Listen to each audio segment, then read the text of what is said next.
Welcome back to Worlds of Protheka audiobooks. And if this is your first time, be warned. Once you step into Protheka, you'll never want to leave. With beasts who will stop at nothing to protect the women they love, and women who are only just finding out what a real man can be, you'll lose yourself in the dark romance of these fantasy stories. To bring you these free full audiobooks, we have to listen to this platform's guidelines, and they say that Protheka's steamiest scenes aren't allowed. But you can still get them from the unabridged version of any Prothekan audiobook. All you have to do is go to worldsofprotheka.com. With promo code YouTube30, we're offering you the opportunity to get 30% off of any audiobook, ebook, or bundle. We appreciate you subscribing to the channel, as it makes bringing these free full audiobooks to you possible. Don't forget to like and comment to let us know what you think. Protheka's magic is eternal, and this story is just the beginning.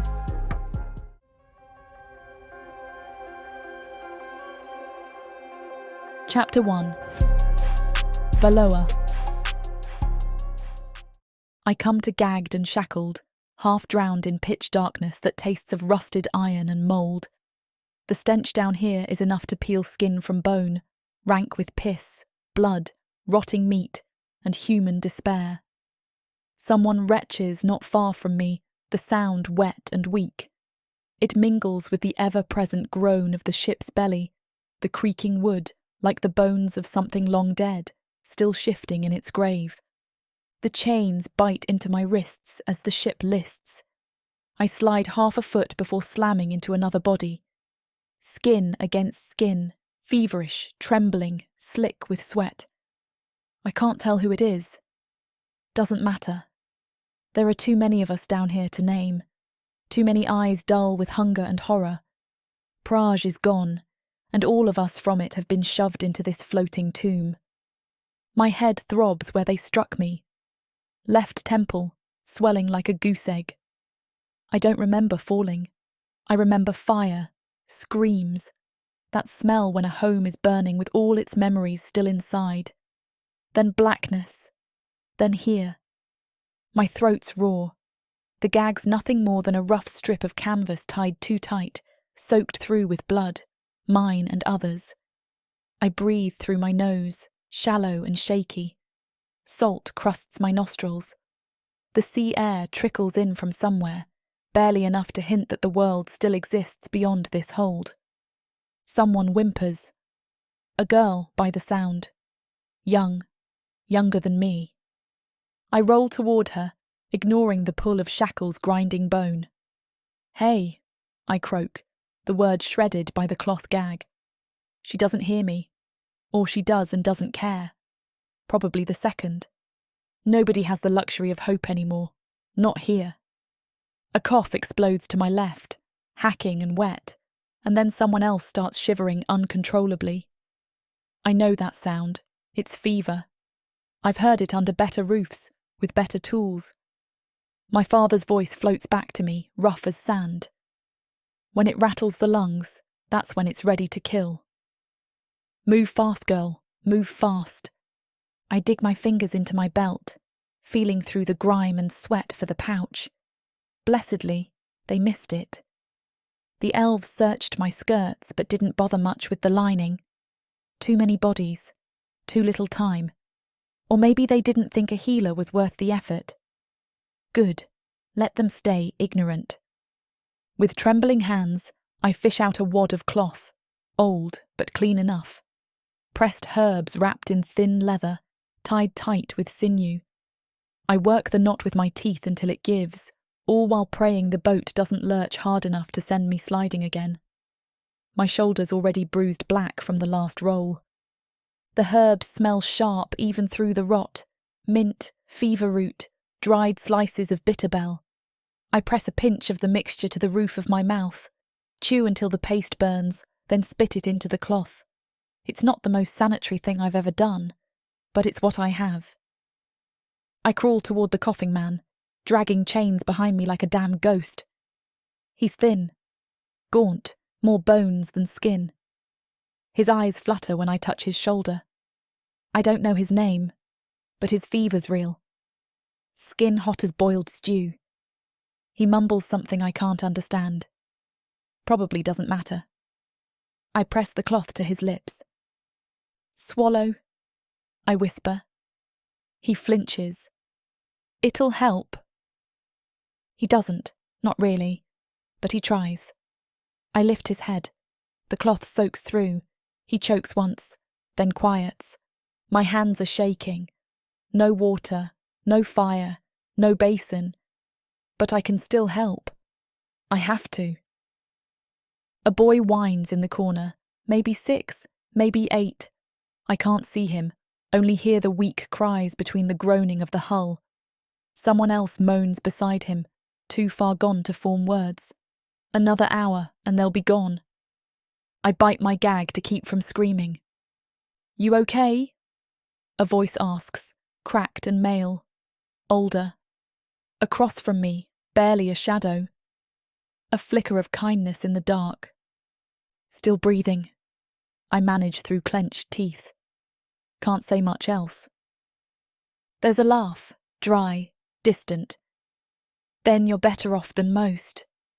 He's not wrong. Time drips slow, like the water leaking down the wall beside me, steady and relentless. Somewhere above us, someone shouts. A whip cracks. Then silence again, broken only by the gentle rhythm of misery. I work through the bodies, tying cloths, checking pulses, muttering names I make up to keep myself sane. A girl I call Rhea dies sometime after the second pass. Her lips go blue, eyes open, but empty. I close them with fingers I can barely feel. I don't cry. I haven't got the water left for tears. Then I find him, a boy, no more than 10, curled against a broken beam. His breathing's ragged. Blood paints his chin, internal. He blinks up at me, lashes clumped with salt and filth. I hold him. It's okay, I say. You're safe. It's a lie, but maybe it sounds pretty. His fingers twitch in mine once. Then he goes still. I cradle him until the guards come. The door slams open with a groan and a barked order in that serpentine elf tongue.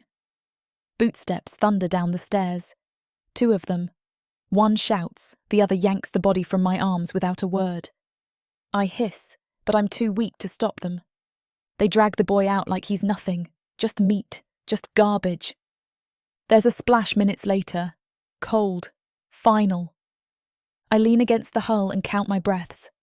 1, 2, 14, 60. My wrists throb, my mouth's dry as dead leaves. The hold stinks of old blood and newer death. The ship creaks again, louder this time, like the ocean's woken up. The wind howls outside. Rain drums above us. The sea is moaning. Long, low, alive. That night I dream. Not of home or my father's crooked smile. I dream of blood, fire, chains snapping, screams turning to silence. I dream of red eyes and black blades and teeth like daggers smiling through smoke. I wake with salt in my mouth. Not tears, not seawater. Just the bitter bile of memory and the promise of worse to come. The days bleed into each other, sour and shapeless, broken only by the rattle of chains and the moans of the dying. I stop counting them. I stop trying to sleep. Every time my eyes close, I see that boy's face, the one who stopped breathing in my arms.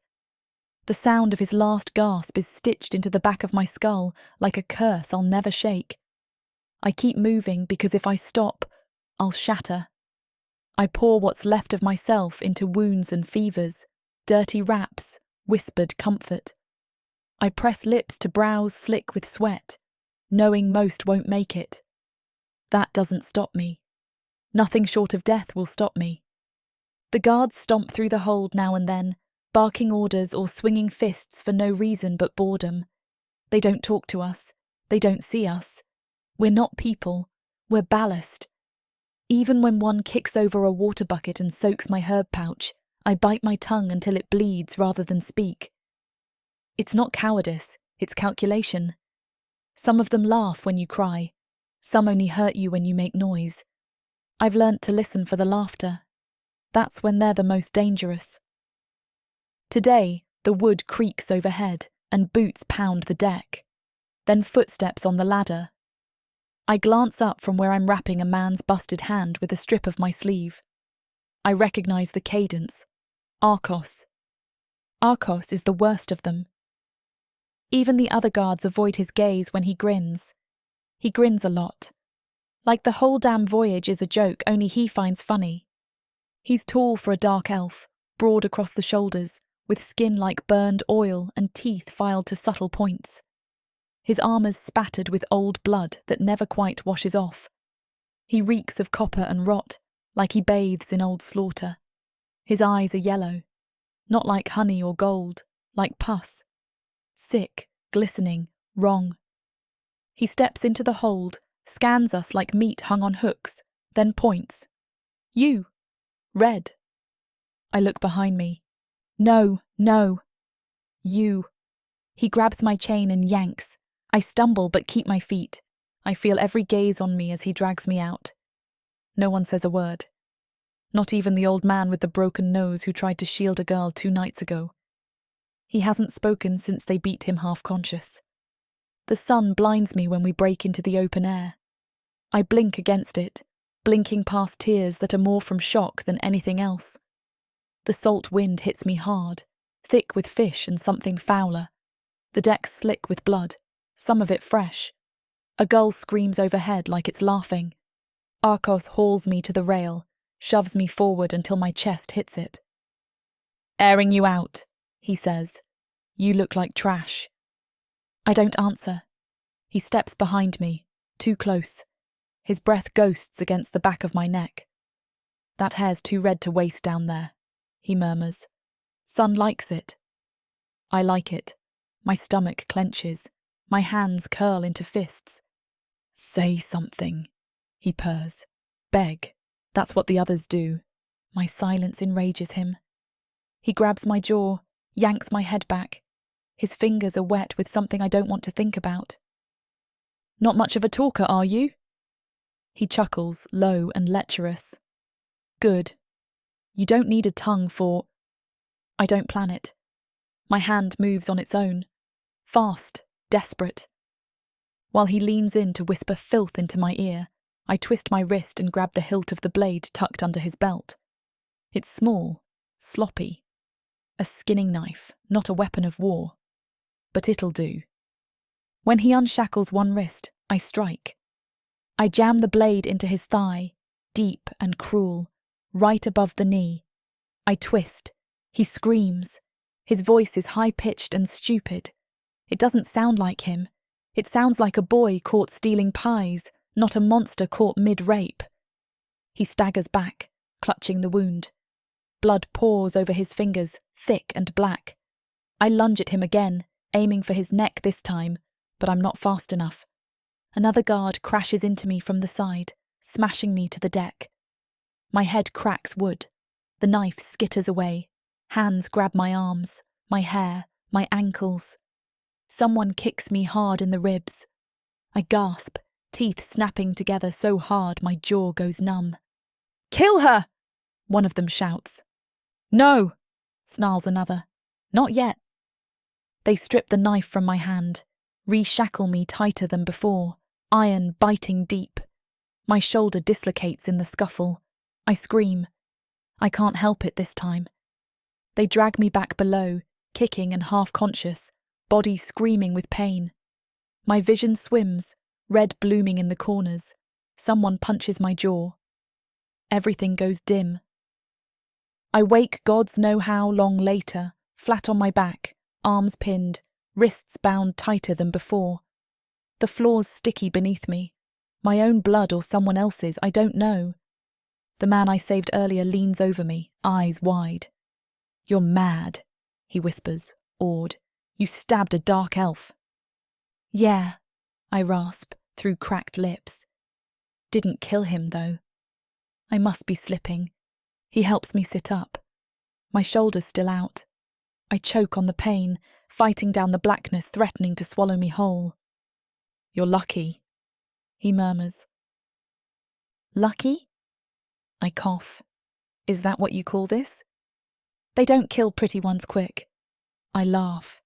It's a harsh, ugly sound. Then they're going to be real disappointed when they realise I'm better at gutting than grinning. He doesn't laugh. That night I lie awake, every nerve in my body alight with pain. My wrists throb, my side aches, my mouth tastes like iron and defiance. But I'm not broken. They stop feeding me not long after the stabbing. Water, barely. Bread if someone's feeling generous. I suck moisture off my own skin when it gets bad. Doesn't help much. I don't ask questions. There's nothing left to ask. When the door slams open again, I barely flinch. The torchlight behind the guard sears into my retinas, and for a second, I think it's the gods come to fetch me. But no, just another dark elf with a crooked smile and a chain leash. "Up, Red," she says. "Time to meet your fate." She doesn't need to tug. I'm on my feet before the chain tightens, shoulders stiff with fire from the still dislocated joint. I don't cry out. I won't give them that. "No auction for you?" she sneers, yanking me into the corridor. "You're going in the pit." The other guards laugh. One mimes swinging a sword, another hisses like a beast. The air reeks of mould and blood and torch oil, a cocktail of misery that clings to the walls. I don't respond. My voice is gone anyway. Sliced to ribbons on the inside from salt and silence. We move down, stone steps slick with some kind of foul grease. It's colder here, the kind of chill that settles in your marrow and makes you think of graves. The hallway narrows. The laughter fades behind us. The only sound is the rattle of my chain and the slow drip of something wet hitting stone. Then she stops. A heavy iron door looms in front of us, carved with deep gouges, like something inside didn't appreciate being locked away. The guard turns to me with a grin sharp enough to split skin.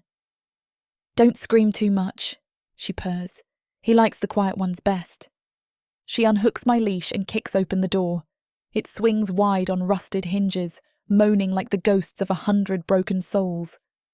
She shoves me through. I hit stone and roll hard. My shoulder shrieks. I bite down on a cry and taste copper again.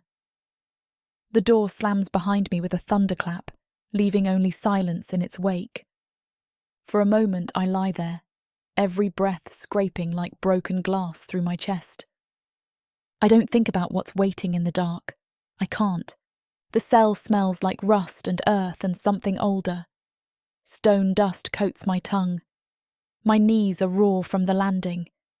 The air is thick with sweat. Mine or something else's, I don't know. And the faintest trace of char. My hands are still bound behind me. I shuffle to my side, try to sit, try to breathe, try to think. But the shadows shift. Something moves. I go still, heart hammering like a war drum. The space is big, wider than I expected. A distant shape rises from the far corner. Slow, heavy, massive. My stomach drops into my knees. The torchlight doesn't reach him, but I see enough. Horns, curving, elegant, deadly, broad shoulders wider than the doorframe. Fur dark and matted, stretched over a frame like a living mountain, a shadow within shadows. Then 2 eyes open, silver, gleaming, alien in their calm. "You're not from Karza." The voice isn't what I expect. It's not a growl, not a bark, not a threat. It's calm, deep and rough, like gravel wrapped in velvet, sliding straight down my spine. I suck in a breath that scrapes past my dry throat. "And you're not going to kill me?" He moves forward slowly, like someone used to frightening everything he approaches. I can hear the chains dragging behind him, thick enough to anchor a ship. He stops just short of the light, towering over me. "Not unless you plan to insult me again." His tone is flat, bored almost. I blink. Then, despite everything, I snort. Would have brought my insults in a gift basket if I'd known I'd be sharing a cell. He makes a sound I can't place. Not quite a laugh. More like a breath of disbelief. I'm Valoa, I say, the name coming out more like a cough than a greeting. I didn't ask, he replies. I grit my teeth. Fine. Don't tell me yours either. The silence stretches. I stare at his chest. He hasn't stepped fully into the light yet, and wonder if the guards meant for him to kill me. That's the joke, isn't it? Toss the bloody little red-haired human into the beast's den and bet how long it takes before she's bones and pulp. But he doesn't move. He sighs instead. Barak. It takes me a second to realise he means himself. I try to nod, then wince at the pressure in my neck. Barak, I echo. That's not what I was expecting. Most people expect roaring and blood. Wouldn't be the first time I've been disappointed. Another silence. Then he takes another step forward, close enough now that I can see the line of silver fur that traces from his forehead down to his nose. It glows faintly in the low light. His eyes never leave mine. You're hurt, he says. I look down. Blood still crusts the side of my tunic. I don't answer. I can't fix it with my hands tied behind my back. I mutter. He kneels. Slowly, deliberately. Our eyes level now. I tense, every muscle ready to scream. He reaches around me and I feel his fingers, blunt, rough, too big for this world, touch the knots binding my wrists. The leather groans. You'll scream if I do this wrong, he says. I'll scream if you leave them on. He doesn't smile, but he nods. The bindings snap under his grip, sudden and jarring. I hiss in pain, arms surging forward like snakes freed from a jar. My shoulders pulse white-hot. I cradle my bad one close. He sits back on his haunches, watching. I meet his gaze. Why didn't you... I start. Eat you? He finishes. I nod, throat raw again. Because I don't eat people, he says. And because you didn't scream. I stare at him. His horns tilt slightly. Screaming irritates me.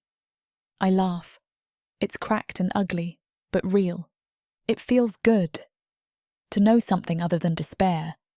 Not quite safety, but close. Hope. Chapter 2. Barak. The human girl's still here. Still alive.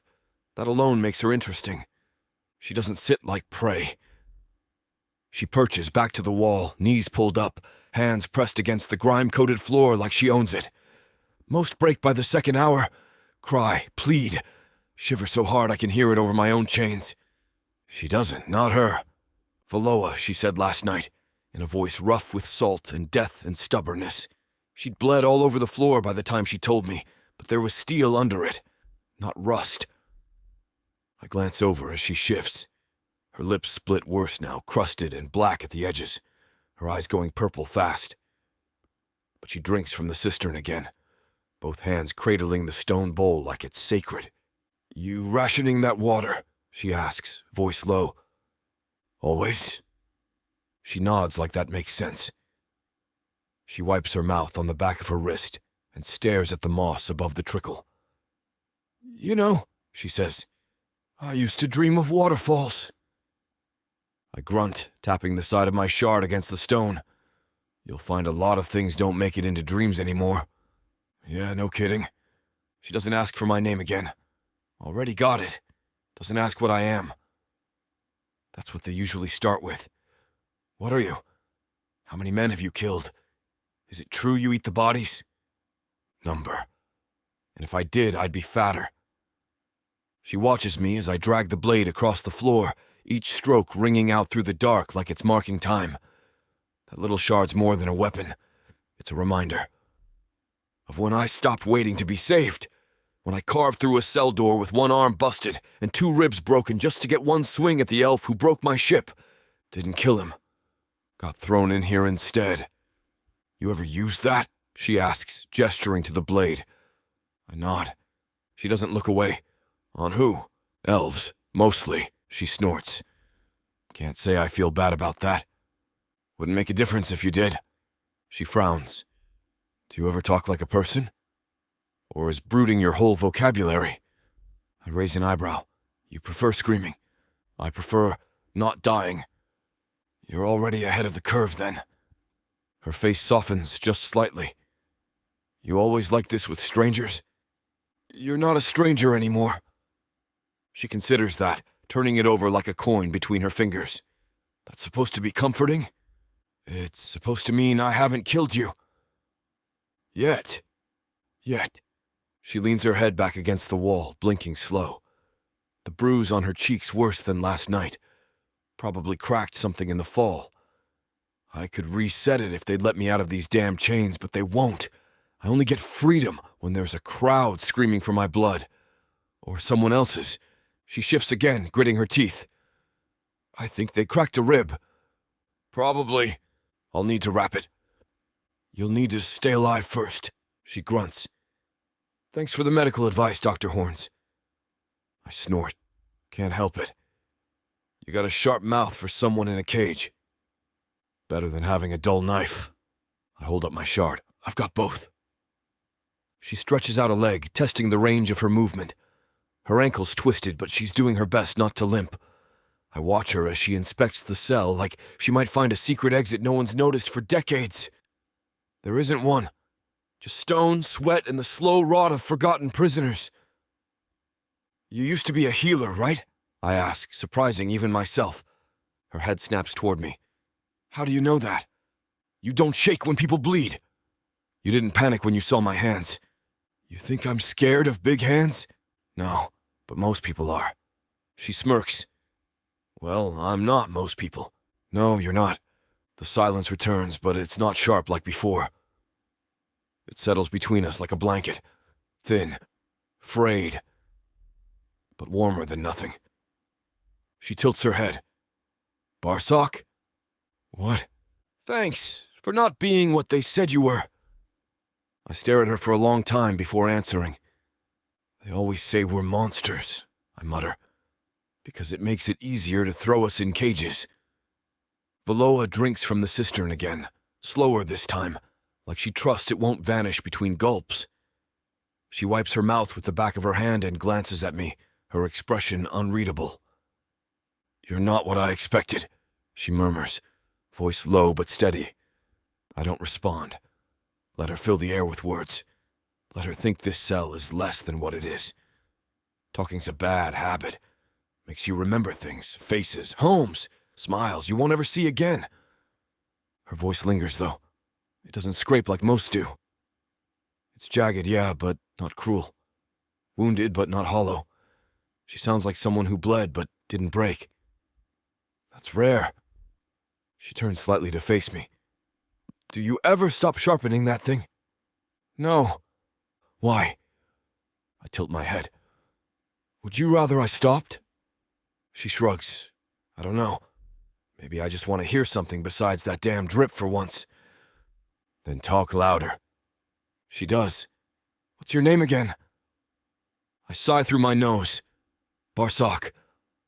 Barak. Her eyes narrow, mouth parting slightly as the name rolls through her mind.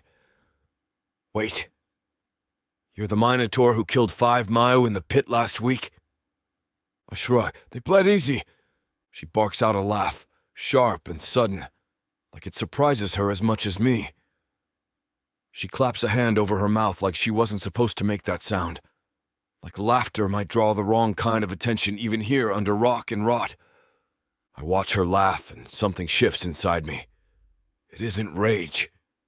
It's not that beast that claws its way out when the gates open and the crowd screams for violence. It's something smaller. Warmer. It unsettles me more than any blade ever has. I grunt, shake my head, and go back to the blade. The scraping steadies me. It grounds me in this filth, in this cage that smells like blood and mold and old bones no one bothered burying. She moves closer. Not much. Just enough to break her own rules. Close enough I can see the glint of intelligence behind the grime on her face. She's watching me now, not like I'm an animal, but like I'm a puzzle missing a few pieces. You don't talk much, do you? She asks. No. Any particular reason? Waste of breath. She makes a face. What? Talking to me's a waste of breath? No, talking to most people. She leans her head against the wall and exhales. Well, I'll take it as a compliment then. I don't correct her. The cistern trickles on, the only constant rhythm in this damn place. The sound of dripping water echoes between us, more alive than the rest of the dungeon combined. She scratches at her wrist, winces, then glances at me. You know how to reset a finger? Maybe. Mine's jammed, I think. She holds up her hand, showing me her pinky, swollen and turning a shade of purple that shouldn't belong on skin. I reach out and take it gently between thumb and forefinger. She doesn't flinch. That alone says more than any words could. You sure? I ask. I've had worse. I snap it back into place before she finishes that sentence. She lets out a choked grunt, eyes watering. But she doesn't curse me. Doesn't scream. She flexes the hand with a hiss and nods once, satisfied. You're better than half the butchers I've met, she mutters. I sit back. That's not high praise. Still true. We sit in silence again. But this one's not thick or dangerous. It's the kind you could fall asleep inside if you weren't careful. I thought you'd be bigger, she says after a while. I raise an eyebrow. You're the first to say that. I mean, you're big. Obviously. Just not what I imagined when the guard said you ate a guy's heart after the fight. I sigh. I didn't eat it. Good. I just held it up. She grins. That's somehow worse. Not my fault. They scare easy. She shifts again, tucking her legs under her. Her body's a map of bruises, each one telling a different story. Some purple, some green. A few so fresh, the skin still glistens. They're gonna throw me in the pit, she says. Soon. I nod. Probably. Think I'll die? Maybe. She stares at the floor, her voice soft. Comforting.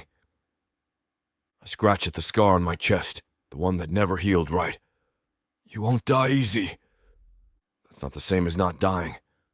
No, but it's something. She smiles, small and tired. You always this optimistic? I let that one hang. No point lying. She knows. Eventually, her eyes drift shut. She leans against the wall, her body slumping in exhaustion. Before she goes under, I hear her whisper, Thanks, Barak, for not being a monster. Too late. Already am. Valoa leans against the opposite wall, her arms wrapped around her knees like they're the only thing holding her together. Her breathing has evened out some since she drank.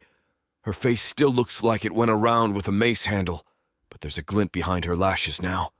Something alive. Something that pisses off the kind of people who like to keep their boots on your neck. That's probably why she's still breathing. We start talking when the drip of the cistern gets too loud to ignore. When you've stared at the same crack in the same wall for enough days to count the flecks of mold by taste, words start to sound less dangerous and more like the only weapon you've got left. She asks about the pit, of course, but not the way most do. Not with awe or fear. Just curiosity. Like she's pulling stitches through scar tissue, careful not to snag. I tell her about the ship before the chains, before the pit, before I was Barak the Beast, the Bull, the Bloody-Handed. I speak slow, almost forgetting how my own voice sounds when it isn't grunting through broken teeth or roars meant to please the sadistic bastards watching from above.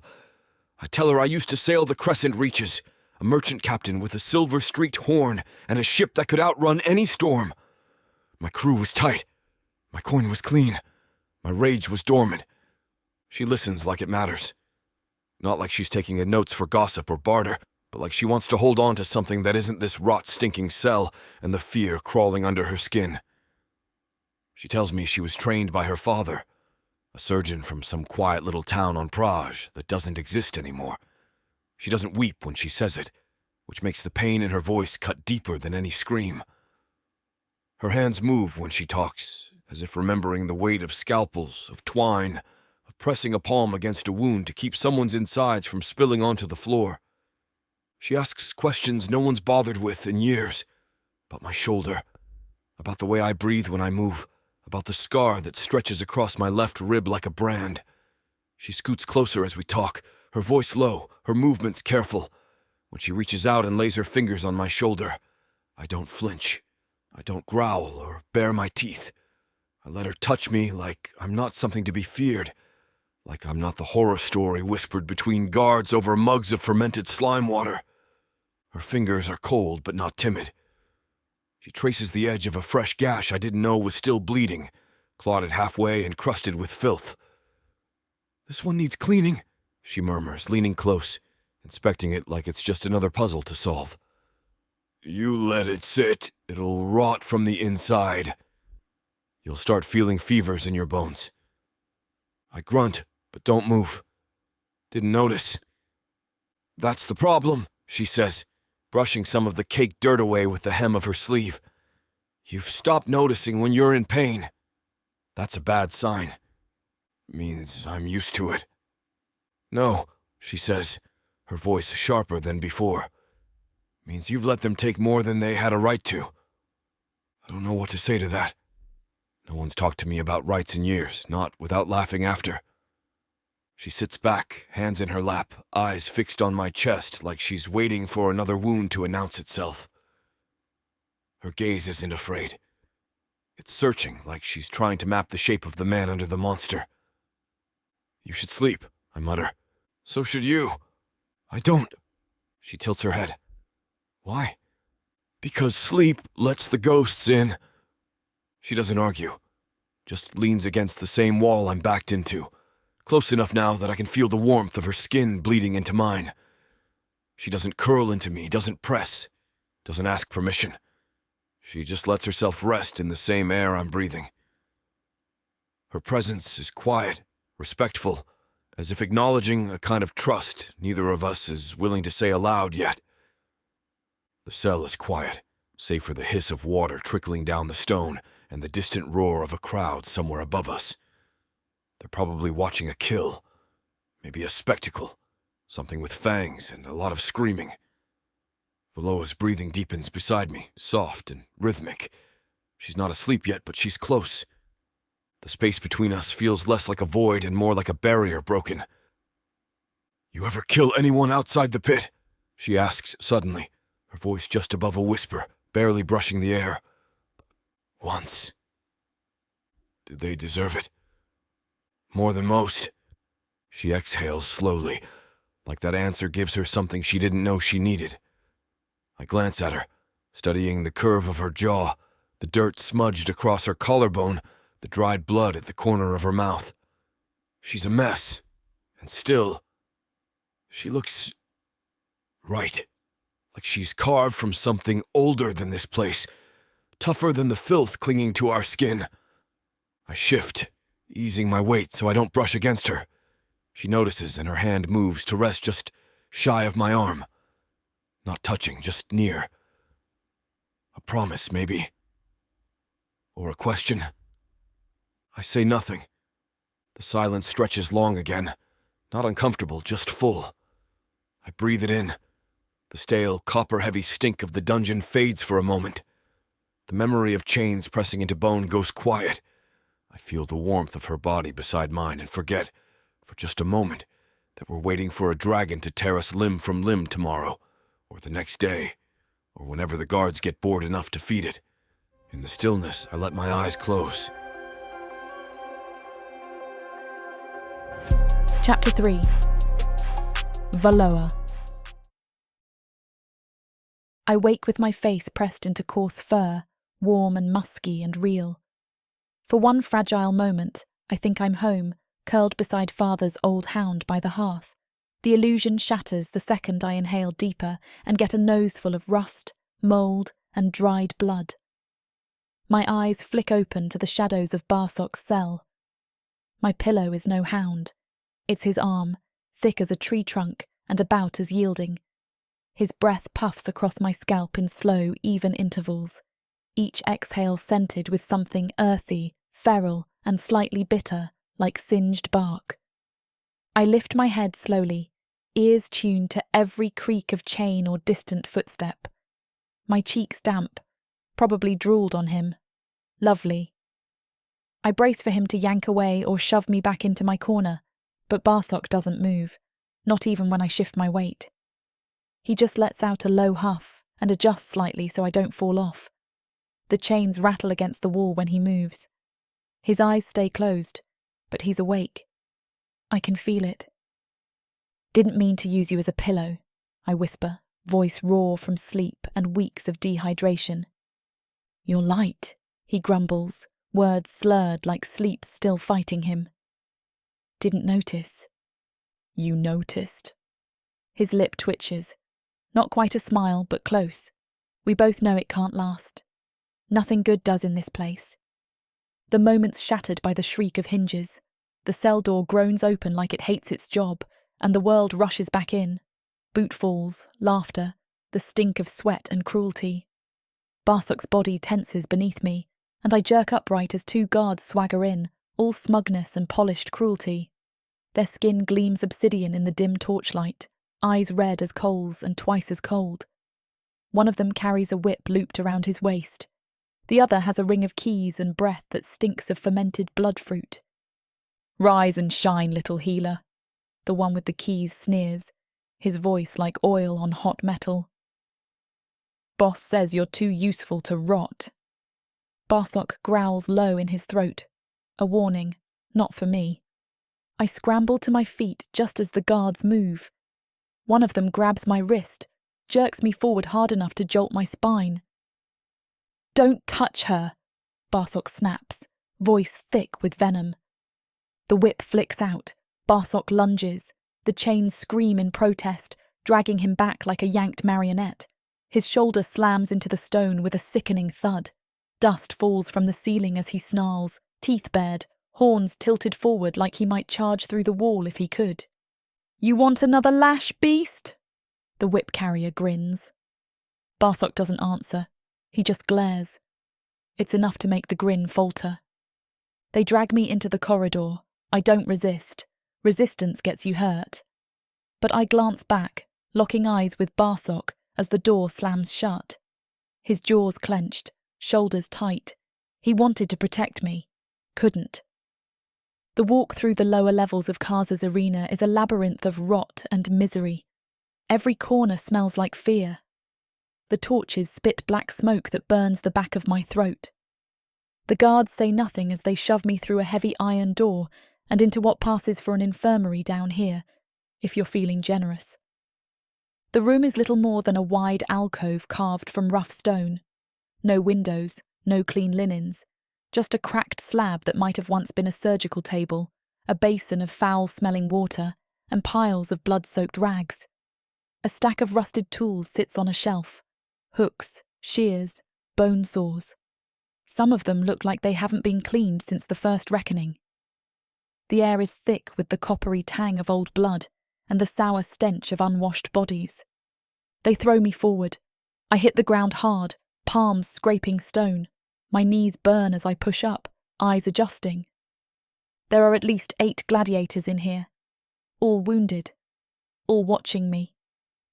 Some look hollowed out, like the fight sucked the soul from their bones and left nothing but meat and muscle behind. Others are watching me the way wolves watch a limping deer. One of them, a brute of a man with mottled grey skin and a cracked tusk, chuckles low. Another gift from the top, huh? No, says a smooth voice behind him. She's the new patch job. I turn. A woman stands against the far wall, arms crossed. Her armour is piecemeal, gold and silver glittering in the torchlight like a crow's hoard. She's human, tall, lean, with a scar that slices down one cheek like a knife took issue with her beauty, and only half won. Sharona. I've heard of her in whispers, even below decks. The gladiatrix, the spoiled queen of the sands. Except she doesn't look spoiled. She looks tired, alert, dangerous. She nods at the pile of bloodied bandages beside the slab. Start there. Best get moving. They don't like it when the meat takes too long to mend. I blink at her, stunned. You're human. So are you, she replies, tone dry. That doesn't mean you get to be stupid. I crouch beside the bandages and start sorting through them. Most are beyond saving, crusted black and crawling with flies. I push them aside and use what's left of the herbal paste from my belt pouch. It's nearly gone. I make it stretch. A gladiator groans behind me, clutching a gut wound stitched with twine and bad intentions. I approach slowly, hands raised. I can clean it. Maybe ease the pain. His eyes flick to Sharona. She nods once, and only then does he let me near. As I work, Sharona leans in, voice low. Don't show fear, she says. I'm not. You are. I can smell it. I swallow. Is that supposed to help? It's supposed to keep you alive. Her gaze sweeps the room. They'll eat you slower if you don't act like prey. I press a cloth to the wound and the man hisses in pain. I grit my teeth and keep going. I work with shaking hands. I stitch flesh that doesn't want to close and wipe blood that refuses to stop flowing. My fingers tremble, but I keep them moving. Movement gives the illusion of confidence, and confidence keeps the wolves from circling. The orc on the table is massive, one hand missing at the wrist, a slab of iron strapped to the stump with a crudely fashioned harness.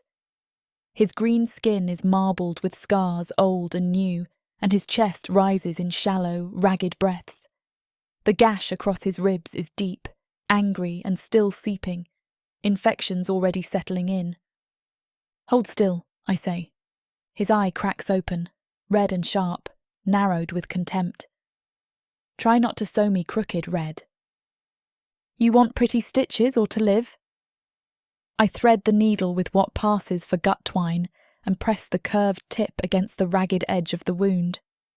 He bares his teeth but doesn't move. You got nerve. I jab the needle through.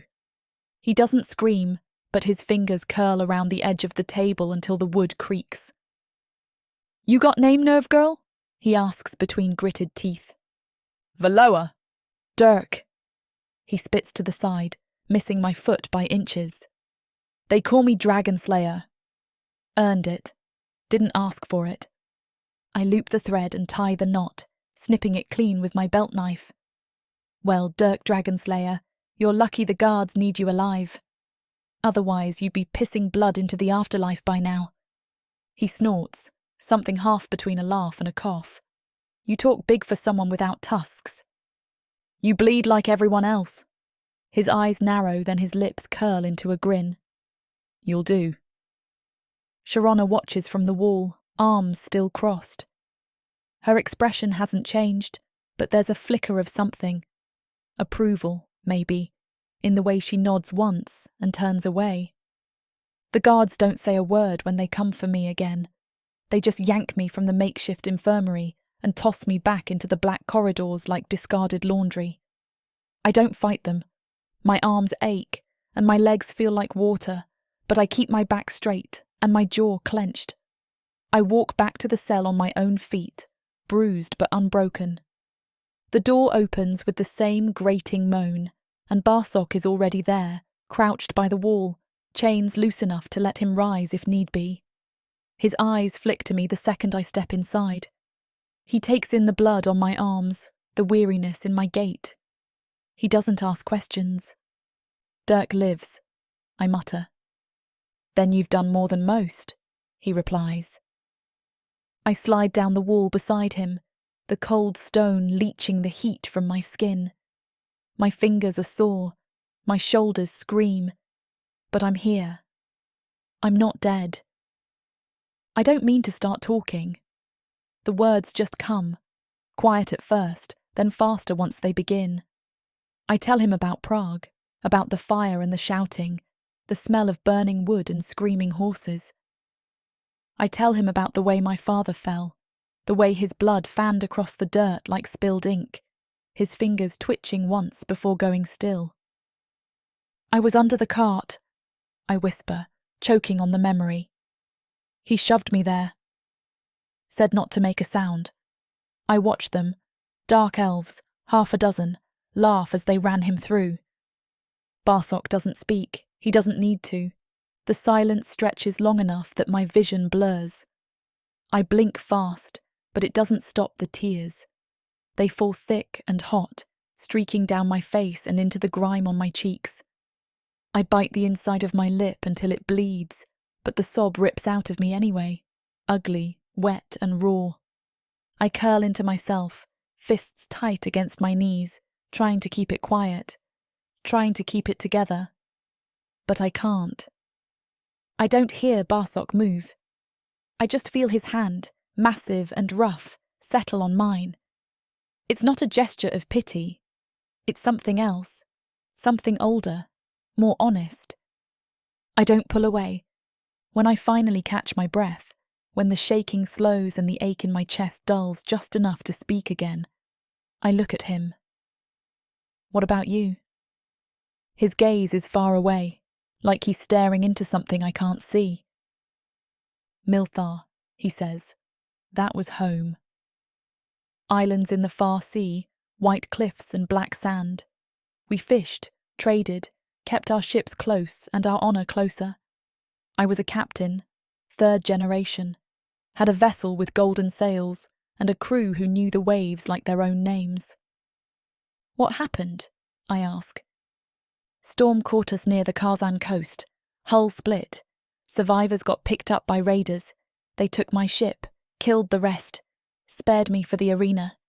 He says it all so flat, so stripped of emotion it feels like he's telling someone else's story. But I see it in the way his jaw tightens, the way his hand curls slightly when he talks about the ship. He doesn't mourn the vessel, he mourns the man he was on it. They made me fight, he says, told me I'd earn my freedom in 100 victories. I stopped counting at 50. The silence between us settles thick and solid, like fog over calm water.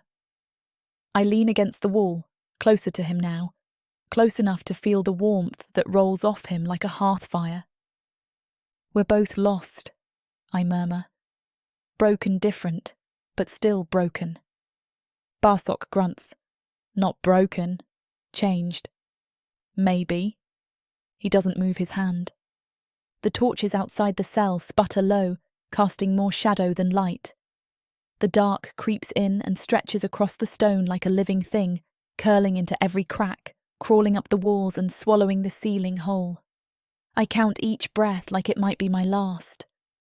1 for the blood I spilled, 1 for the lives I couldn't save, 1 for the ache in my chest that no amount of stitching will ever fix.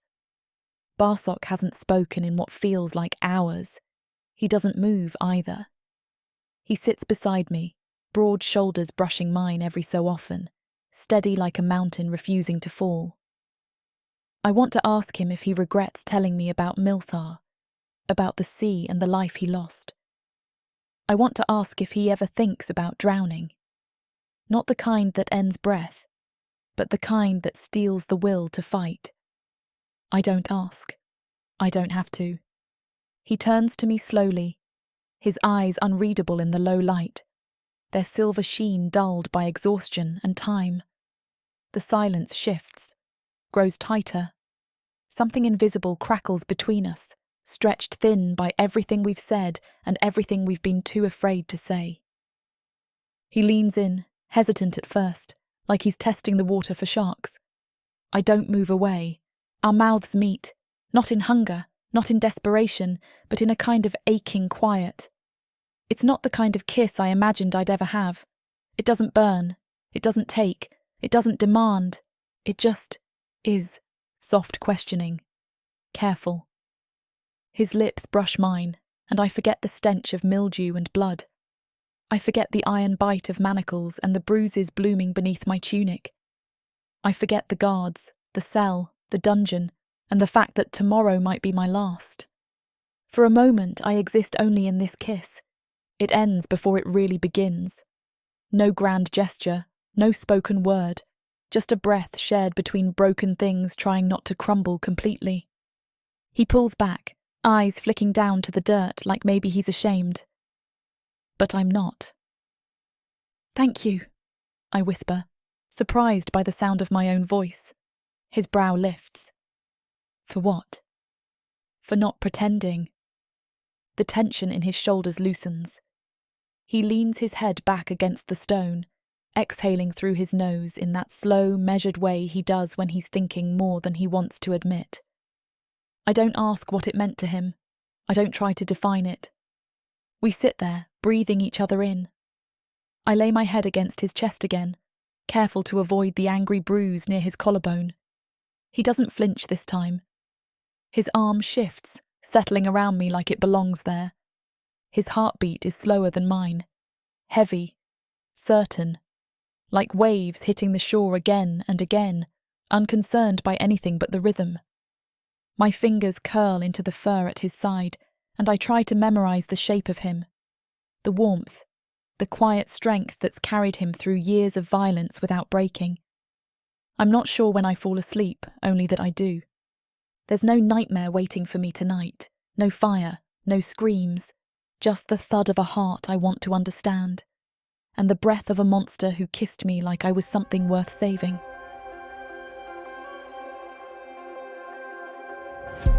Chapter 4. Barak. The sand burns beneath my hooves, a dry, searing scrape that bites through the worn leather straps that pass for footwear. The heat has a taste here, bitter and metallic, laced with the stench of spilled entrails and smoke-charred bone. But it's not the ground that makes my jaw tighten. It's the chant, louder now, louder than I've ever heard it. Barak! Barak! The crowd screams for me like I'm a god or a demon, like the sounds of their drunken, frothing voices will push blood from stone. I hate them for it, every last one of them. They don't know my name, not really. They know a story, a creature penned in by chain and myth. The savage of the pit, the monster who never begs.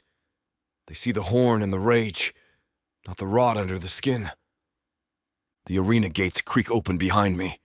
My shoulder blades twitch as if expecting a knife. I step forward into the blazing eye of the sun, nostrils flaring. My hands grip the trident, a rusted relic with one bent tine, and the shield strapped to my forearm is already cracked down the center like the promise it was forged with. This isn't a weapon. It's a joke. A dare. Win with this, monster. Make it interesting. Opposite me, the second gate slams upward with the thunder of iron and rage. A naga slithers out, coiling across the sand like something spat from a god's nightmare. His scales gleam with hues of rotted meat and bruises left too long. Muscles ripple beneath armor sewn straight into flesh. Instead of hands, blades hang from his arms, chains snaking back into his elbows, hissing as they spin. His tongue flickers, tasting the air. His eyes are nothing but vertical slits of malice. He hisses something I don't understand, his voice thick with venom and glee. I stare without answering. The moment I speak, I become something softer. Words don't belong to me here. Only the kill does. The announcer calls my name again, stretching each syllable until it warps into mockery. Barak! He sings, and the crowd loses their minds. Coins fly. Bets are cast. Bloodlust roars down from every tier of stone. And somewhere beneath it all, the beat of a war drum begins to pound. The naga is faster than I expect. The chains slice through the air with a shriek. I duck low, the blade grazing my shoulder and laying open a red, raw gash that blossoms across my collarbone. The pain flashes hot, but it's clean. Pain I can use. I twist, driving the trident forward, aiming for the belly, but he coils back just enough. The bent tine snaps off against scale that's tougher than steel. He laughs then, a slick, wet gurgle of sound that pisses me off more than any insult could. I don't give him the pleasure of seeing me angry. Anger wastes breath. Rage, though. Rage is a tool. He strikes again, chains wide like scythe wings. I block with the shield, barely. The impact rocks through my arm and shoulder. The shield cracks further, the sound splintering through the pit louder than the jeers of the nobles. My hooves dig into the sand, holding fast as I bull forward, slamming my body into his and knocking him backward. He coils around my leg and yanks hard. The world turns sideways. I hit the ground so hard the air punches from my lungs. Sand scrapes into my wounds. I roll instinctively, dodging a blade meant for my throat. I taste grit and copper. My fingers find the trident again. With a roar, they drive the remaining 2 tines up under his ribcage. He doesn't scream. He howls. The blade breaks again, leaving only one jagged edge jutting out like a fang. His coils spasm. One slaps me across the back, sending shockwaves down my spine. I keep my grip and twist the trident hard. He yanks away, the metal tearing free with a wet, sucking noise. Blood, dark, thick, reeking of rot, pours onto the sand. We circle each other. I limp now. He bleeds. We both stink of death. He lunges again, faster than I expect, and the tip of his chain blade scores a deep line across my thigh. The pain makes me hiss through my teeth, but it doesn't drop me. It fuels me. I wait until he overextends, then lunge forward, grabbing the chain at the base. My hand locks onto the slick cold metal. I yank, spinning into him, driving my horned head straight into his jaw. Bone gives with a crunch. His mouth snaps sideways. I use the moment of stunned confusion to slam the broken trident between his teeth and into his gullet. His eyes widen. I feel the spasm run through his whole body.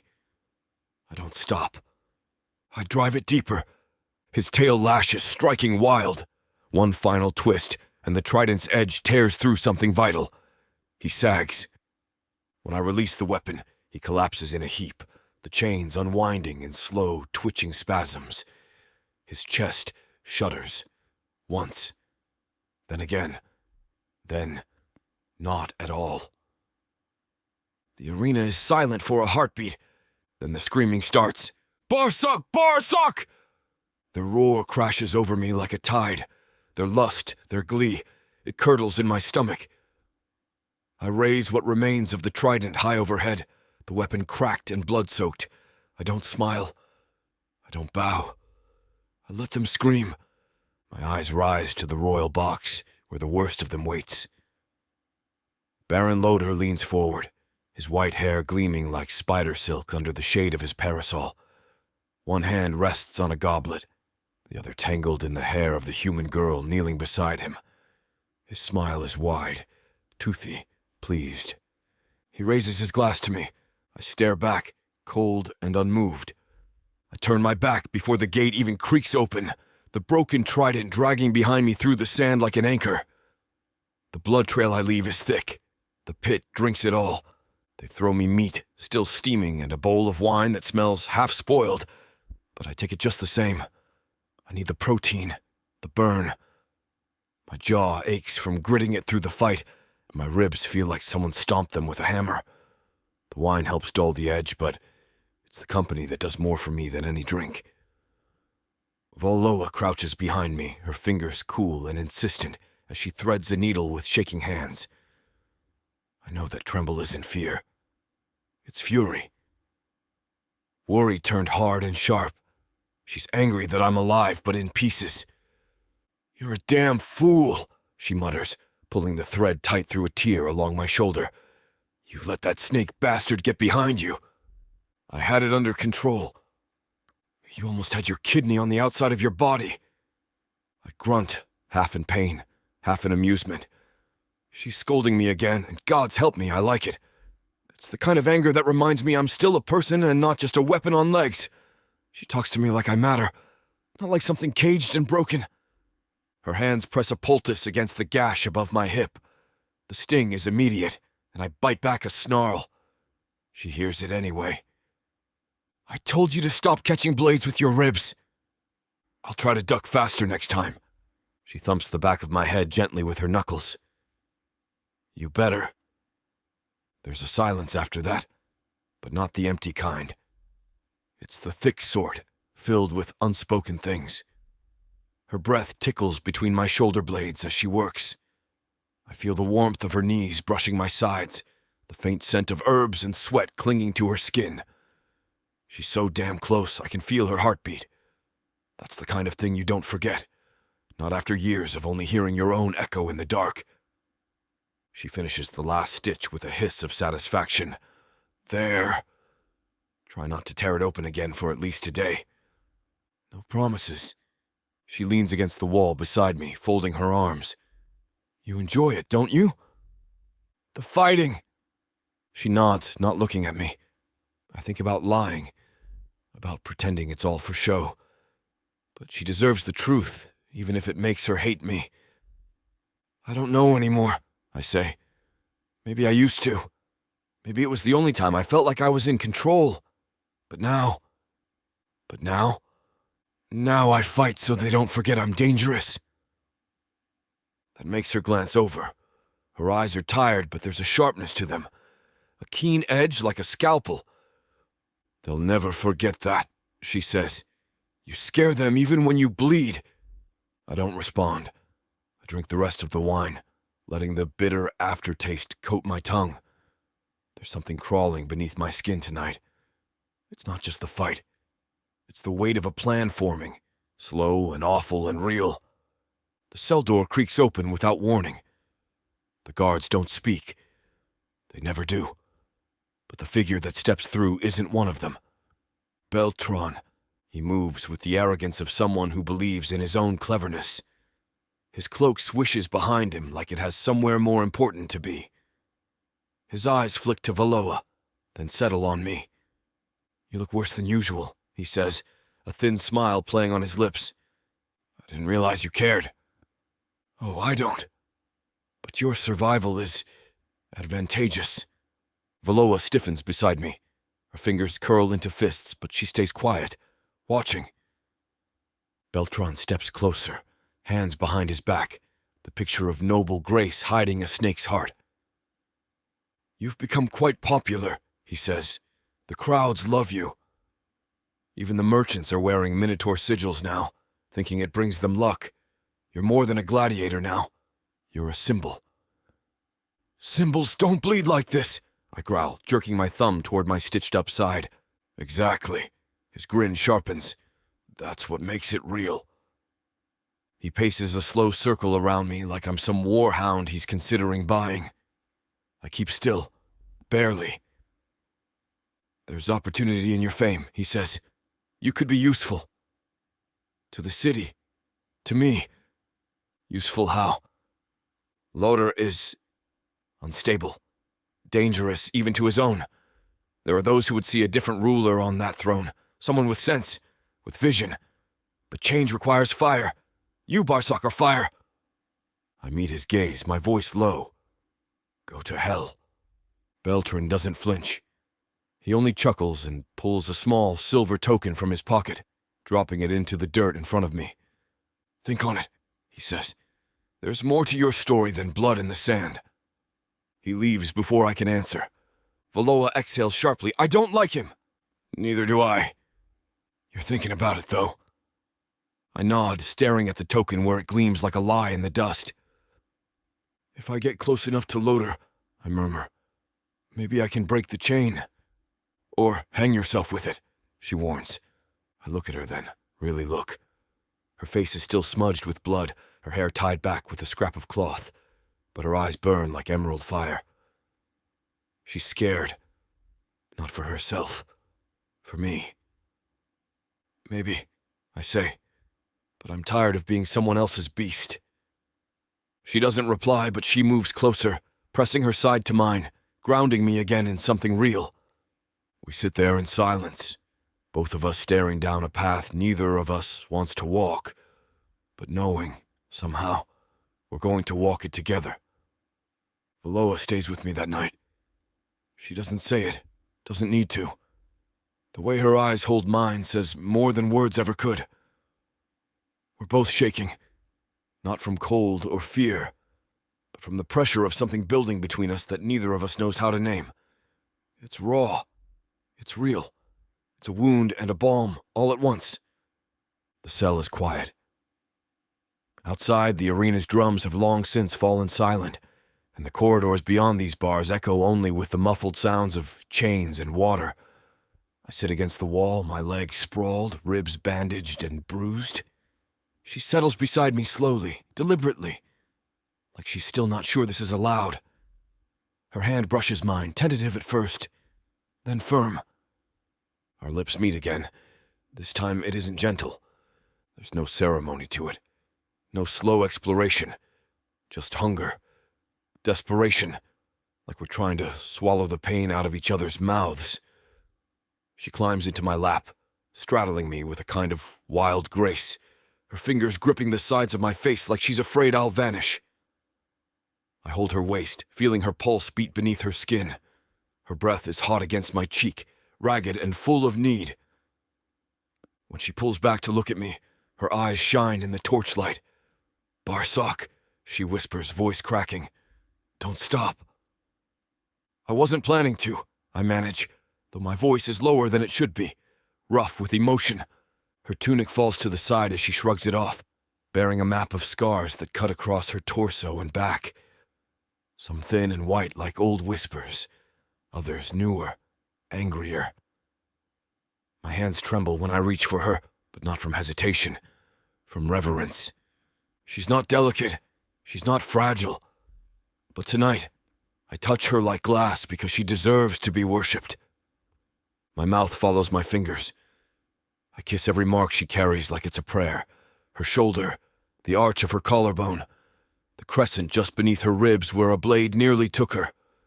She breathes out my name like a secret and wraps her arms around my neck, burying her face into the crook of it. "You're not a monster," she says.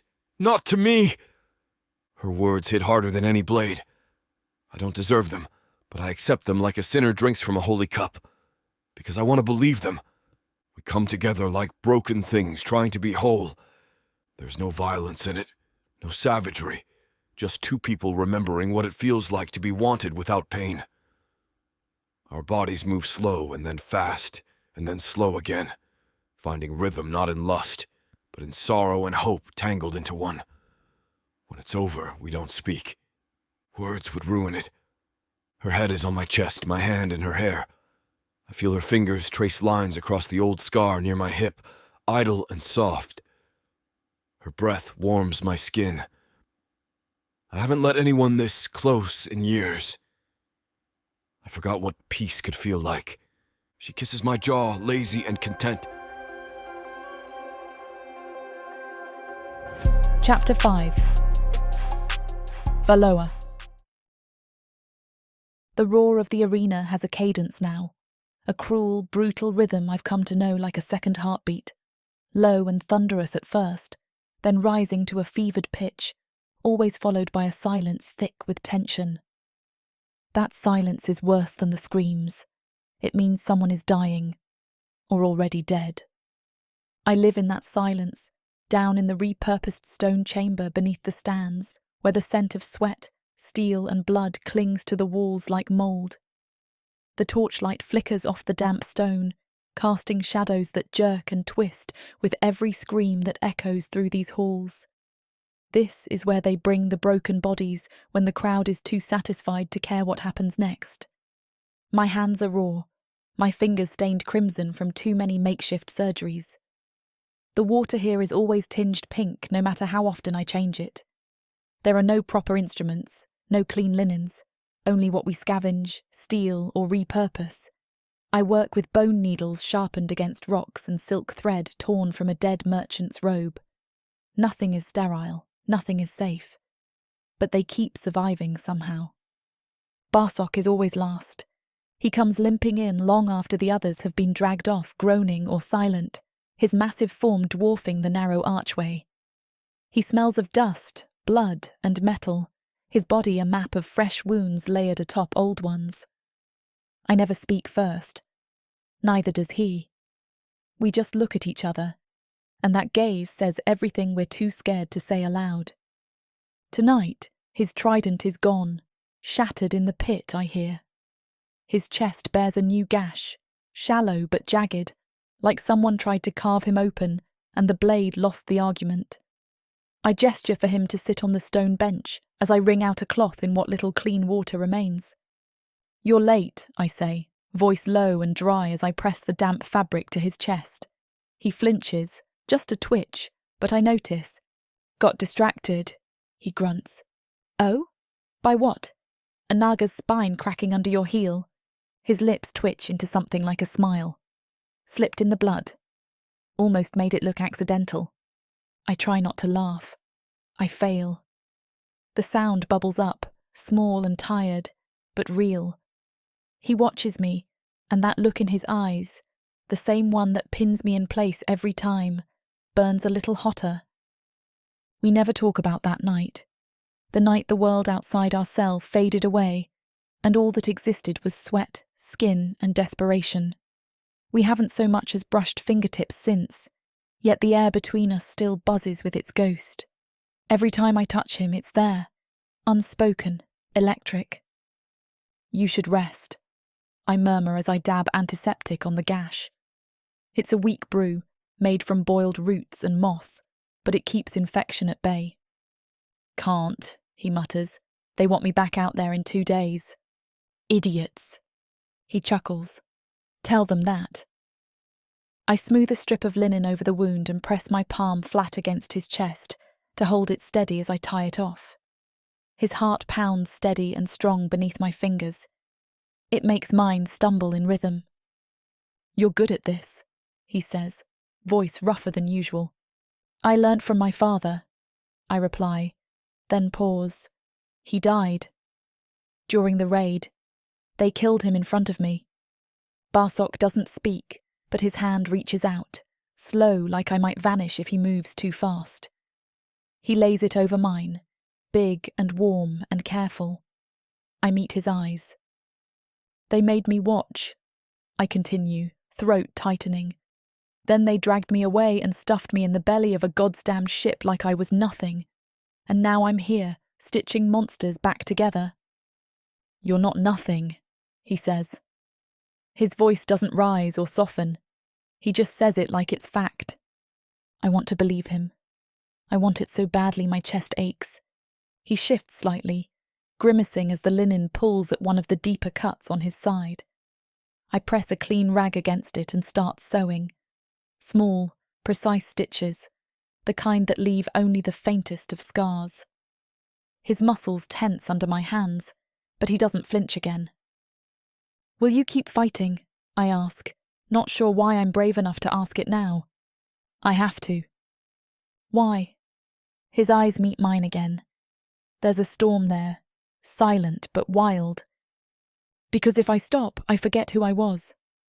I don't press. We all have ghosts snapping at our heels. Instead, I finish the last stitch, wipe my hands clean, and sit beside him on the bench. Not touching, just close. The noise above us rises again. Another match, another soul bleeding into the sand. I close my eyes and let the sounds of violence become a dull hum in the back of my skull. "I hate this place," I whisper. "So do I," he says. But neither of us moves. The manticore is beautiful, in the way a wildfire is beautiful right before it burns everything down. He arrives 3 days ago, dragged in chains through the outer corridor, his wings bound in iron hooks, and his tail coiled like a loaded spring. His mane is thick and black, his face a strange elegance of lion and man, and his eyes, those impossible burnished gold eyes, shine like candlelight over fresh blood. The guards whisper his name like a threat, Malkareth. The crowd reacts like he's prophecy made flesh. They scream for him before he even fights, baying like wolves. The blood hasn't hit the sand, but they've already decided he's their new favourite. It twists my gut watching Barak watch him. That night, Barak doesn't say much, just stares off at nothing while I stitch a half-orc's shoulder back together. I can feel it in his silence, the low hum of something knotted tight and ugly. By the time Barak is called to the arena the next morning, the stands are already at capacity, throats already raw from chanting. I stand at the side entrance, hidden behind a curtain of woven chains, close enough to see the moment Barak steps into the light. He towers above the others, arms rippling with tension, horns gleaming beneath the sunlight, the crowd roaring at the sight of him like he's a living god. They brought out Malkareth to face him. Of course they did. They want a show. They want blood. The sand is fresh, a clean slate. That won't last long. The horn sounds.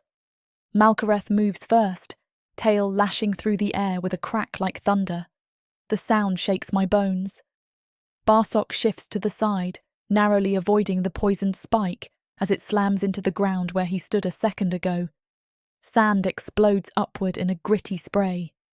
The beast pivots, jaws opening wide enough to fit a man's head clean between its fangs. Barak doesn't retreat.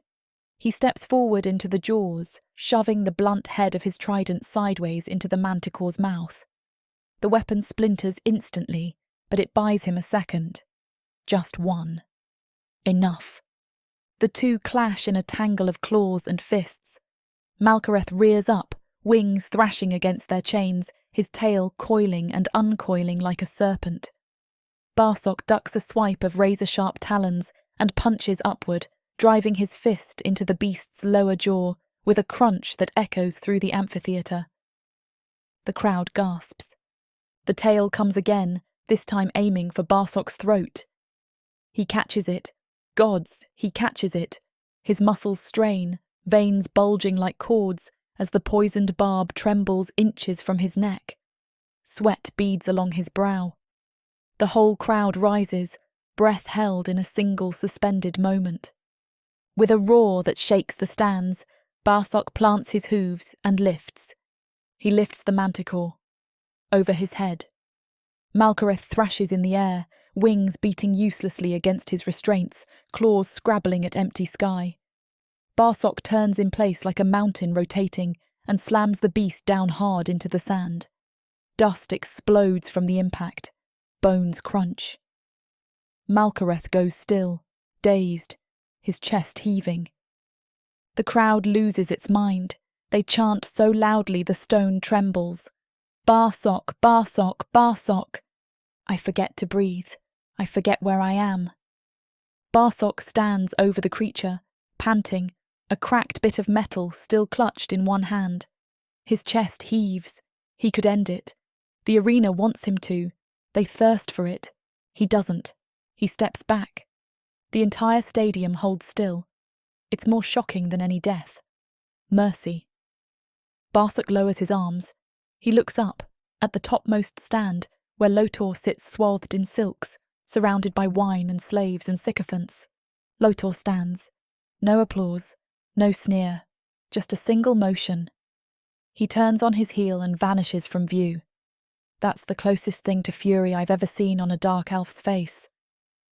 Barak walks back into the darkness of the tunnel without a word, leaving the crowd chanting his name like a war hymn behind him. Later, I find him in the infirmary, sitting on the edge of the table, knuckles still crusted in dried blood. I bring the salve and bandages as always. He doesn't look up when I step in, but his eyes find mine once I set to work. You fought different, I say. He was a killer, Barak replies, but he didn't deserve to die. Neither do you. He doesn't answer, just lets me touch him, tend to him, exist beside him in the wake of the storm. We never talk about the first kiss, but the space between us shrinks every time we sit together. Later that night, I slip into Barak's cell, carrying a rusting tin with fresh bandages and half a stolen peach wrapped in cloth. The air is thick with the odour of sweat, antiseptic herbs, and lingering fear, but when I step inside, it feels impossible that violence still rules beyond those bars. He's seated against the wall, eyes closed, breathing steady. A single torch guttering in the corner casts long shadows over his massive frame. I kneel beside him. The peach is warm in my palm, syrup soft and fragrant. I hold it out. You hungry? Barak opens one silver-slitted eye, and cracks a grin that tugs at his jaw scar. Fine. But you better not try to sweeten me up. He takes it gently. I tug the rind off a slice and offer it. It tastes of sun and earth, sour and sweet all at once. He chews slow, thoughtful. I find a tin on the floor and pour fresh water on the bandages. The cloth is damp enough to soften, just a little stinging when I press it into the cut above his hip. We sit in silence while I stitch. The sound is rhythmic, thread pulling through leather and old flesh. Outside I can hear the faint drip of water from the cistern and the distant squeak of chains as guards change shifts, close enough to remind me that we're still prisoners, but just far enough to let peace settle over us. Barak breaks the silence. Crowds roar today. Made me feel like a shadow, not a hero. I pause in my stitching. I thought they cheered for you. He snorts softly, a sound like a steamed-out horn. They don't know me. They know the myth. I'm just the shadow behind it. I press the last knot. Heroes bleed too, I murmur, brushing a strand of my red hair from his forehead as I lean down to clean the wound. He breathes out slow. I don't bleed the way you do. I swallow tight. I remember the first time I stitched a wound. My father's arm when he'd fallen off the ladder in the fields. The cut was long and ragged, bone tilting. I wrapped him to keep the bleeding down, heart pounding so loud I thought I'd faint. He looked me in the eye and said, "You'll heal more than arms with that touch, Valoa." His gaze softens so that blue eyes shimmer silver in the torchlight. Your father. He sounds formidable. I laugh softly, though there's sadness behind it. He was. Gentle with his hands, strong with his heart. He never judged a cut, just fixed it. Barak shifts, so he's looking at me. His head bobbles slightly, heavy with exhaustion and relief. He sounded like a good man. I would have liked to meet him. My chest tightens at how much warmth is packed into that sentence. I would have liked you to meet him too. Silence drapes over us again. I tuck loose stitches into place and finally rise, perching beside him with my knees pressed to his hip. Our breath fills the space between us, slow and intentional.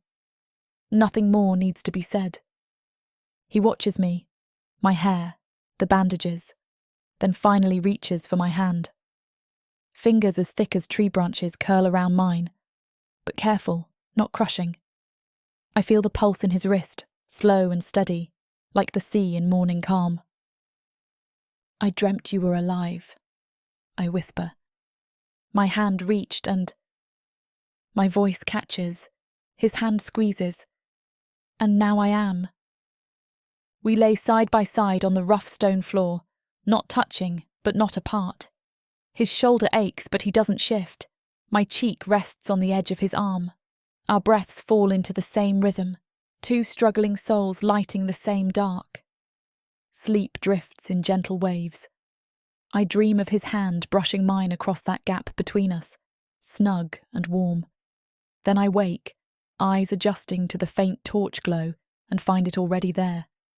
His fingertips curl over mine, thumbs brushing my skin like an apology, like a promise. The air is quieter now, softer, as if the cell itself holds its breath to avoid disturbing this fragile moment. I don't fear sunrise, because somewhere in the tangled silence, I found something like hope.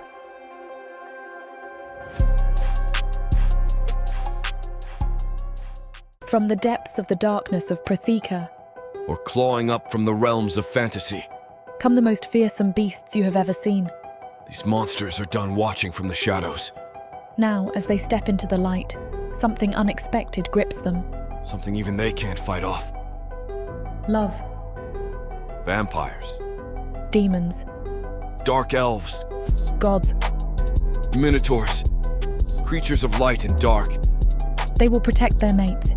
Do whatever needs to be done. Morally grey heroes who will burn the world to protect the women who love them.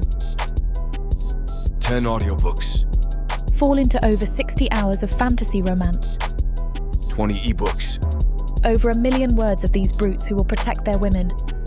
Even if they might destroy themselves in the process. Get the immersive Protheka fantasy romance bundle. For 80% off, right now, dive into Protheka at a once-in-a-lifetime discount. The first bundle to offer both ebooks and audiobooks on worldsofprotheka.com. Protheka's magic is eternal, and this Romantasy bundle will make it endless. Chapter 6. Barak. The ogre's hammer whistles past my head, trailing hot air like a forge bellows left open. It misses barely, but the wind of it still stings my cheek. The bastard's got 4 arms, each as thick as tree trunks, veined and glistening with sweat under the sun that beats down like judgment. His tusks gleam like polished ivory, and his eyes burn the same molten color as the pits that birthed him. He roars again, too loud, too full of himself. The crowd roars louder. They like him. He's flashy. He bellows and flexes and parades his brute strength like a showmare. The announcer calls him Gornath the Emberborn, champion of the smoked teeth. I don't care what he's called. He fights like a battering ram without a brain. Easy to read, easier to hurt. His front right arm swings in. I duck under it, pivot on my hoof, and slam my shoulder into his gut. He grunts, stumbles, and I hear the wet crunch of bone in his ankle when I bring my knee up into the back of it. He collapses hard on one side, howling, scrabbling at the ground with his other arms like a felled insect. I give him a breath. Just one. Enough time to raise himself back to one knee, snarl crooked teeth, and raise the hammer again with a defiant grunt. Then I take the other leg. This one breaks easy. It folds sideways with a sound like snapping wood. He doesn't scream this time. He just gasps, eyes wide, like he's finally realized what this place is. Like he just now understood that down here, in the sand, there are no rules, no gods, no mercy. I step back. Let him crawl. Let them see. The crowd is a writhing wall of noise. They chant my name with glee. Their mouths scream for death, their hands lifted in unison, fists and cups and coins raised toward the pit. Barak! Barak! He tries to crawl to the edge of the ring, toward escape, toward anything but this. I grab him by the back of the skull. One twist, fast and sharp. His neck pops like a ripe melon stem. His body slumps, limp, a sack of meat with no spark left inside. The cheer that follows shakes dust from the upper columns. The crowd explodes into a frenzy. It isn't victory they want. It's spectacle. I lift the hammer above my head and roar, deep and guttural. Their chant swells louder. I see a child on a noblewoman's lap, clapping with bloodlust in her eyes. I see 2 dark elf merchants shaking hands over a betting slip. I see Loader at the highest tire, lounging like a bored cat with wine-stained lips and a crooked grin. He doesn't clap. He doesn't need to. His eyes glitter with something worse than approval. They throw me a blood-crusted towel as the gates creak open. I stumble back through them, limping. My left side burns, ribs bruised, maybe cracked. My breath rattles in my throat. By the time I make it to the cell, my body feels like someone poured boiling oil through my veins. The sweat stings my eyes thick as grease, and I reek of copper and smoke. Valoa is already there. She doesn't speak. She just takes the towel, dips it in the cistern, and starts wiping my face with slow, careful strokes. Her touch is cool and firm, her expression unreadable. You should see the other guy, I mutter, trying for humor. Comes out gravel and blood. She doesn't laugh, but her eyes soften. You stink, she finally says. Part of the charm. She rolls her eyes but keeps cleaning. The towel comes away red. She wrings it, dips it again, and presses it to my chest, over the worst of the bruises. Her hands pause on a particularly angry welt. Broken? Maybe. She doesn't press harder. She just nods and keeps moving, wiping me down with deliberate care. My legs tremble, not from pain, from the weight of being seen. It hits me again how strange this is. How someone so small, so human, can stand next to a beast like me without flinching. How her touch doesn't make me recoil. How she steadies me in a way no blade or shield ever has. She changes out the towel, reaches into her pouch for salve. The smell of crushed lavender and bitter root hits my nose. She smears it across the raw edges of my shoulder with her fingers, firm and sure. "I thought you said this was going to sting," I say, teeth clenched. "It is." In about 3 seconds, I growl through the burn that follows. She doesn't apologize. "I keep thinking," I say, voice low, "about what this place does. To men. To monsters." She tilts her head, brows drawing together. "The arena eats us," I continue. "Spits us out harder. Uglier. I've seen fighters start with hope in their eyes. I've watched that hope rot. Watched them beg for a blade in the ribs before they forget who they were." Her hand stops. She looks up, eyes clear and serious. "Has it eaten you yet?" she asks. I meet her gaze and feel something tight in my chest shift. Something I buried long ago. Something still warm. "Not all the way," I whisper. She leans in, presses her forehead to mine. No kiss, no words, just that connection skin to skin. Her breath mingles with mine, steady and real. In that second, the cell vanishes. The blood, the cheers, the weight of 1,000 dead names, all of it fades.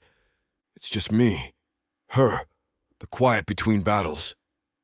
But deep down I know the quiet never lasts. The meat's tough tonight, gristly strips of something that once had a face, and now tastes like it died angry.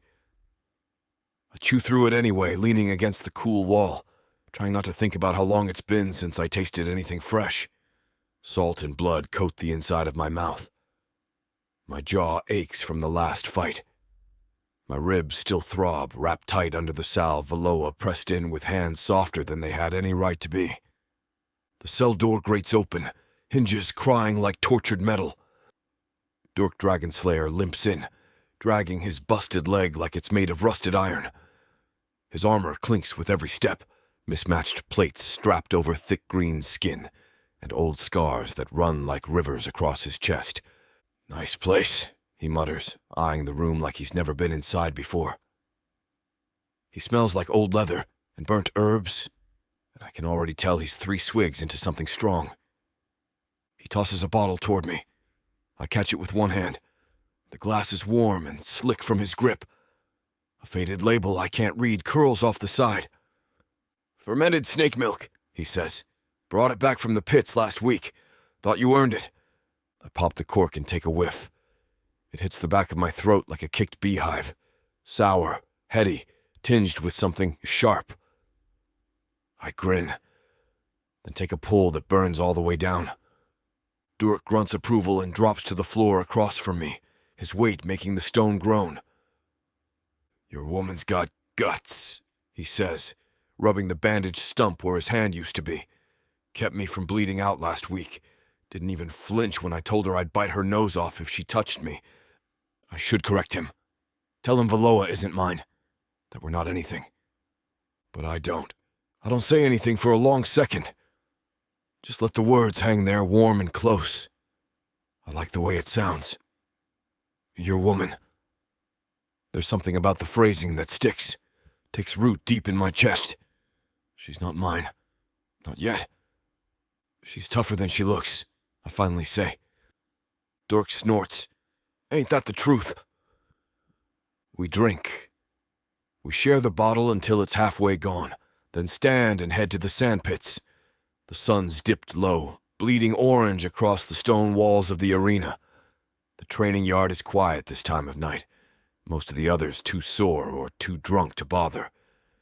But Durk and I, we still bleed for discipline. Still sharpen ourselves on each other like whetstones. He's quicker than he looks for a one-handed orc. We circle each other, bare-chested, feet grinding into the sand. Our shadows twist long on the ground, broken by torchlight and the low fog that rises in the heat. He strikes first, shoulder check into my ribs. I grunt and counter with a knee to his hip. He grins, teeth yellow and sharp. That all you got, cow? I'm pacing myself, tusks. We go again. Fists fly, grunts echo off the walls. Blood sprays once, his from a busted lip, and he laughs like it's a prize. We trade blows until my knuckles throb and my muscles sing, until the edge of rage curls under the skin, but never breaks through. That's how it is with Dirk. We fight like enemies but laugh like brothers. There's no fear between us, only pain and a little respect. I catch him with a sweep, knock him flat into the dirt, and offer a hand up. He takes it, grumbling, then claps my shoulder hard enough to bruise. You fight like a bastard! Better than dying like one. He laughs again and limps off toward the edge of the yard. I stand there, catching my breath, sweat running down my spine in rivulets. The air tastes of ash and rust, thick with the weight of too many bodies and not enough sky. I turn my head. Valoa stands in the archway. Her arms are folded across her chest, one foot planted ahead of the other, hip cocked just enough to tell me she's trying to look unimpressed. Her hair catches the firelight, glowing like it's been kissed by a forge. She's pretending not to watch, failing miserably. Enjoy the show? I call out. She rolls her eyes, but her mouth twitches at the corners. You boys done measuring each other? Depends, Dirk calls back. You got a ruler on you, healer. She groans and flips him off. He barks laughter all the way out of the yard. She walks toward me then, slow and deliberate. Her boots crunch in the sand. There's a tension in her shoulders, but not fear. Not anymore. She's seen too much, sewn too many wounds shut, listened to too many dying breaths to flinch now. I straighten as she stops in front of me. You're limping, she says. Got hit. No. She kneels and touches my side, fingers pressing gently against a bruised rib. I hiss through my teeth. Cracked, she mutters. You'll live. I study her face, the faint smudge of soot on her cheek, the bruise darkening near her jaw from when one of the other healers shoved her. I want to ask who did it. I want to break their knees, but I don't. Instead, I say, thanks for the snake milk. She looks up, surprised. Wasn't me. Still, thanks. We stay there a moment, close enough to share breath, close enough for the world to blur. She leans in just a little, then stops herself. I feel the same pull, the same ache, but not yet. Not tonight. She steps back. I'll bring you more self. I nod. She turns and disappears into the shadows again like a ghost wrapped in copper and fire. I stand there in the sand long after she's gone, heart pounding in time with the memory of her touch. Chapter 7. Valoa. The stench hits before I even push through the infirmary doors. Rotting blood, sweat-soaked linens, and the sour tang of infection, the kind that clings to the walls like mould.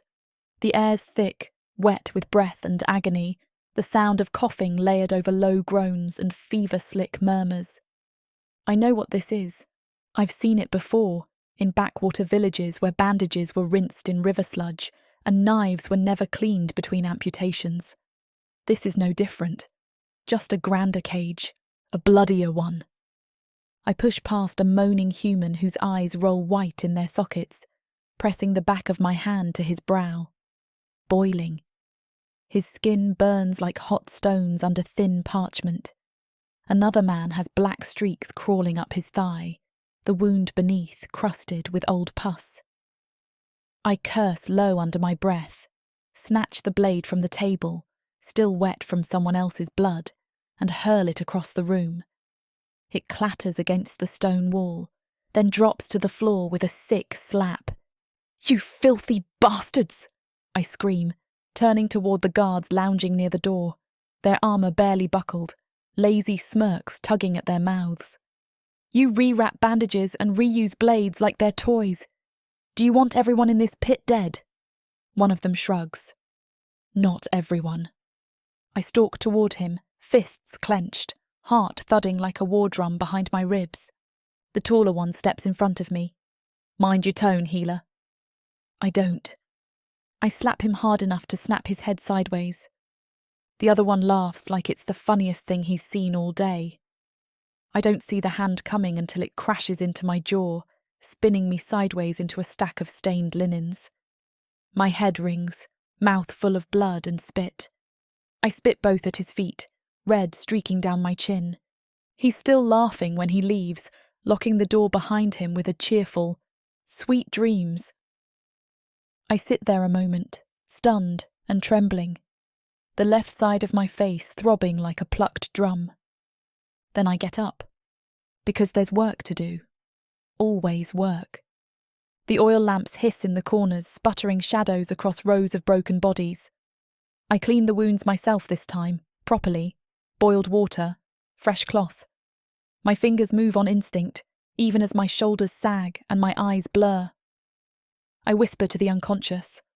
I murmur to the dying. I hum old songs to keep my hands steady. I hold pressure on a bleeder with one knee while stitching with the other. I strip off my outer tunic and rip it into clean strips. I don't sleep. By dawn, the room smells a little less like death, a little more like something salvageable. The door creaks open again, just as the light begins to slip through the slotted stone. I expect more mockery, maybe another slap. Instead, it's Dirk. He's soaked in sweat, one eye already starting to swell shut, and across his back hangs another orc, half conscious, gut wrapped in a torn blanket, blood seeping through like a sunrise. "Wake up, healer," Dirk grunts. "We got another one." I'm awake, I rasp. He lays the wounded orc down with surprising gentleness. His own knees crack as he straightens, wiping a hand across his mouth. He eyes the room, the cleaned tables, the freshly wrapped limbs, the faint steam rising from buckets of boiled water. "You did all this?" "I didn't sleep." "You'll die doing this." "Maybe." But they won't. Dirk looks at me for a long time. "You know," he says, dragging over a bench with a sigh, "they're starting to trust you." I noticed. That's dangerous. I glance down at the orc's wound, deep but clean. I'll need to close it soon. For me? For everyone. They don't like when things start shifting. When someone down here starts standing up. I rinse my hands in scalding water. It burns, but it wakes me. What am I supposed to do? Let them rot. Dirk chuckles. That's your problem. You think you still got choices. I don't answer him. I focus on my stitching, biting the inside of my cheek to keep from shaking. My vision doubles for a second, then clears. The thing is, he's right. Even the guards now. They leave scraps of food for me near the cot. They grunt thanks when I wrap their broken fingers or lance their boils. One of them asked me to check his rash the other night. Another slipped me a dull blade with a nod and said, "You'll know what to do with it." I keep it under the sink. I don't think about it much. Not yet. But it's there. And so is the truth threading through all of this like a poisoned wire. There's power in being needed. Power I never asked for. Power that terrifies me more than anything Lotor could dream up. Because it makes me visible. And in this place, being visible is the first step to being burned. Barsok's eyes have changed. Not in colour or shape. Not in anything anyone else might notice. But I see it. A flicker of unease whenever I pass one of the guards and they nod respectfully. A shadow beneath his brow when someone tosses me extra bread or mutters a half-hearted thanks for stopping their fever. It's not jealousy. I know the taste of that beast, bitter and green and clawing. This isn't that. It's fear. Not of me, of what they're building around me. A pedestal with no foundation. "They build you up," he says, crouched in our cell while I squeeze fresh salve into a cloth, to make the fall louder. I look up. "Is that what they did to you?" He doesn't answer at first. just watches the fire in the brazier crackle low, throwing long shadows up the wall. Then he nods. Once. Slow. Like it takes effort to dig the truth up from wherever he buried it.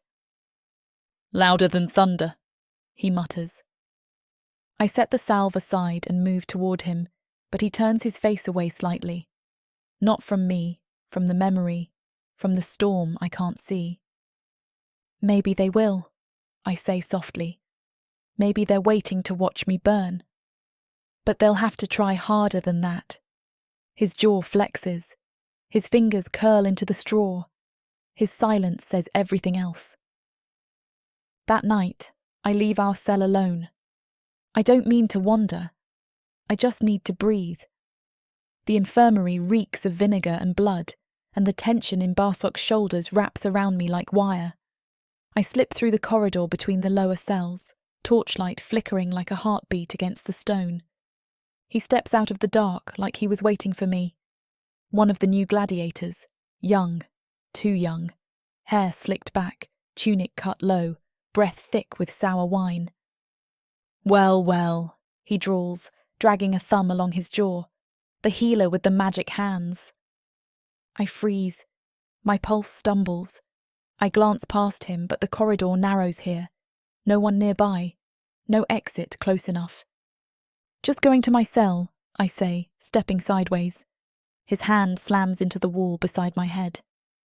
"You're famous now," he whispers, leaning in. "Everyone wants a piece." I don't think. I shove him back hard enough to stagger him, my fingers already reaching for the tiny blade I keep in my boot. But I never get the chance to use it. Because Barsok is there. 1 second, the corridor is filled with tension. The next, it's filled with something colder. He doesn't roar, doesn't growl. He just appears, silent and vast, and the air changes around him. The boy turns, and Barsok grabs him by the collar, lifts him like a sack of grain, and slams him into the wall. The stone groans. The boy's mouth opens in a squeak, too shocked to scream. "No," I say, reaching out. But there's no fight, just a sharp sound, like meat hitting stone. Then silence. The boy slumps to the ground, his lip split, his nose broken, blood puddling beneath him. I don't ask if he's dead. Barsok stands over him, shoulders heaving. His fists drip. His eyes glow low in the torchlight like coals banked in ash. Then he looks at me. It's not rage in his face. It's regret. Dull and choking. He stares at his own hands like he doesn't recognize them. "I broke my promise," he says, voice thick. I take a step closer. "I swore I wouldn't become what they want. What they built me to be. A monster." I touch his face. Just the edge of my fingers on his jaw. His skin is hot, bristled with tension, but he doesn't pull away. "You didn't become one," I whisper. "You saved me from one." His throat works like he's trying to swallow broken glass. Behind us, the corridor stretches back into darkness. Somewhere another torch crackles. The moans of the wounded echo in the distance. But here, in this breath, it's quiet. His eyes finally meet mine again. "You shouldn't have to need saving," he says. "None of us should," I reply. But here we are. He lifts one hand, hovers it near my waist, unsure. I take it and press it flat against my ribs, where my heart still hammers like a war drum.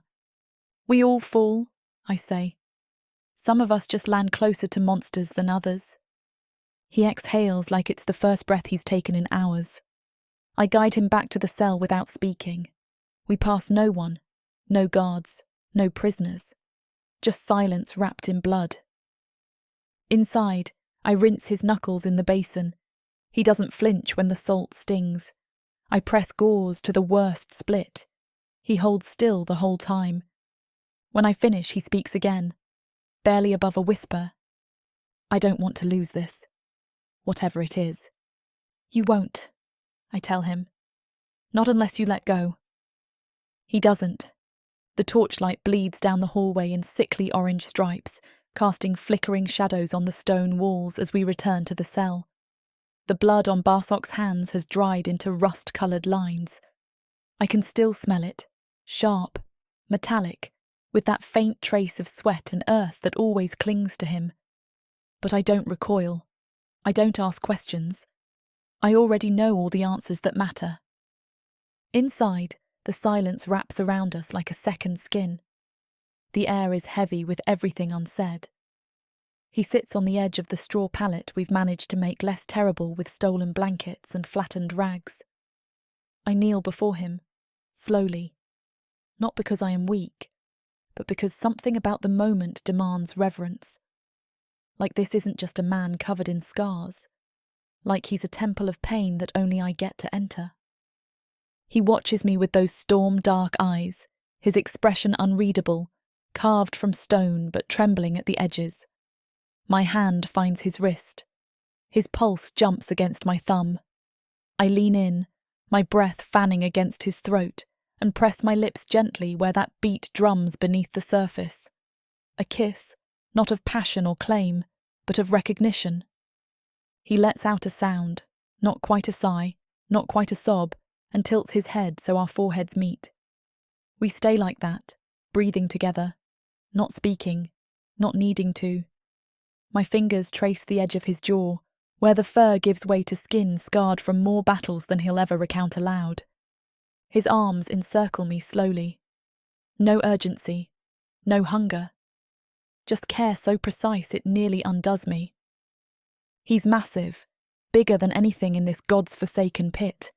But right now he holds me like I might break if he shifts wrong. His hands splay across my back, one calloused palm moving in slow circles, grounding me. My breath hitches. I blink fast, trying to trap the tears before they fall. His voice breaks the silence first, low and rough as worn stone.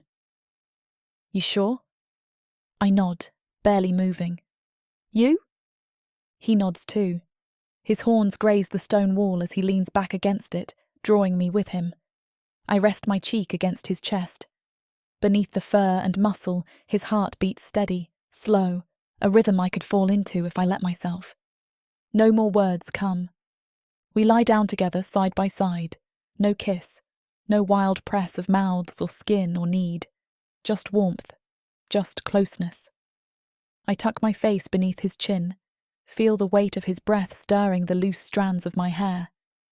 He shifts so that his leg touches mine, his hand wrapped around my wrist like a promise he doesn't know how to say out loud. The chains are still there, on our lives, on our wrists, on the rules of this place, but they feel quieter, less suffocating. Maybe it's the illusion of safety, or the simple act of knowing someone would bleed for me again. Maybe it's the firelight dancing on the walls, or the echo of his voice still tangled in my memory. But for the first time since they threw me into this God's cursed arena, I don't feel like I'm surviving just to survive. I feel seen. I feel like someone. The quiet settles between us like dust, soft and patient. He doesn't move, doesn't push. I think that's what undoes me the most. Not the violence he's capable of, not the stories he keeps locked behind those eyes, but the restraint, the reverence, the way he treats me like I'm more than blood and bruises. His breath deepens. I feel his body relax beneath mine, muscles unwinding, heartbeat slowing. I shift just enough to brush my lips against his jaw, light as the touch of a prayer. And then I settle back down, our foreheads resting against each other. I dream, not of blood or fire, not of chains or screams, but of wind through grass and the way his hand felt when it closed around mine, of sunlight breaking through clouds, of what it might be like to be free with him, to wake somewhere far from this place and laugh without fear of who might hear. I don't say the words forming in my heart, not yet, but I think them, loud and clear. I trust him, not because he's the strongest or the fiercest or the most feared among the pit, but because in his silence I see the man he used to be. the one he still clings to in the dead of night, the one who believes there's still something worth protecting, even if it costs him pieces of his soul. I think I love that man. Chapter 8. Barak. The announcement echoes through the stone halls like a war drum. The Tournament of Thorns.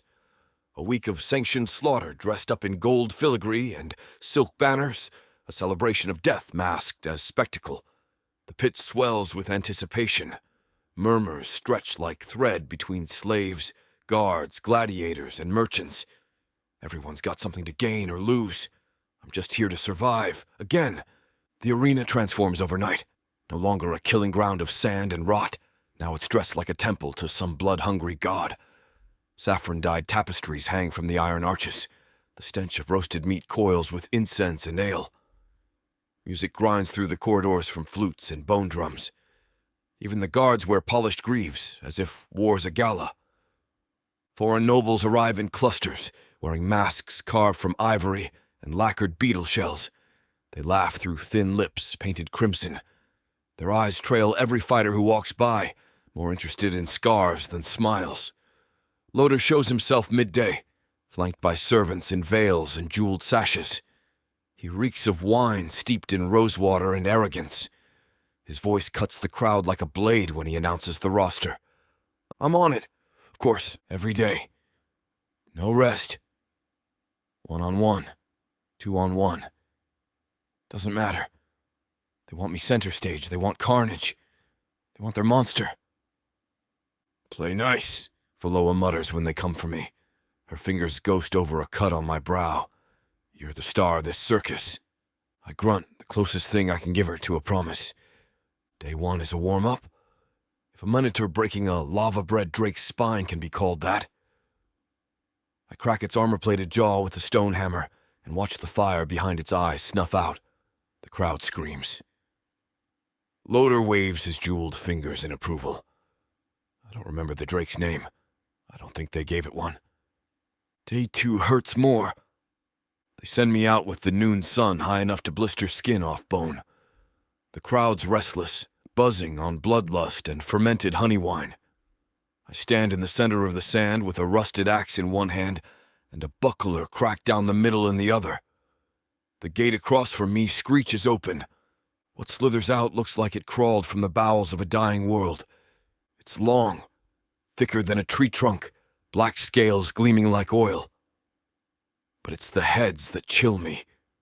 2 of them, perched on thick necks, move like serpents dancing on the edge of madness. One hisses words I can barely understand.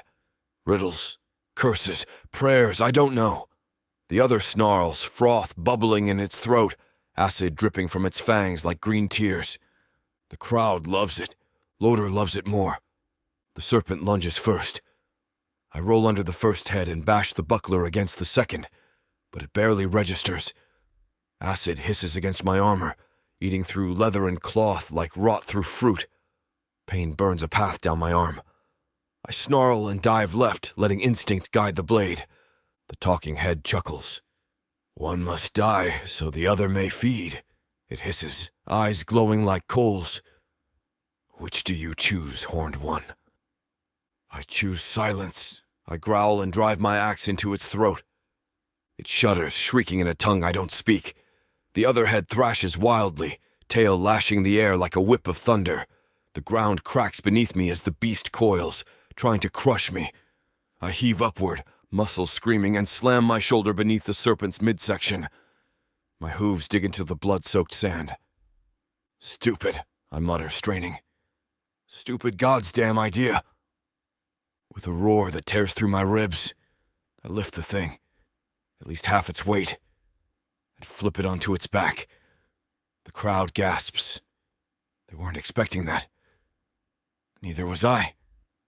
The creature writhes, both heads snapping in different directions.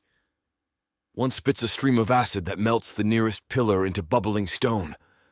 I land atop the chest and drive the axe straight through the second skull. The cracking sound is wet and deep. It shudders once, then stills. I stand, panting, blood slick and shaking. The crowd erupts.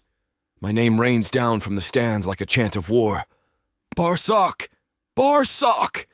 I don't feel triumph, only the hollow echo of what used to be pride. My hands ache. My wounds throb. My heart doesn't beat faster. It slows, heavy and leaden. Loder watches from the uppermost balcony. He stands, just for a second, and turns his back. He leaves without a word. That's as close to disapproval as he'll ever show. I'd smile if I wasn't so goddamn tired. They tossed me a skin of wine when I returned through the gate. I don't drink it. Valoa's waiting in the infirmary with clean bandages and fire in her eyes. More acid? She asks, frowning at my arm. Yeah. You ever think about maybe not getting sprayed with venomous sludge? No.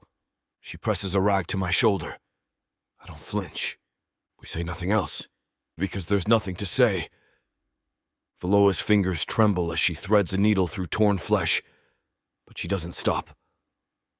The cot beneath the wounded gladiatrix is soaked in more blood than any body should hold, and still she works, biting back curses, barking orders, barking at me. Her eyes are rimmed red, dark hollows, carved beneath them like bruises from a fight she never entered, but always loses. She hasn't slept more than a few breaths in 2 days. When I tell her to rest, her voice cracks like flint against steel. I don't get to rest, Barak. Not when you're out there bleeding for their amusement. Her words hit harder than the ogre's hammer 2 days ago. I actually flinch. She doesn't notice, or maybe she does and doesn't care. She yanks a bandage taut and ties it with a jerk that makes the patient groan. I open my mouth. Shut it again. There's no comfort I can offer her right now that wouldn't sound like a lie. We both know what this place is, what it makes of people, what it eats of them. She wipes her hands on a rag that was white once. Now it's a patchwork of dried blood and something that smells like spoiled herbs. Her breath comes short, shallow. Her shoulders slump. But she doesn't sit down. Instead, she moves on to the next body.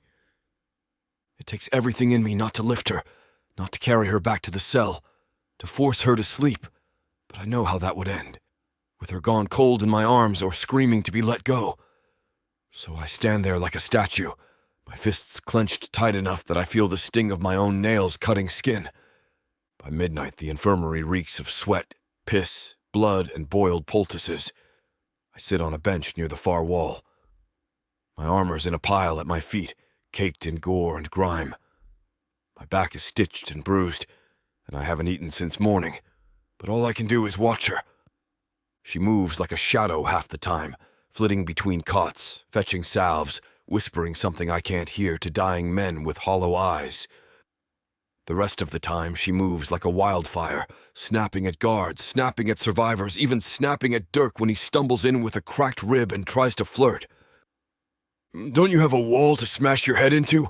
she growls. He grins, holding his side. "That's tomorrow's fight, sweetheart." She doesn't laugh. Neither do I. When she finally collapses onto a cot, one across from Dirk's, I feel something twist inside me. She curls in on herself like a flame trying to survive the wind. Her hands are tucked between her knees. Her head rests on her arms. Her red hair's a tangled halo around her face. Even asleep, her body is tense, like she's bracing for the next disaster. I should say something, anything. I should go to her, lay a blanket across her shoulders, whisper the name of a star I used to follow across the seas. But I don't move, because I've never known how to comfort something soft without breaking it. Dirk catches me staring. He says nothing, just grunts and pulls a crust of bread from his belt pouch. Tosses it my way. I catch it without looking. "She's tougher than she looks," he mutters. "I know. She's got more fire than 10 of you." "I know that too." "Then why the long face?" I tear a chunk of bread off and chew it dry. "Because she's burning herself alive to keep us warm." He doesn't answer. Doesn't need to. He just shifts on his cot and shuts his eyes. I stay awake longer, listening to the moans of men too wounded to scream. The drip of blood into pails, the soft, rasping rhythm of Valoa's breath across the room. It's steady, quiet, sacred. I lean back against the wall, staring at the ceiling as if it holds answers, but all it shows me are cracks and dust and the ghost of my own guilt. Because she was right. I've been pretending we're in control, pretending this thing between us, whatever fragile, quiet thing it is a choice, not a product of our captivity. I've been letting the crowd's roars fool me into believing I have power, but I don't. Not really. We're all just dancing for monsters, praying the music doesn't stop. For a moment, just a moment, I pretend we're free. She's beside me, not across the room, my arms around her, her body warm against mine. No chains, no screams, just the wind and the sea, and a fire burning in the hearth. I know it's a lie, but it's the only thing that lets me sleep. I dream of her. Not the way she looks when she's bandaging torn flesh or cursing at guards. No, in the dream she's laughing, free, full-bodied, head tilted back like she's never been hurt. Her hair is windblown, her skin sun-warmed, her eyes bright and sharp as lightning over calm water. I see her mouth moving, saying something I can't quite hear, but I know the sound of it is meant for me. Then she leans in. Soft lips brush mine in a kiss that's more sunlight than skin. I feel her fingers curl into my mane like they belong there. My hands cradle her waist like I've always known how. The ache that pulses through my gut isn't lust, not exactly. It's something older, deeper, like wanting to be known, truly known, and not found lacking. I wake in the dark, biting my tongue to keep from groaning. My manhood's hard as steel, pressed awkwardly against the inside of my thigh beneath the threadbare blanket. I curse under my breath, dragging a hand over my face. The cell is still, too still. I glance sideways. She's there, still curled up on the cot across from me. Her breathing is even. Peaceful. One arm dangles over the edge of the mattress. Her fingers twitch now and then like she's dreaming too. I shift onto my side, careful not to make noise. Shame rides my shoulders like a boulder. Not because of the dream. I've had worse. I've done worse. But because I want her in ways I don't fully understand. Want her laughter and her quiet. Want her hand in mine when the blood stopped flowing. Want her to choose me, not because there's no one else, but because I'm enough. That terrifies me more than any monster they've thrown into the arena. I keep my distance. Even in dreams, I don't touch her like that. Not yet. My body eventually settles, the ache easing into a dull throb behind my ribs. I don't sleep again. Just watch her, listen to the rustle of rats in the corners and the occasional clang of distant gates being locked for the night. When dawn creeps in through the crack near the ceiling, she stirs.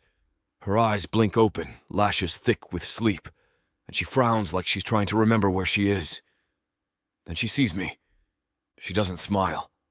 Not exactly. But her face softens. I sit up, joints creaking like old ship timbers, and reach into the cloth bundle beside me. It's not much. Just some dried meat, a hard crust of bread, and half a roasted root someone slipped me after yesterday's win. I hold it out. She swings her legs off the cot and comes to sit beside me without saying a word. She's barefoot, hair mussed, eyes puffy. Still the most beautiful thing I've ever seen in this pit. I break the bread and offer her a piece.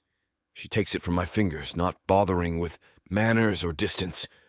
Our fingers brush and neither of us pulls away. She chews slow, methodical. Then she takes the meat when I nudge it toward her. Her eyes flick up, meeting mine. I don't speak. Neither does she. The silence between us is thick, not awkward, not empty. It's full of the things we don't dare name. The touch of her lips on my throat still lingers, even days later. The way she looked at me that night like I was something sacred, not a monster in chains. The way I touched her back like a prayer I wasn't allowed to say out loud. I don't know what to call this thing between us. It isn't lust.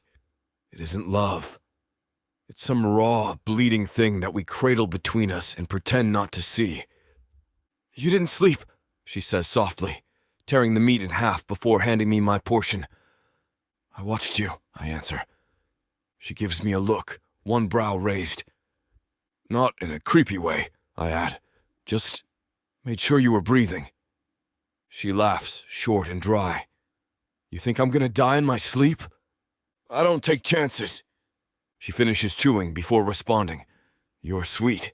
Don't say that out loud, I mutter. Ruins my reputation.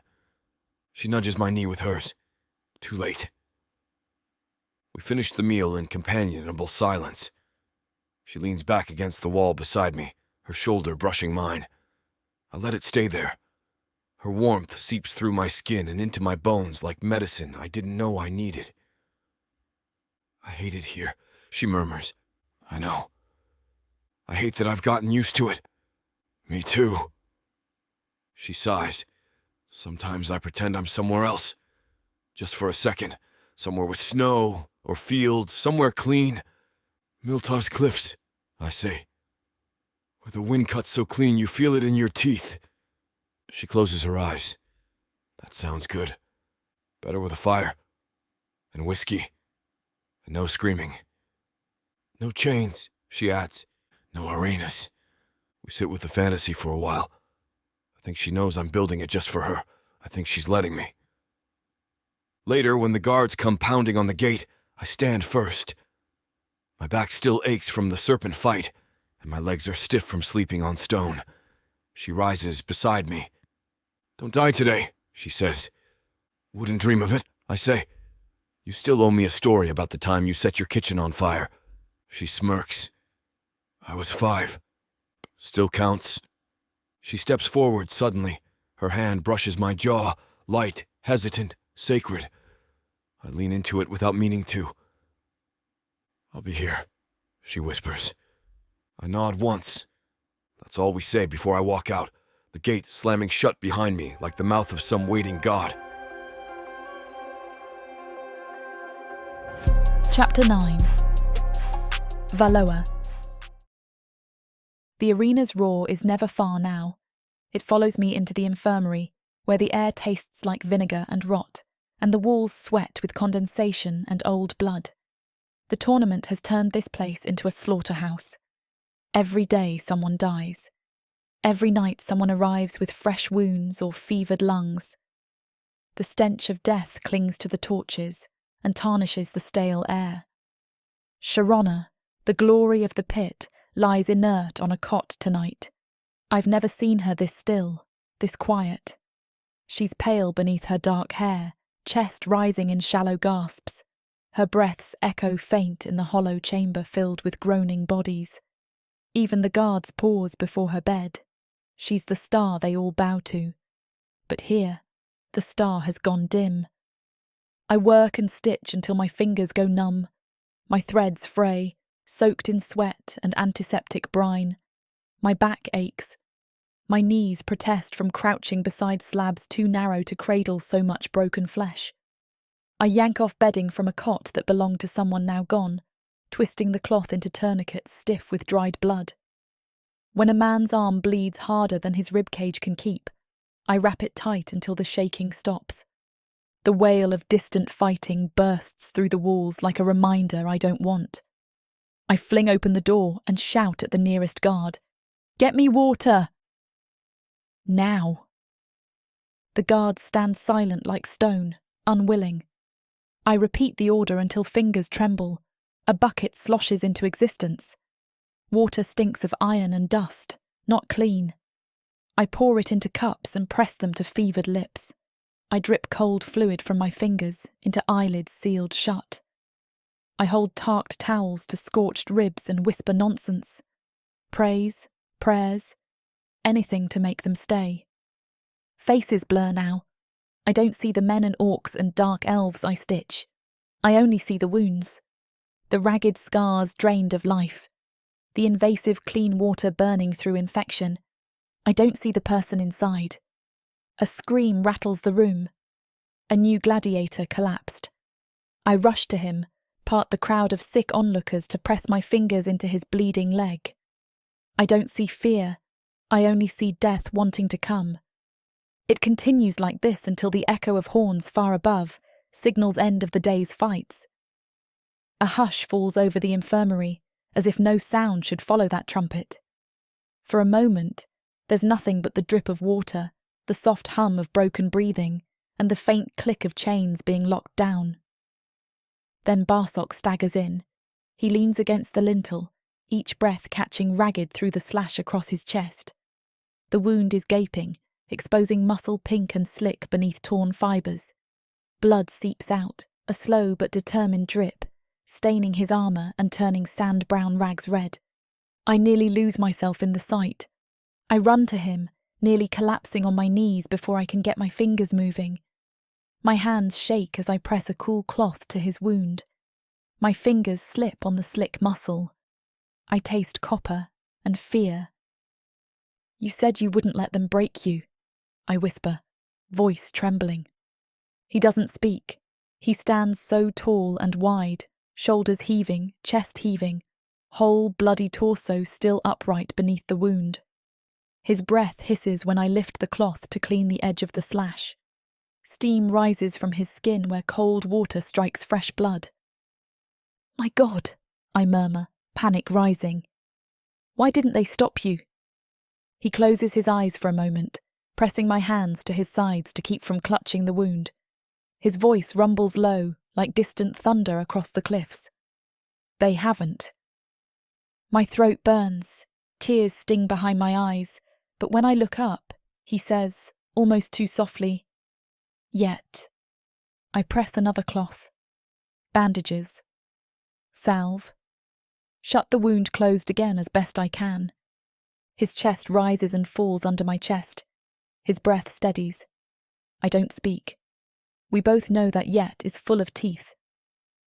When I finish, I slide back so my palms rest on my knees. He stands shaking slightly, blood dripping off his chest onto the filthy tile. "I'll rest," he rasps, voice raw. "You have to," I whisper. He nods once, stiff, turns and lurches toward the cot. I follow him without thinking. He collapses into the bedding like he's never slept before. His chest still bleeds through the bandage, but he doesn't gasp, just lies there, eyes turned toward the ceiling and silent like a storm gone quiet. I sit beside him, cold stone beneath me, bandaged hands poised but resting. His shoulder presses against mine, warm despite the wound. The chaos in the infirmary hums around us like a hive, but here, close to his skin and his pulse, I find an impossible bit of peace. I trace a line over the dried blood, past the bruises, across the new scar. When my fingers brush the old ones, I feel a tremor beneath the surface. He doesn't pull away. We don't need to speak. In the stillness, I realize I trust him more than I ever thought possible. Not because he's unbreakable, but because he keeps getting up anyway. I rest my head against his ribs. His breath smooths. The ache of exhaustion pulls me close. I don't close my eyes. The infirmary is a furnace of scents, blood, oil, herbs and fear mingled into a thick haze that sticks to everything. I work through the dawn's first light, knotting gauze and wiping sweat from my temples as Dirk grips Barsok's shoulders with steel in his arms. Barsok's delirious, caught between rage and pain, a wild thing pinned to a stone slab by chains and steel. I loosen the tourniquet and gather fresh cloths while Dirk steadies his head. Barsok's breath comes ragged between snarls. His eyes are glazed with something feral, something I don't recognise. Not Barsok, not the man I've come to trust, just an echo of fury soaked in bloodlust and survival instinct. "Hold him," I whisper to Dirk. My voice is steady, despite the tremble in my fingers as I draw the needle. When I bring the blade close to the gash along Barsok's side, he lashes out, wraps his arms around the chains over his head, tears at the slack, roaring in frustration and terror. Dirk grips tighter, growls something I can't catch. I drag my palm across my cheek to clear away tears I didn't know I'd shed. I lean in closer, breath tickling his ear with the scent of herbs and copper. The wound throbs beneath the salve. I thrust the needle into flesh. Blood beads at the tip of the thread almost instantly. I work fast, knotting as I go, trying to shut the rage behind his eyelids, even as I close his wound from the outside. He snarls again, as if he smells betrayal in the cloth, in the hands pressing him into the slab. I pull the needle free, press gauze into the cut, and shift my weight so Dirk can hold tighter. I look into Barsok's face. His eyes flicker with recognition. Or maybe it's the heat leaving his body. "Don't give in," I say. My voice rises, thick with something fierce I've never allowed myself to use on him before. "You will not die in that pit." He jerks, hurts me with his sudden movement, and I grip my teeth through my own stab of agony. I see the red thread of pain trace across his shoulder. Then I shout, "Not before I get to kiss you again." The words burn out of me, hot, raw, and the shift is instantaneous. His face snaps into focus, eyes sharpening through the haze. His jaw twitches, and then he grips my wrist. Not too tight, not possessive, just tethered, tethering himself back to air and awareness. His grip grounds him in the moment until his roar becomes a ragged breath. Then he closes his eyes, chest rising and falling slower, heavier with relief. The silence that crashes into the room feels louder than any roar ever did. Dirk releases his grip and steps back, bruises white from the tension breaking all at once. He stands beside me, arms folded in silent solidarity. I don't let go of Barsok's wrist, though my fingers ache and burn, smeared with blood and ointment. I press my palm flat against his shoulder, tracing the line of torn muscle I've just stitched closed. His skin is warm and slick beneath my palm, a living scar made whole again. My other hand rests over his, not soothing, not pity, just presence. He doesn't speak. He curls one finger around the edge of my hand, just enough to anchor himself in the real world again. We sit like that for long minutes, framed by candles guttering on the wall, the moisture of his laboured breath brushing against my temple. The other wounded men are silent now, merciful in their exhaustion. Dirk moves to let us have a moment, alone, while I close the rest of his wounds. When it's done, I lean back, letting my hands drop. Barsok still holds one of my hands. His face is pale, his breathing steady, but for the faint tremor in his jaw. "You should rest," I murmur, voice barely loud enough to carry. His eyes open. They're clearer now, not entirely what they were before, but they're there. I see unfinished battles behind them, but I also see someone who recognizes that I didn't leave him in the dark. "I said no," he whispers. "I know," I say. "Progress." He squeezes my hand and then releases it slowly. When he finally pushes himself upright, unceasing, undefeated, I hold out the cloth that's soaked with disinfectant. He takes it and dabs at his face before looking at me. "It hurts," he says quietly. I brush a strand of hair from his forehead, the motion slow, gentle. "Let it," I whisper, "because if you were a broken man, you'd be bleeding inside more than out." He doesn't respond. He just stands, carefully flexes every limb, tests the turns of his spine. Then, as if learning he can move again, he steps off the slab awkwardly, both hands knotted around the edge. I stand too, keeping close. "You saved me twice," he says slowly. "First from death in the pit. Now, from becoming it." "I hope that's true," I answer, "because I can't stand losing you." He shifts so that his shoulder brushes mine as we walk toward the exit. Chains rattle behind us. The door arches are stained in shadow, the corridor beyond filled with the groan of men too tired to fight anymore. We don't speak again that night. We don't have to.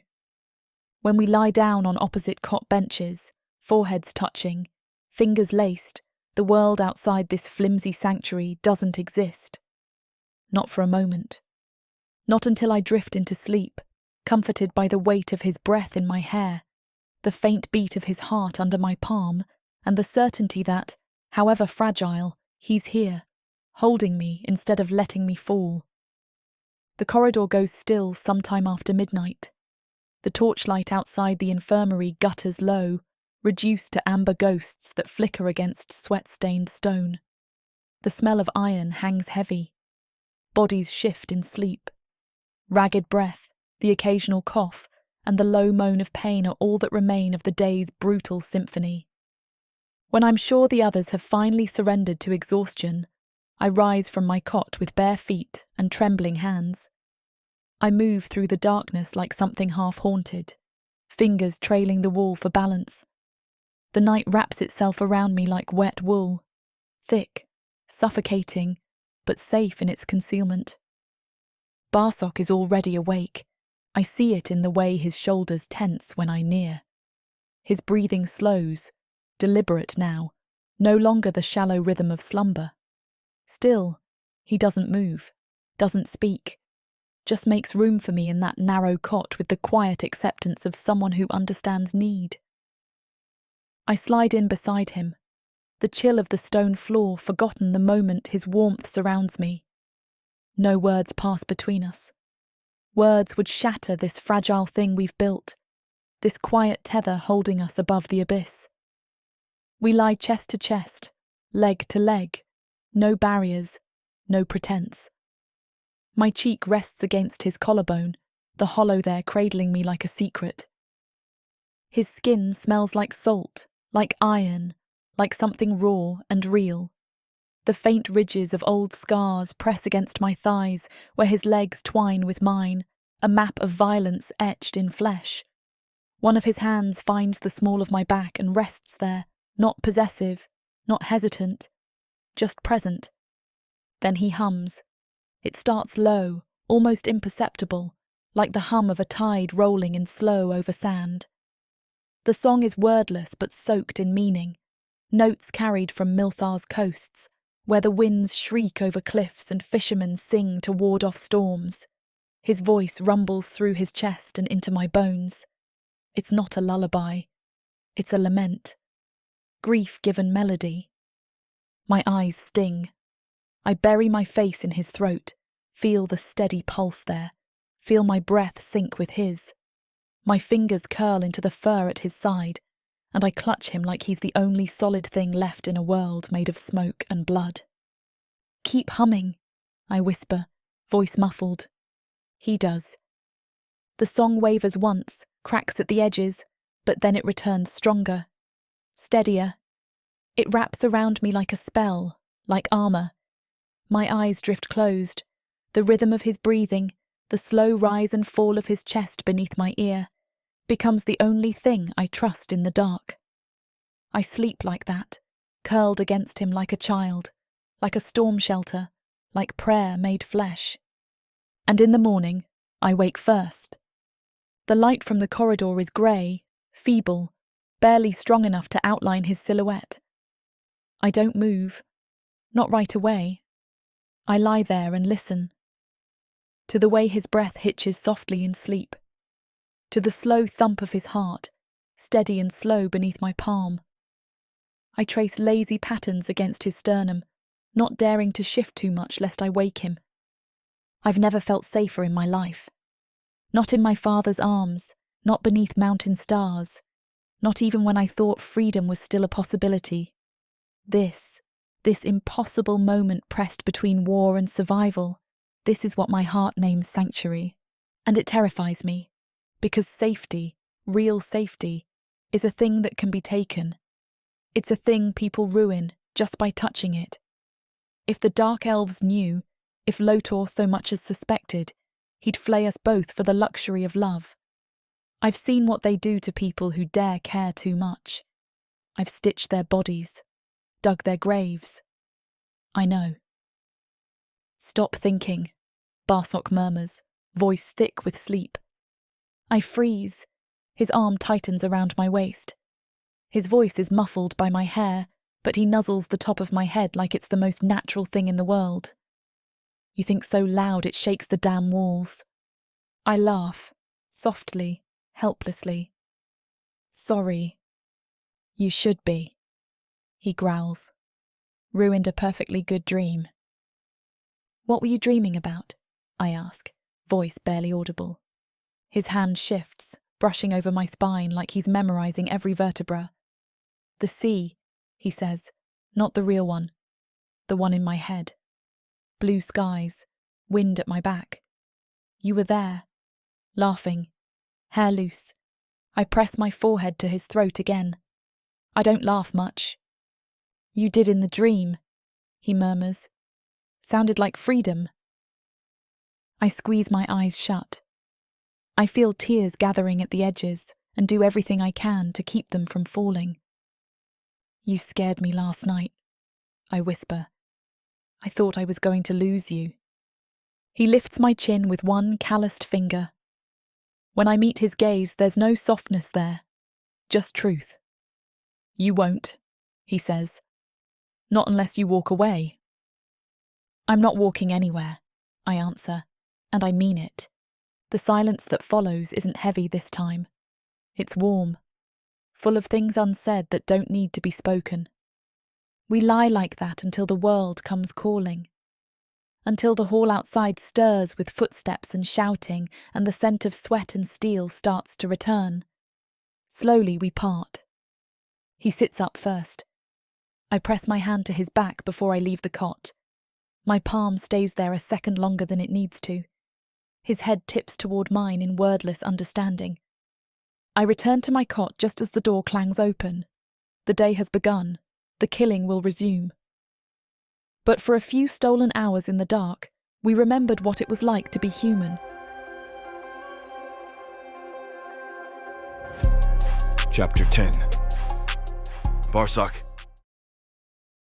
They moved me to a private cell after the Hydra fight. It's walled in iron and stone, thicker than any others.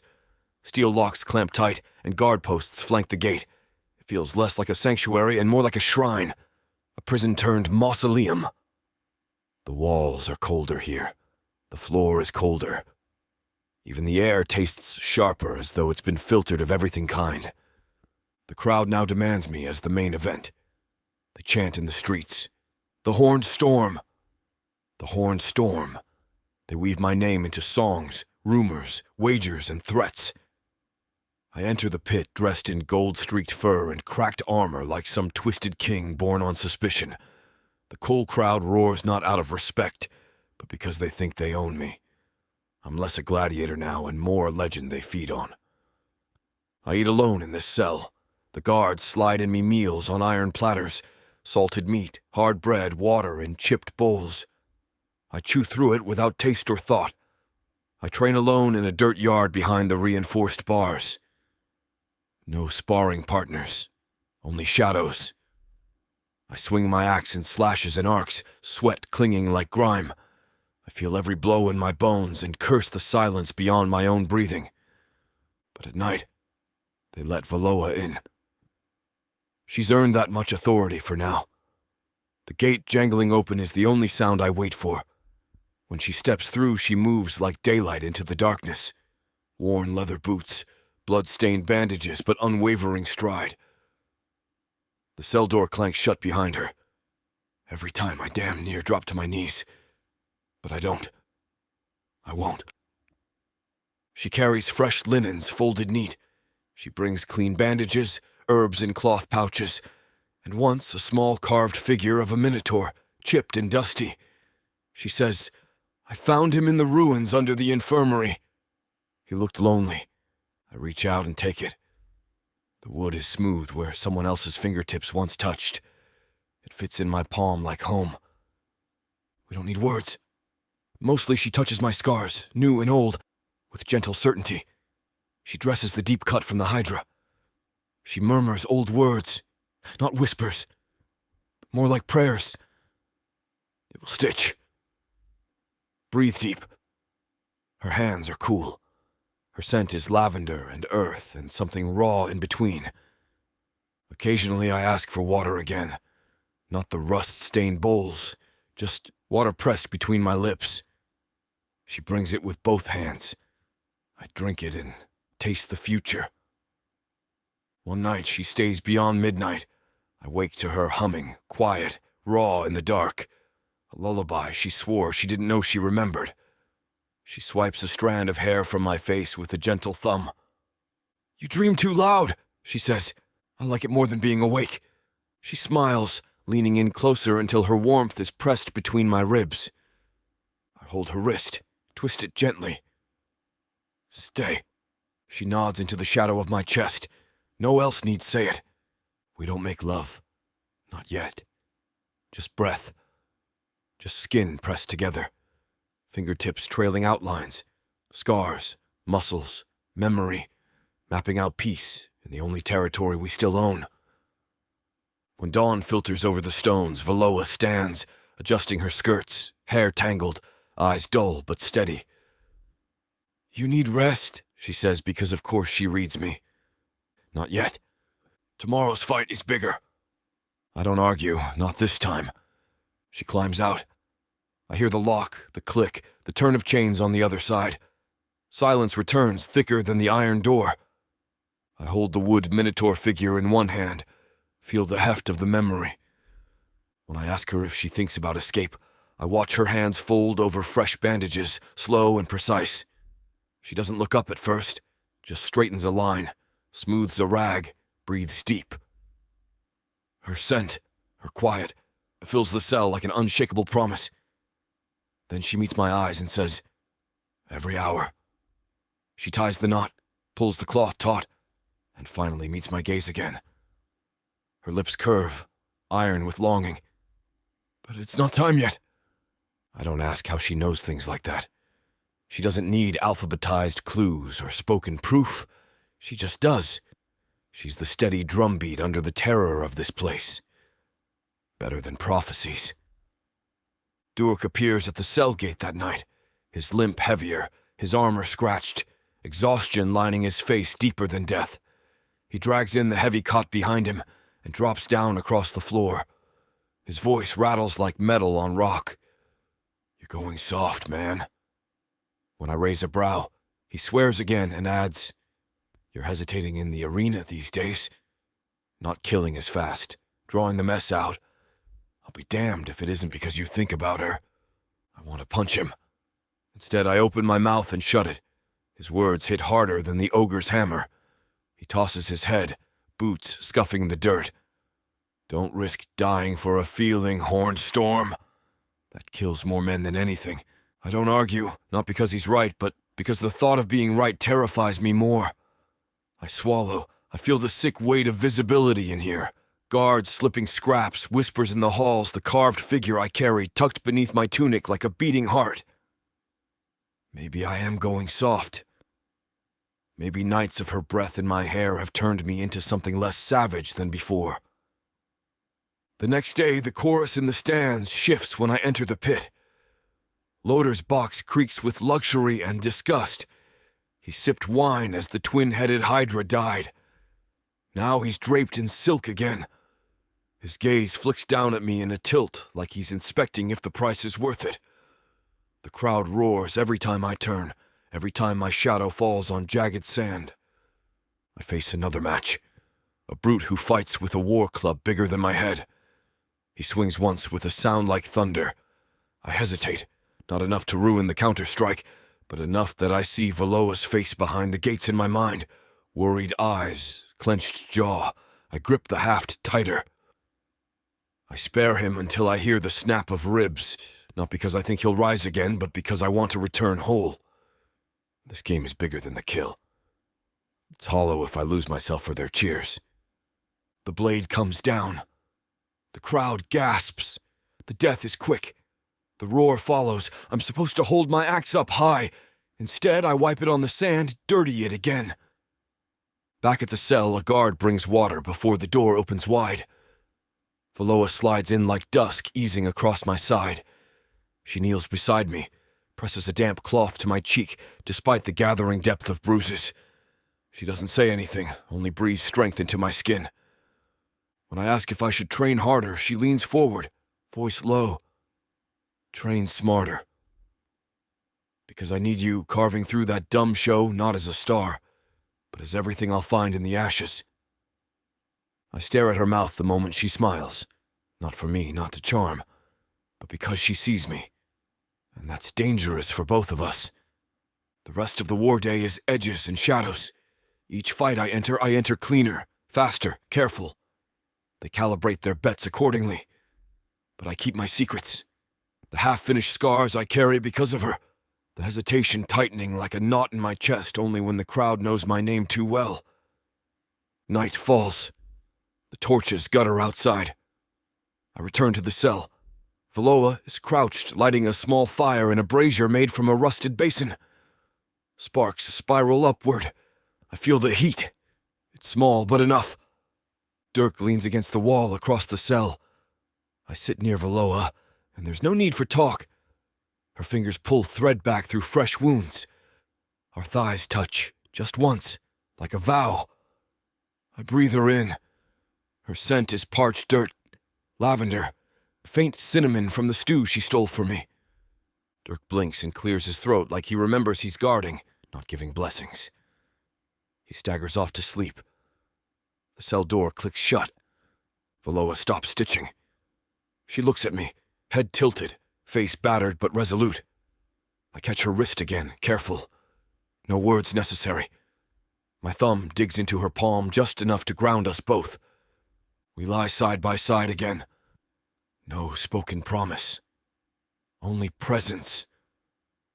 I feel the carved minotaur pressing between us in my pocket, and I tuck it into her hand. She lets it rest there. Closed fingers. The chains rattle once when a guard passes outside the door, and we tighten around each other as though our breath alone is enough to hold us upright. I close my eyes and feel safer than I've ever been in any battlefield. Because of her. Even if the world will always want to tear us apart, I choose to stand here a little softer and hold on. The air inside the cell tastes of iron and old sweat. But when Barak kisses me, the world rewrites itself. His lips brush mine with the careful reverence of someone touching something sacred, not just a woman. His body, so large and wild, black fur streaked with silver, shoulders broad enough to shield a battlefield, shakes with restraint. He spent his life holding back, holding in. And now, in the hush between screams outside the cell, he lets me in. Sorry for the interruption. I know you were gearing up for a steamy scene, but it's way too hot for this platform. If we want to keep sharing our stories for free, we have to abide by this platform's guidelines. To get the full unabridged audiobook, go to worldsofprotheka.com. Browse through unabridged audiobooks, countless ebooks and bundles offered at a discount. If the thought of me whispering all the dirty details into your ear isn't enticing enough, use discount code YouTube30 to get 30% off of all digital products. Story after story, audiobook after audiobook, the Worlds of Protheka are waiting for you. Protheka's magic is eternal. But unabridged, it's unforgettable.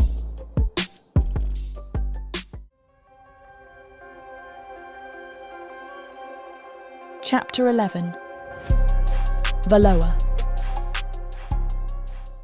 Rain drips through the cracked stone of the infirmary ceiling, each cold drop landing with a hiss on our bloodied bandages, chilling the air until my breath puffs white. The torches struggle in the damp, casting quivering shadows that twist like dying figures. The sound blends with coughs, whimpers, the metallic stink of illness and open wounds. Supplies run low. Poultices are soaked from reuse. Clean linens dwindled to torn scraps, and water tastes like mud from overuse and too many hands dipping in. I work through the chaos, soaked, frozen, desperate to save someone, anyone. The next round of fights begins, and they bring fresh injuries slamming through our doors like tidal waves. They carry in men and women with shattered limbs, crushed ribs, singed muscle, and ruined lungs. There's no time for tenderness now. The floor beneath the makeshift slab is slick with fresh gore and spit as I struggle to keep up, stitching, cleaning, pressing, threading red-stiffened cloth into tissue that bleeds before it ever heals. I start losing people I thought I could save. A boy with a crushed spine lies convulsed on the table. His eyes flip wild. He stops breathing after I stitch him.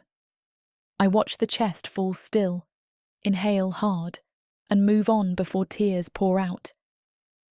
The next is a woman with a punctured lung. I hear her gasp once, soaked in froth, then breathe no more. The gasp is louder than screaming. It echoes like accusation. I've seen death before, but this is different. This isn't cleansing or just. It's pointless. It's entertainment. The arena continues above like nothing has changed, but here, I'm stitching corpse after corpse, wondering what I'm doing in this endless bleed show. I snap at a guard tossing a corpse sack like trash into the pit-side corridor. "Show some goddamn respect!" I scream, voice raw. He glances at me, shrugs, and tosses the body harder. I throw back garbage at him, punched threats with spit encrusted on my fists, before he grabs his chain whip and lunges. The slap cracks against my cheek, fire blossoming under my skin. I taste blood. He sneers, voice crooked. "Keep your mouth shut, healer." I don't respond. I raise my chin. That's when Barak steps in. I feel rather than see the weight hit the guard, a shove that topples him backward. Barak's footsteps follow, steady and heavy. He looms into view, armour drenched in blood from the Hydra fight, muscles bruised and raw from last night's cut. His silver eyes, haunted, tired, but steely, lock onto the guard. No words, just presence. The guard shakes, fear seeps into his posture. He stutters, stumbling like he might run. The men beside him shift, uncertain who to defend. The moment stretches taut. Then he bows his head and backs away. His whip clatters useless to the floor. I feel dizzy watching. That moment lays bare something both thrilling and terrifying. I realise just how much power Barak holds now. He could start a riot with a single word. Or a look. The guards see it too. They shuffle back to their posts like beaten dogs picking scraps. Then Barak turns his head and meets mine. No pity, no mercy. Just something old and dangerous and tethered. Like I'm still the one upending the arena, not them. He steps back to let me breathe again. He guides me to the basin, presses warm water to my cheek, gentle, but firm. Effort without mercy. I taste rust. He kneels beside me. There's no speech, only the feeling of promise behind silent eyes. I've got you, even when this hell doesn't. Around us, the infirmary hums on. Fresh wounds slapped open, cries smothered by pain. We are chaos. We are still grace. I reach for a fresh rag and twist it tight. He stays nearby, watching. I work again, pressing drops of bitter water into my eye to wash the sting of fear. The drip of rain on stone echoes. There's no place safe here, only moments. But I hold one now. I swallow back bile and dark thoughts and stand unshaken. I keep working, stitching wounds with hands steady because I remember why I'm here. With him near, this place becomes slightly less hungry. Barak's name is everywhere now, on the lips of slaves and guards alike, whispered in fevered awe in the infirmary and roared like thunder from the stands. The horned storm, they call him, as if he's no longer a man at all but a force of nature, something to be feared, admired, maybe even worshipped. That's what terrifies me. Adoration can be as sharp as any blade in this place. The crowd loves him now, loves the way his muscles ripple when he fights, the way his horns catch the sun like polished bone. They chant his name until it becomes a ritual, like prayer, like war cries before a charge. But the nobles, the ones in the skyboxes, draped in silk and smugness, don't like gods they didn't invent, and Barak is becoming too large, too loud, too loved for their comfort. I hear whispers behind crates in the infirmary, over trays of fermented barley broth and splintered limbs. Lota's voice, oily, amused, filters through the cracks in the walls as he speaks to the others who wear perfume like armor. He talks about discipline, about breaking the beast, about taming the horned storm before the crowd forgets who holds the leash. They want to make an example out of him. I find Barak sharpening his blade behind the arena quarters, crouched low on a stone bench. The torchlight paints his shoulders gold, muscles working like the inner gears of something divine and dangerous. Sweat darkens the edges of his tunic. There's a cut along his jaw that hasn't fully clotted yet, slow red beading along the bone. He doesn't flinch as he grinds the whetstone across the blade in long, practiced strokes. Every pass sings a quiet metallic note that slices through the silence. I hate that sound now. Too close to what I hear in dreams. Steel tearing through sinew, cheers drowning screams. "You're being hunted," I say, stepping closer, voice low enough not to carry. Not in the ring. Outside it. His eyes don't lift from the blade. He just grunts, the sound low in his throat like gravel tumbling downhill. Let them come. I kneel beside him, close enough to smell sweat, metal, and the faint warmth of the cloth I washed for him the night before. He's solid as a mountain, but I see the tremble beneath the surface. It's not fear, not quite. It's weariness. A kind of spiritual erosion, like wind scouring stone. "You're not unbreakable," I whisper. "They think you are. But I know better." This time his blade stops mid-stroke. His fingers flex around the hilt like it's suddenly too heavy. He doesn't look at me, but his breath changes. Shorter, shallower. "You don't have to be what they made you," I say, softer now, my fingers ghosting over the scars on his back, raised lines, pale ridges carved by whips and time. "You don't owe the crowd blood just because they scream for it. You don't have to keep dying to prove you're alive." For a long moment he says nothing. The whetstone rests in his lap, silent. His chest rises and falls, slower now, measured. A man trying not to break. "They wouldn't cheer if I didn't bleed," he murmurs finally. "They love the mask, Valoa, not the man under it." "I love the man," I say without hesitation. "The mask is a lie they put on you to make themselves feel powerful. But I see you. I see you when the crowd doesn't, when your hands shake, when you flinch at a child's cry, when you protect the wounded without waiting for thanks." He turns toward me then, eyes shadowed but bright. The torchlight flickers across his features, catching the curve of his horn, the edge of his jaw. He doesn't speak again, but the silence between us says more than words could. He's listening now. Really listening. I place a hand over his heart. The beat is slow, strong, steady, but under it I feel the weight he carries. It's not just steel and scars. It's the fear of what he's becoming to survive this place. "They'll come for you," I whisper. "Maybe not today, but soon. And when they do, you can't meet them as the beast they expect. You'll lose that way. We'll lose that way." "What then?" His voice is hoarse, brittle as rusted chain. "What's left if I can't fight?" I grip his hand, press my palm to his rough knuckles, grounding him. "You don't fight harder. You fight smarter. You fight with allies, not alone."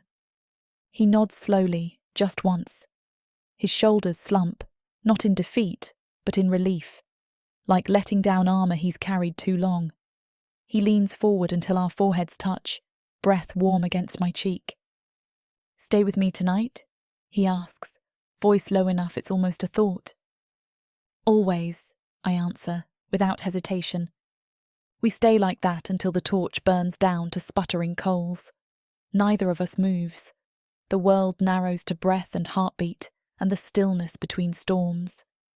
That night, the infirmary's torches are nearly spent. Shadows swallow the corners, deep and warm, while bars flicker overhead like ember sparks. Our footsteps, when he comes back, are quiet, cautious. Barsok moves slower now, each step weighted with caution born from too many battles and too much loss.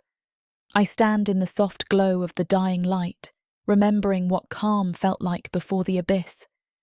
He kneels beside me, eyes darkened but clear. He doesn't speak at first. His hand finds mine, palm warm and certain. His fingers spread over mine, over the carved figure tucked into my pocket just beneath my skirt. "Stay," he breathes, so quiet I wasn't sure I heard it until I felt the tremble passing through his jaw. I nod. We're careful with each other, gentle. He lifts me slowly, his arms firm and reverent, like he's carrying something sacred. His lips touch mine again. No hunger, no dominance, just a need so raw it trembles. We breathe each other in. His tongue brushes the seam of my mouth, asking permission he doesn't need. I give it anyway. As much as Samara and I want to finish what these two characters have started, it looks like this chapter is about to get too hot for this platform to handle. Unfortunately, we have to pause here because their guidelines won't allow us to reveal the spiciest details. To keep bringing you these free audiobooks, we have to follow their rules. But don't worry. You can experience the full, unabridged version over at worldsofprotheka.com, where the boundaries of passion and fantasy collide. Use code YouTube30 for 30% off any of our unabridged audiobooks set in the rich and immersive worlds of Protheka. Protheka's magic is eternal. With these scenes, it will be unforgettable.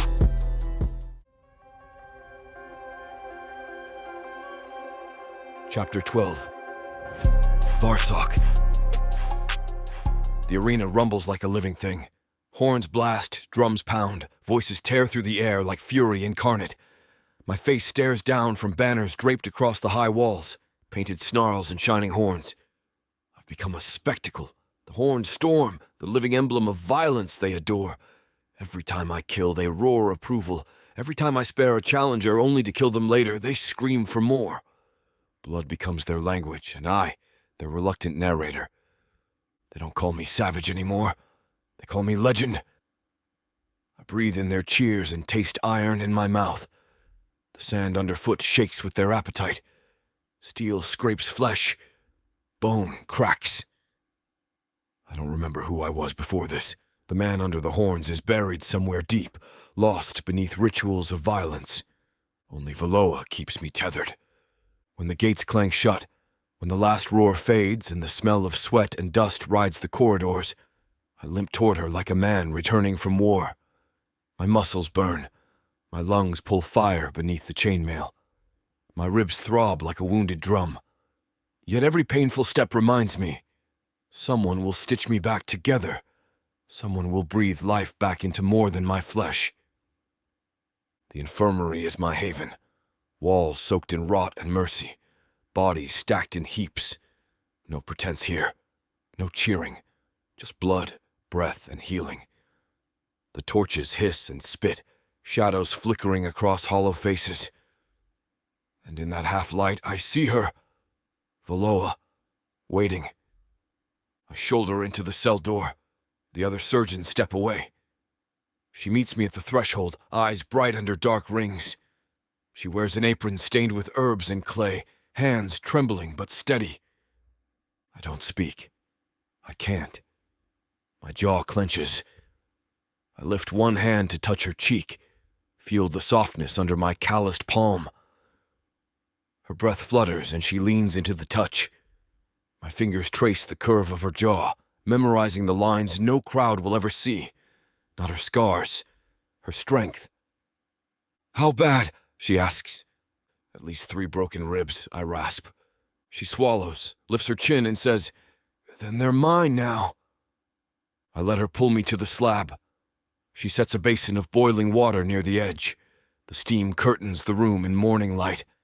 She disrobes me, clothes torn, my skin taste metal from the fight. As she cleans each cut, each bruise, her hands are cool cotton and rough dawn dust. She murmurs encouragement as she stitches ribs tight and rebinds shattered bone. I smell burnt herbs, hear water dripping, feel her breath on my back like prayer. I taste home. She checks the final bandage, ties it off with neat knots, then presses her palms to my shoulders to steady me. I look down past my feet, dusty, cracked. She meets my gaze again. I try to say something. Instead, I exhale. When I open them, she squeezed my hand and stepped back. "You're not the arena," she says, voice soft but sure. "You're just Barak." I limp toward the cot. She slides in beside me. I sink down. She curls into my side. We don't speak. There's no need. Outside, the distant footsteps and distant drums call again. They want me back. They want spectacle. But in this cell, I'm no monster. I'm a man held by trembling hands that still know how to heal. And that tether, frail as it might be, is all I need to survive. Sharona leans in close after the fight. She smiles that half-fatal, smoky grin she wears like it's armor. Her voice is soft, edged with laughter as she compliments my kills. "You were poetry and blood tonight. They're lucky to have such beauty in their monster." She presses a finger to the silver scar on my jaw. The air between us hisses with intent, but I don't let it. I pull back gently. It's harmless, her way of coping in this pit. But more than that, it's not what I want. Valoa stands behind her, arms folded, lips pressed tight. Her silence burns hotter than any confrontation. She stays quiet. She's strong like that. But the look she gives me is full of questions that don't need answering. She watches Sharona walk away, eyes dark. Shadows gather around her. Jealousy? Or just fear that this place will take everything she holds dear? Later, I pull Valoa aside in the corridor. The torches line the walls like false stars. I place one hand over her heart at the side. My voice catches. Do you doubt me?" She doesn't flinch from the question. Her hand stays where I left it, quiet enough that any misstep might snap it away. Then she breathes in and says, "No." She closes her eyes. "But I doubt this place. It warps everything. The truth in her words cuts deeper than steel." There's nights like this I feel rage gathering in my chest again. Cold, raw, hungry. Not the roar of survival, but the dull ferment of something that wants to burn everything around it. I fear what I could become.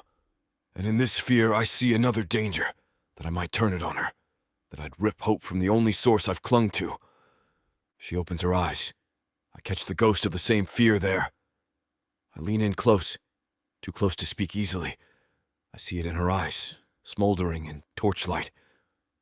So I whisper, "If I lose myself, will you anchor me?" Her fingers curl into mine. "Then anchor yourself to me," she says. I don't hesitate. I press into her hand like it's the only solid thing in this whirlwind city.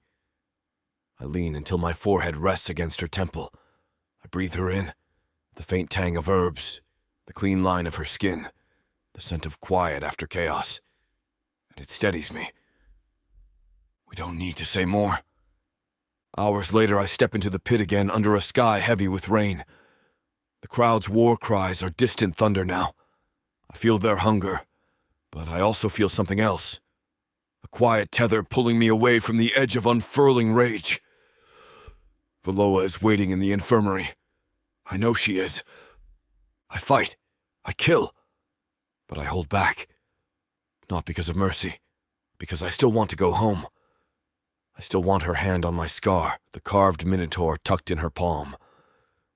When I return, bruised and tired and bleeding, I lean on the doorframe. She's there, waiting exactly where I knew she'd be. I limp to her. She steps forward, presses her palms against my chest. The pain flares with each breath. She doesn't flinch. She breathes with me. I pull her into me. We don't speak. No words left anymore, just flesh and promise and something brittle and real beneath it. I know this city wants me to become its myth, its monster. But inside her arms, I keep holding on to being whatever I was before the chains. That evening, the torchlight in the cell is softer. Shadows lean in closer as Valoa opens an old leather-bound book someone slipped her, a battered collection of children's bedtime stories, rusted cover, and yellowed pages. She flips through it until she finds a tale with embroidered letters and faint water damage. She reads aloud, her voice carrying softly through the still air, weaving the words into music that sounds like childhood, like warmth, like everything I've lost. I sit behind her on the cot, careful not to crowd her space.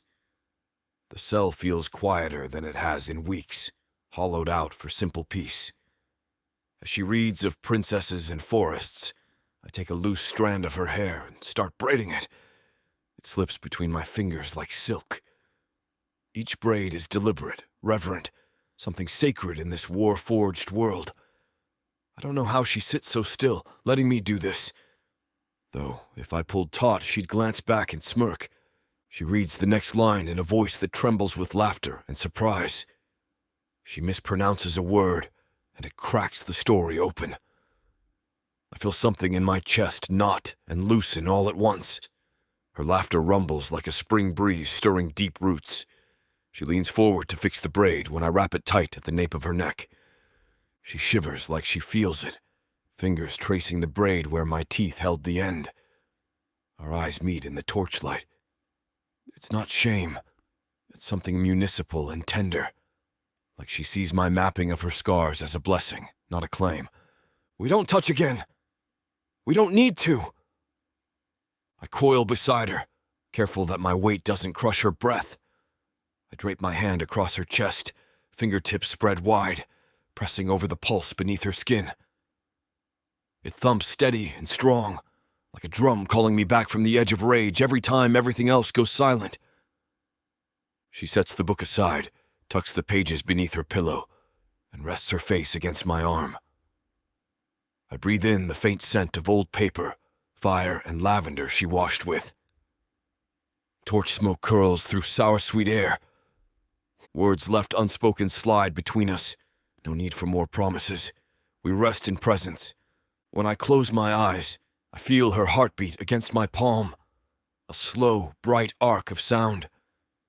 I know every tremor in her chest. This is the rhythm I will tie my life to. Above, the arena hums, crowds, fights, bargains whispered in dark stairwells. But inside this cell, there's only the quiet ring of two hearts trading vows without words. I hear bars rattle when guards change shift.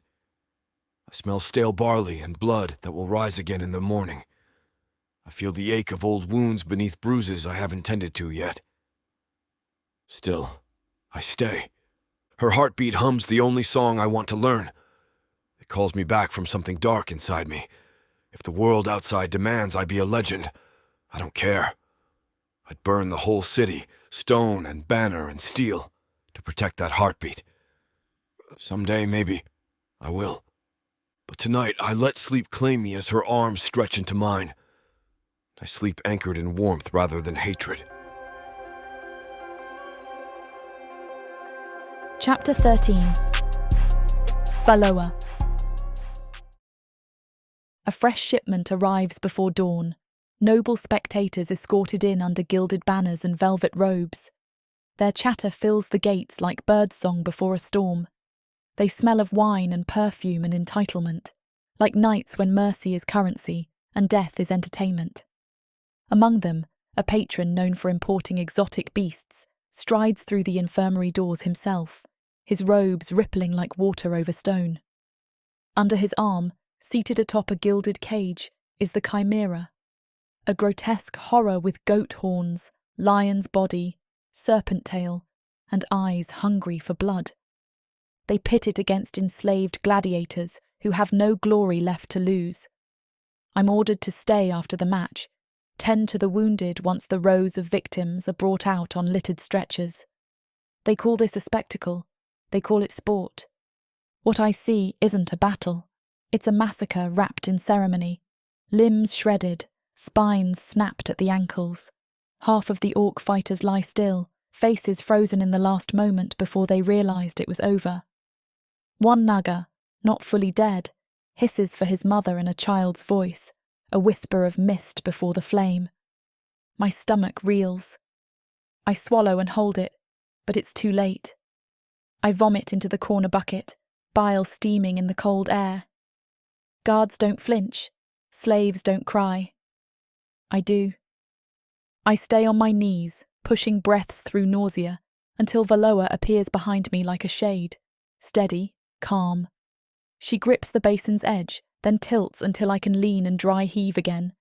When I'm spent, she presses a hand to my shoulder.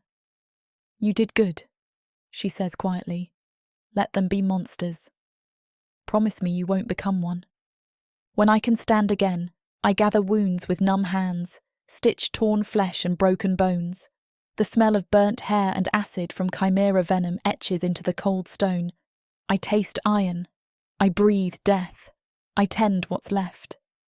Afterwards, the noble, draped in silk too fine for this pit, finds me at the edge of the infirmary, offering wine from his glass. He tilts it toward me.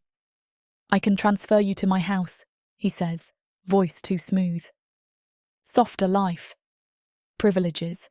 A place beyond this vermin's den." I look at him across the broken bodies and refuse his glass. Spit slabbing across his wine like disdain's swelling echo. He recoils as if I slapped him. Crocked laughter explodes from behind me. It's Sharona. She wipes her mouth with her sleeve, amber eyes bright with vicious humour.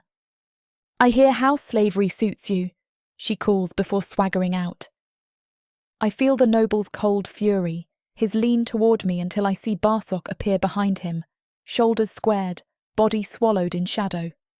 I don't speak. My jaw throbs. Barak's eyes blaze silent fire. The air tightens until laughter chokes in it. The noble's blood drains beneath his polish. When he speaks, it's not words. It's a growl low in his chest, reverberating like war horn through my bones. "I was polite," he says. "Don't mistake that for weakness." The noble stumbles back. Servants grip his arm. He's escorted off, dignity flapping like torn silk.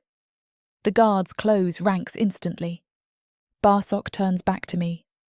A broken man stitched together by promises and scars. "Never again," he says. Rage drips like boiling lead from his words. Anyone ever tries that again? I swallow. Gratitude and fear well inside me. No more words are needed. Valoa holds my hand as they fight to clean me. She whispers under her breath, "You're safe now." Spare glimmers in her eyes. Hope trembles in our breath. Because in the world beyond, everything warps. But in here, with her beside me, I know who I still am. After the chaos of the chimera slaughter, Barak becomes more possessive. Not in the way chains imprison, but as if he insists on guarding the fragile spark inside me. Every time I pass the cell door, there's a hand near my waist, an instinct to redirect me when guards shuffle too close. When I stitch another gash at dusk, he sits outside, head leaning against the bars, watching me as if the world ends where my fingers work. His presence is both solace and storm. One night, after a match slaughtered by Lotor's exotic beasts, I step inside the cell to wash my training dress. He follows, closes the door, and steps right up behind me. His fingers brush the bruises on my sides as I lift water to rinse the blood and grime from my tunic. It's protective. It's careful. I turn, towel in hand, and lift my voice. "I'm not your burden." I don't mean it to hurt him. I only mean to breathe truth into this cage of us. He pauses in the torchlight, the water dripping from my hands onto the stone. His eyes soften. "You're not," he replies softly. "You're my reason." My chest aches. I swallow. I grip the towel tighter. His words hang between us, heavy and sacred. But then something rattles inside me. The echo of chains. The smell of the infirmary, stale and scarred. The faint memory of the orc boy's convulsions. I pull the towel to my chest and step back. "Sometimes," I say. "Part of me wonders if we're just building sandcastles in the tide." He doesn't reply. His jaw tightens. I take a breath to steady the storm rising in my belly. I don't want to be your anchor, I continue. Tears threaten, fury or fear, I can't tell. If it means I drown with you. Silence. Not the safe kind.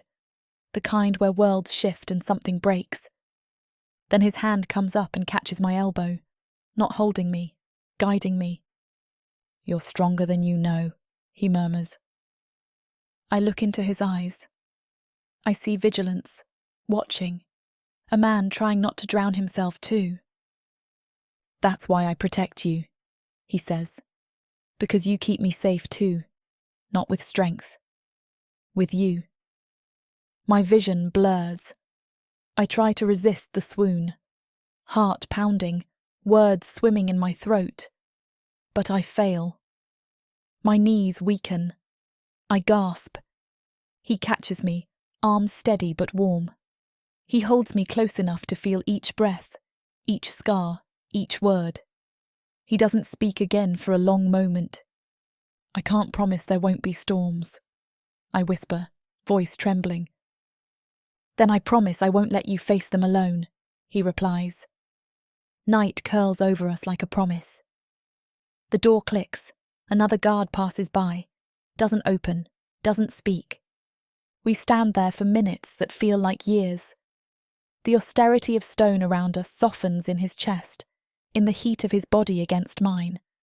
I taste salt and hope beneath the ache. When I pull away, I find razor-thin cracks in my resolve. Not of fear, of love. Love shaped into a vow made of scars and survival. And now? He asks. I straighten, breath shaky but resolve solid.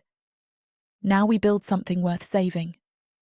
He nods, jaw set, eyes fierce. He takes my hand. I let him. We don't talk again that night. We don't need to. Because in the darkness, only one question matters. Can we keep building even when the tide threatens to wash away everything we've made? I don't shake. I stand steady, anchored. Yes, maybe he might drown one day, but I'm still breathing, still fighting to keep what we built alive. That night, our fight isn't in the pit. It's not against claws or horns or poison.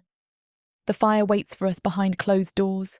We fight with words, with scars, with open wounds of memory and regret. I pace the cell, footsteps echoing slow, while he rests his back against the worn wall, arms folded tight across his bruised chest. The air is thick with candle smoke and fear, a bitter scent we both learned to taste long ago. I stop in front of him.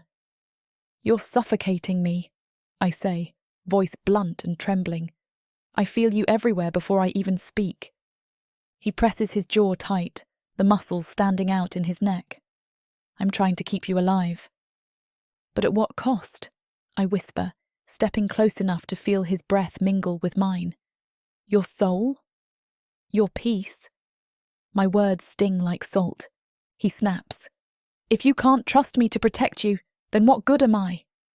His voice is low, heavy as slow thunder. Maybe I'm not what you wanted. I flinch. I want to deny it, but tears leak free anyway. Feel the pressure in my chest crack open. You're everything. But you're also so violent that I think one day I'll lose you the way this pit loses people. The pain in my voice is sharp enough to cleave the silence. His mouth opens, then closes. His fist clenches the wall. You wound me here, he says, voice low and ragged. His eyes burn in the half-light. But I keep coming back. You're home. The tears fall freely now, each one a confession. Fear, longing, love, exhaustion. I crumble. He stands, the cell feeling stifling, ground beneath my heels like broken glass. Then silence. He exhales. His shoulders slump. He kneels. My breath catches. He doesn't move toward me. Instead, he covers his face with calloused hands. The flame from the torch flares across his shoulders and the silver line on his forehead. Then he lifts his head, tears wet on his face. "I don't know how to love like a man anymore," he says, voice hollow and raw. "This armour, these scars, the things I've done, I don't even recognise the man under it." I reach for him, kneel across from him on the straw. "Then let's learn together," I whisper, voice thick with hope and sorrow. He looks at me, eyes glossy with unshed tears. He takes my hand, strong, trembling, honest. Then he stands and pulls me to him slowly. We don't speak again. We give in to the silence that speaks louder than apologies. We make love that night, not out of passion, but because every touch and breath, every cry and kiss becomes an apology and a promise tangled into one. His hands map my scars.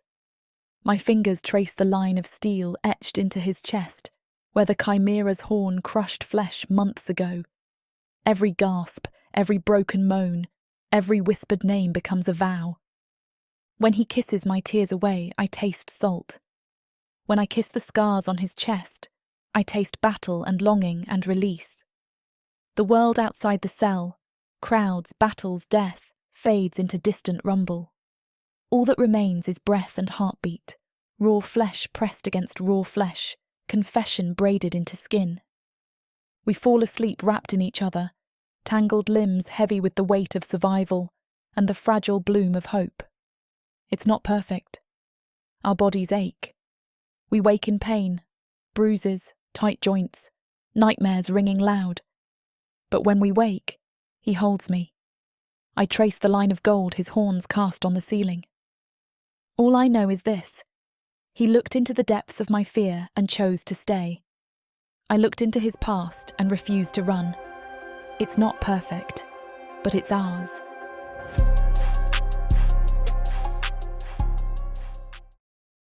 Escape this world and step into one where romance and magic intertwine across realms, with stories that are not just standalone tales, but part of a vast, interconnected universe. Imagine not just one, but 100 stories, where characters, destinies, and legends cross paths in unexpected ways. 100 audiobooks from the Romantasy 100 book bundle. These aren't just isolated stories. They share themes, worlds, and threads that make every journey feel part of something grander. Fated lovers, ancient prophecies, and the delicate balance between power and passion. Get all of these stories today for a mind-blowing 90% off. That's right, 100 audiobooks for the price of 10. 800 hours of audio where these alpha males prove just how puny the human men of Protheka are.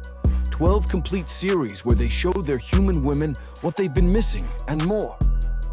One-time purchase, lifetime access to a universe of interconnected magic and romance. Protheka's magic is eternal. With the Romantasy 100 book bundle, your pleasure will be too.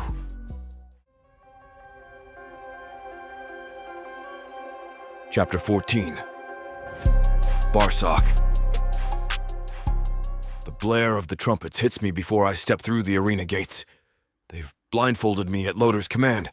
To make it interesting, he said, voice full of that sick, amused arrogance. But I fought in darkness before. I know how to taste sound, to track motion with muscle memory, to kill without sight. I steel myself, arms out to feel space.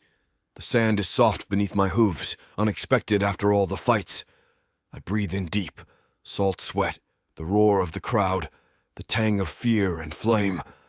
A bell clangs. I lunge.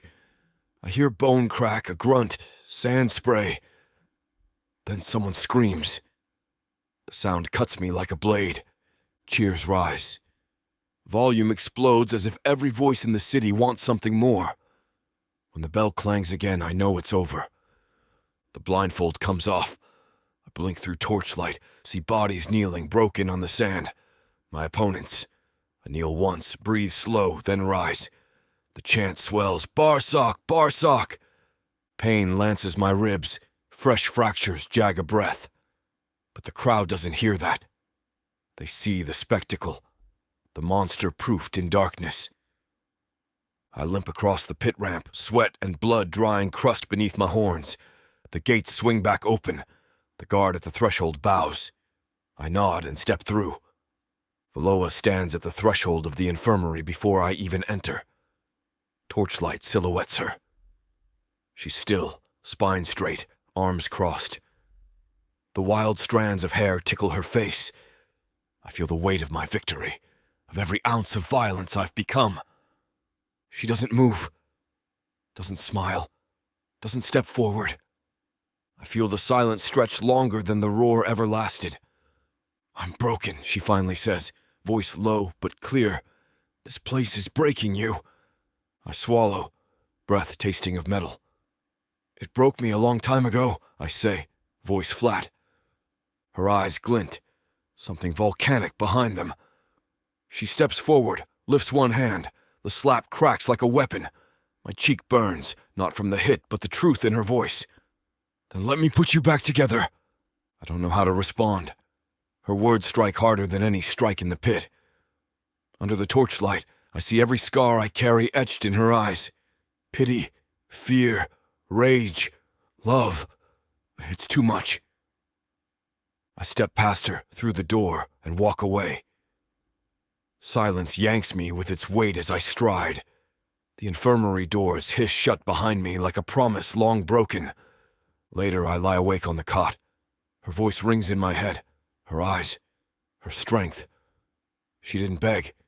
She offered. But I walked away. Regret tastes like rust on my tongue. I feel the silence thunder in my bones. That quiet echo makes me ache in ways the pit never could. I feel her absence. Hear the distant chant of the crowd still roaring my legend. But there's another sound somewhere deeper. The thump of a broken man wondering if redemption means letting someone else hold the pieces. Tomorrow is not guaranteed, but the night stands like a promise. Time to learn how to build again, or time to crumble in the dark. The night beyond the cell is a low drumbeat of distant torches and fading cheers. When I stir on the cot, my ribs ache, a dull, consistent burn, calling reminders of yesterday's blind fight and the punishment done in daylight. I don't move for a while. I listen to the hush, the quiet life beyond the scar lit by uncertain torchlight. Finally, I rise, wrapping my tunic around me, weakness half woven through muscle. Dirk is waiting where the cell corridor meets the infirmary hall. His armor is spattered, paint and blood drying across dents. He pushes one boot forward, stance wide, like he's bracing for a fight. But it's not a threat I see in his gaze. It's clarity. "You need to stop pretending you're not in love," he says. His voice hits with the weight of truth under blood and scars. "She's already part of your blood. You just haven't bled for her yet." I blink. The words burn. Because I have bled. Not on her behalf, but in her name. Didn't spare my life. Just the crowd's narrative. But the truth? The truth I haven't found until now. I swallow hard. His words echo in my chest, nodding fear and hope and something closer to dawning. I walk into the infirmary and find Valoa bent over Sharana's cot. Sharana's regal posture slack along the bedroll, unconscious at last, cheeks flushed. A blow to the head and the fever ravaging her ribs, I learn later. Valoa's hands work calm and sure, wiping sweat, repositioning pillows. I move across the threshold quietly, kneeling beside her, offering gesture without fanfare. She glances at me, eyes red but steady, nods. I press a cooling rag to Sharana's brow, damp with fever, and pour fresh water over cracked lips. She breathes harsh and slow, body trembling. When I bandage a torn corner of Sharana's shoulder, ruby wound beneath torn strip, and press it firm, Valoa exhales quietly. She leans forward, toes brushing my ankle. The moment cleaves open something in me, just a rustle, a might be. My hands stay still, my senses taut. "She fought tonight," she murmurs. "Refused to beg. Cursed them all before she fainted." Her voice catches. "Your fight gave her bones more reason than dying for coin." I nod. Quiet. She stands. Doesn't speak. I stay kneeling, pressing gauze tight. She moves behind me, shoulders against mine, letting the damp gown settle between us. When Sharana's breathing steadies, she pushes away. I press down hard enough to leave bruises. Valoa finds me after. The torchlight quivers across her face as she stands in the hallway, arms folded, gaze steady. "Don't push me away again," she says, breath soft. My chest tightens, my voice thick, but clear. I promise not to. It hits me like a starfall. Her words, the promise, the weight of it. I haven't made a promise like that since Miltar. Since before I was caged. Since I thought love was a weapon too heavy to hold. She lets her gaze soften, offers one small tilt of her head before she turns, steps down the corridor toward the cell we share. I follow, not rushed, not desperate, steady. We don't speak again that night. We rest on the pallet side by side, quiet as ash. I reach and place my palm over her heart. It still beats despite everything. I feel her breath settle, the rustle of her tunic as she shifts closer. I let promise bloom inside me, tender, cautious, irrevocable. Because she reminds me I'm still a man who can stand for something other than survival. And I will. The lock clicks softly behind us, shutting out the cavern's roar. A noble's gift to me. A wooden tub carved from river oak, its iron bands gleaming dull in torchlight. The water inside is chilled and still. As I step in, splinters of warmth ripple across my bruised limbs, but Valoa kneels beside the tub and presses her hands into the water. She swirls her fingers, scattering warmth through the basin, breathing life into an act of tenderness so rare I almost choke on it. She slides in beside me, silent as dusk. My skin flakes become steam, and the scent of cracked wood and cold water melds with lavender oil that she tucks into the corners of the tub. I breathe in the aroma, heavy and homebound. We wash each other in silence. Her fingers trace the line of every scar, chrysalis of battles, the hydra wound, the chimera slash, the silver scar on my brow. I rinse away dried blood and salt sweat until her skin shines under torchlight. Her scars I kiss away, each kiss a vow sealed in dusk. When she reaches, fingertips brushing the base of my horn, I feel something inside me crack open. Her fingers trace the curve slowly, mapping out this part of me I thought only war could shape.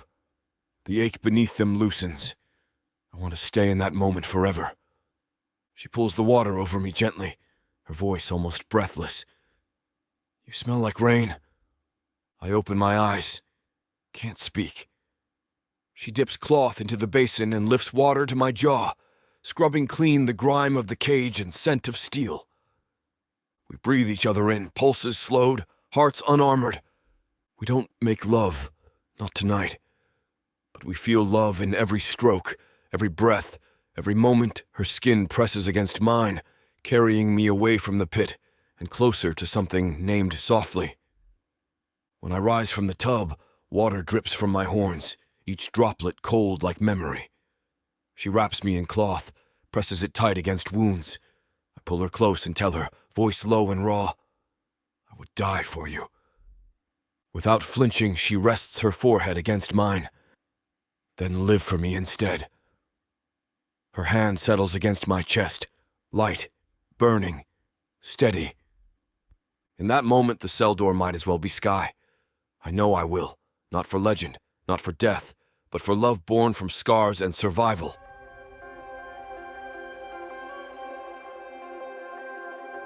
Chapter 15.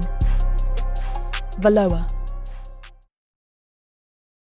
The dawn sun filters through barbed window slits and lands like judgment across the infirmary straw. When I wake, my side aches from the earlier steam bath, spent warmth pressed against bruised flesh, but the ache doesn't matter. I draw breath, arch my shoulders, and realise my heart is still full, still tethered. A scroll lies beneath my cot, sealed with a wax emblem I don't recognise. No name, no seal. Only these words penned in silver ink. Meet me at the low-tier vault gate after final bell. I pause, heart hammering. Doubt curls around me. Danger climbs fast in dark halls. The bell will ring when the last match's death falls silent. I slip out of the cot, strap a dagger to my hip, and creak down the corridor. Guards don't bother with me. They've learned not to look too closely at the healer who steals into enemies' shadows. The vault gate is a rusted arch in the dungeon's lowermost tier, doors warped from time. I wait in the gloom, breath shallow, wrenching moisture from my skirt. From the darkness steps a man draped in a hooded cloak, Beltran. The dark elf noble whose neutrality feels like a promise. His eyes glint from the hood's rim. "You want him alive, don't you?" he asks, voice smooth like midnight silk. I don't answer. I nod. He flicks a troubled gaze down the corridor, then back to me. Lotor is planning something fatal. That word, fatal, carries weight, as though he holds a blade over Barsok's head, and Lotor's whisper is the edge. "Why should I trust you?" I whisper, wind catching my voice. His head tilts, cloak shadowing half his face, but his eyes hold truth. Because I knew him before he was the Horned Storm. Before blood made him legend, I owe him more than loyalty to the throne. My heart clenches tight. Beltran continues. They want to harness his popularity as a weapon, to turn him on the crowd when the votes turn ugly, or destroy him if he refuses. He's part of the gamble now. I breathe deep. I think of Barsok lying on the cot, bruised and alive, hands that tremble when he thinks he's broken. I steel myself. Beltran presses a small folded packet into my palm, ink-stained with new instructions for tomorrow. Keep him strong. Don't let him fight blind again. I'll send more soon. You're his tether. He turns, steps back into the shadows. The vault gates rattle shut behind him. I kneel in the gloom, pressing fingers to the packet as if it's a lifeline. A second scroll, with maps, safe routes, codes to delay the coup if necessary, and a fragment of hope I didn't expect. Back in the infirmary, Valoa stands in the torchlight, silent revelation tugging at her chest. She breathes deep, then straightens her spine. Shadows cluster in the corners, but she's lit from within. I watch her fingers fiddle with the dagger at her side. I don't move. She tucks the packet into her satchel and meets my gaze. "He won't fight alone," she murmurs. I swallow. Good. Her eyes flick to the cot where Barsok sleeps. Feathers of scarred flesh rise even under cover. Then neither will you. I exhale slow, thick. The ragged inhale of someone recalibrated by stories whispered in shadows. Night thrusts us forward. I taste fear in my mouth, but I also taste something else.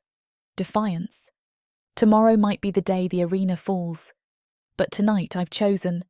I don't fear what comes for him, because I have belts of secrets, maps of escape, and a whispered vow not to push him away again, ever. The guard rotations are messier than usual.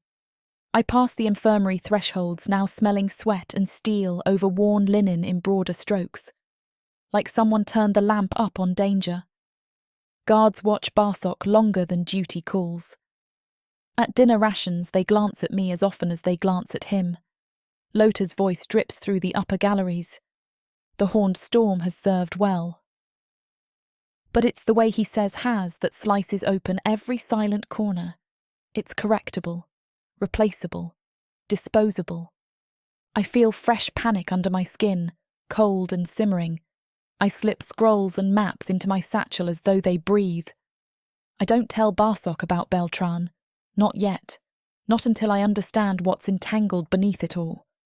That afternoon, I slip into our cell, just as he's sharpening his blade. He works slowly, tension in his shoulders, head lowered. I move across the floor, bare feet, mostly silent, inching closer until I stand across from him. He doesn't stop grinding. I swallow. They're watching you more. He glances sideways. No fear, only assessment. They always have. I touch the scar at the base of his throat with the tip of my finger. But now it's different. He sets the whetstone down. Different how? I hold my breath. Your name on banners is like an invocation at court.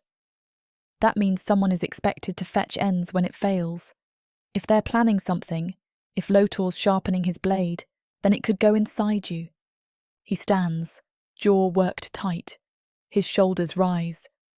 That knife touches me, it's not me dying. I take a breath too heavier than I mean.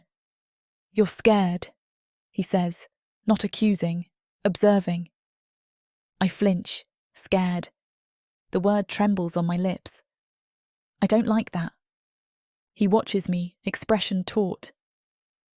Then give me something to believe in. The suddenness catches me. Only his scent, his heat, the buried tremble I know well. And he leans in and kisses me so hard it hurts, not careless but feral, wanting. The faint brush of leather and steel and salt and blood, an intimate revelation in teeth and tongue and heart. When lips part, he breathes. Believe in us. I taste tear and terror and longing. I relax, letting him pull me onto the cot against the bedding that smells of steam and lavender oil. I hold his face in my palms, eyes tracing the shards of scars on his cheek, the faint silver line above his forehead. I cling to him until I feel something like hope. We don't speak again until the torch guttering above sputters flame. He slides his hand into mine, fingers lacing. His voice is low. You don't have to carry this alone. I nod, chest tight. He nods back. When he finally lies down, I climb beside him and rest my head against his large shoulder. His heartbeat is steady beneath mine. Thunder in the chest of a storm tamed. Walls shake as gates opening echo in distant halls, footsteps marking shift changes. But inside, with legs twisted together and breath slow, there's only us and the fragile dawn just behind closing eyes. That night, sleep doesn't find me. I perch beside Barak, body curled in the low pallet, sweeping my hands through the weave of the bedroll to steady myself against the tremor of fear and longing. His breath, even in sleep, is a low tide, steady, slumbering, tethering me to something beyond this pit's endless cruel demands. I watch him inhale, exhale, and I realise what home even looks like in shadowed cells. My fingers brush the carved minotaur figure tucked beneath my tunic, smoothed edges from the countless nights I've held it like a talisman. I feel the rough scar that arcs beneath my breast, where the chimera clawed me, throbbing with memory. I breathe in the smell of sweat, old linen, steam wafting through rusted bars, combined with the lavender oil I applied, sneaked through stolen rags. It's a scent made of battlefields and fragile peace. I dwell on the choices coming. A path toward escape, toward Beltran's alliance. A path towards revolution. A path towards exile with him. Maybe toward death. I envision gardens turned from jungle ruin, beds warm beneath simple quilts, names spoken not in fear, but in love. Barak, tender and reverent, and my own name echoed gently in his longing. I bite the inside of my lip, tasting copper and anxiety and resolve. I think of what I'd kill. Every guard, every noble, every snide whisper in silk, to keep him alive. He shifts and groans softly in his sleep. His arm snakes behind me, musk and warmth, dragging me closer into his chest. I smell sea salt and leather and the faint copper edge of his blood-streaked bandages. I press closer, letting my cheek rest where I can hear the hum of his heartbeat. When he opens his eyes, they're glassy with sleep, but bright with something unspoken. He lifts a hand to the back of my neck and exhales low. You smell like fire and salt, he mutters. I press my lips to his brow, tracing the silver scar there that veins jagged like lightning across his skin. That's because I'm burning for you, I whisper back, voice breathless and steady. He doesn't answer, but he tightens his hold, wraps his arm around my waist and pulls me flush to him, as if I'm the only thing standing between him and the abyss. I rest my head beneath his jaw, breathing in the loop of fur and scar and strength. We stay like that until my tears dry on his chest. His steady breath sinks me towards sleep, soft, inevitable, protective. The world outside disturbs the silence, guards shifting, distant contraband clinks, a death echoing through attic halls. But inside this fragile cocoon, thunder refuses to reach us. His fingers trace small circles in my ribs. I feel one of the ribs beneath my wound pop gently. He doesn't pull back. I gasp against the pain. His chest thumps hot beneath mine, familiar and unwavering. I realise then that love isn't a promise born in safety. Love is forging forward, believing in someone when everything tells you it's impossible. Love is burning for someone across rust and whispers and shadows. Stay with me. He breathes in sleep, words heavy and dark. I will, I promise, voice muffled. He shifts, pulling me tighter. I drift over the edge of darkness, anchored by his heartbeat and shaped by the possibility that one day, maybe, just maybe, there'll be a garden waiting beyond this arena. And in that moment, I understand. I'll burn it all down for that chance.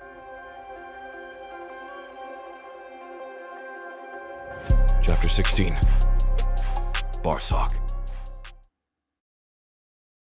The guards shift through the corridors like pieces on a chessboard. Silent steps, subtle repositioning, trained eyes scanning. I sense it before I see it. Formation shifting, rotations changed. Guards who once ignored me now linger at thresholds. It's more than routine. It's anticipation. I find Durk beside the training yard's ramp, leaning on his one good leg. The air tastes of dust and sweat and impending confrontation.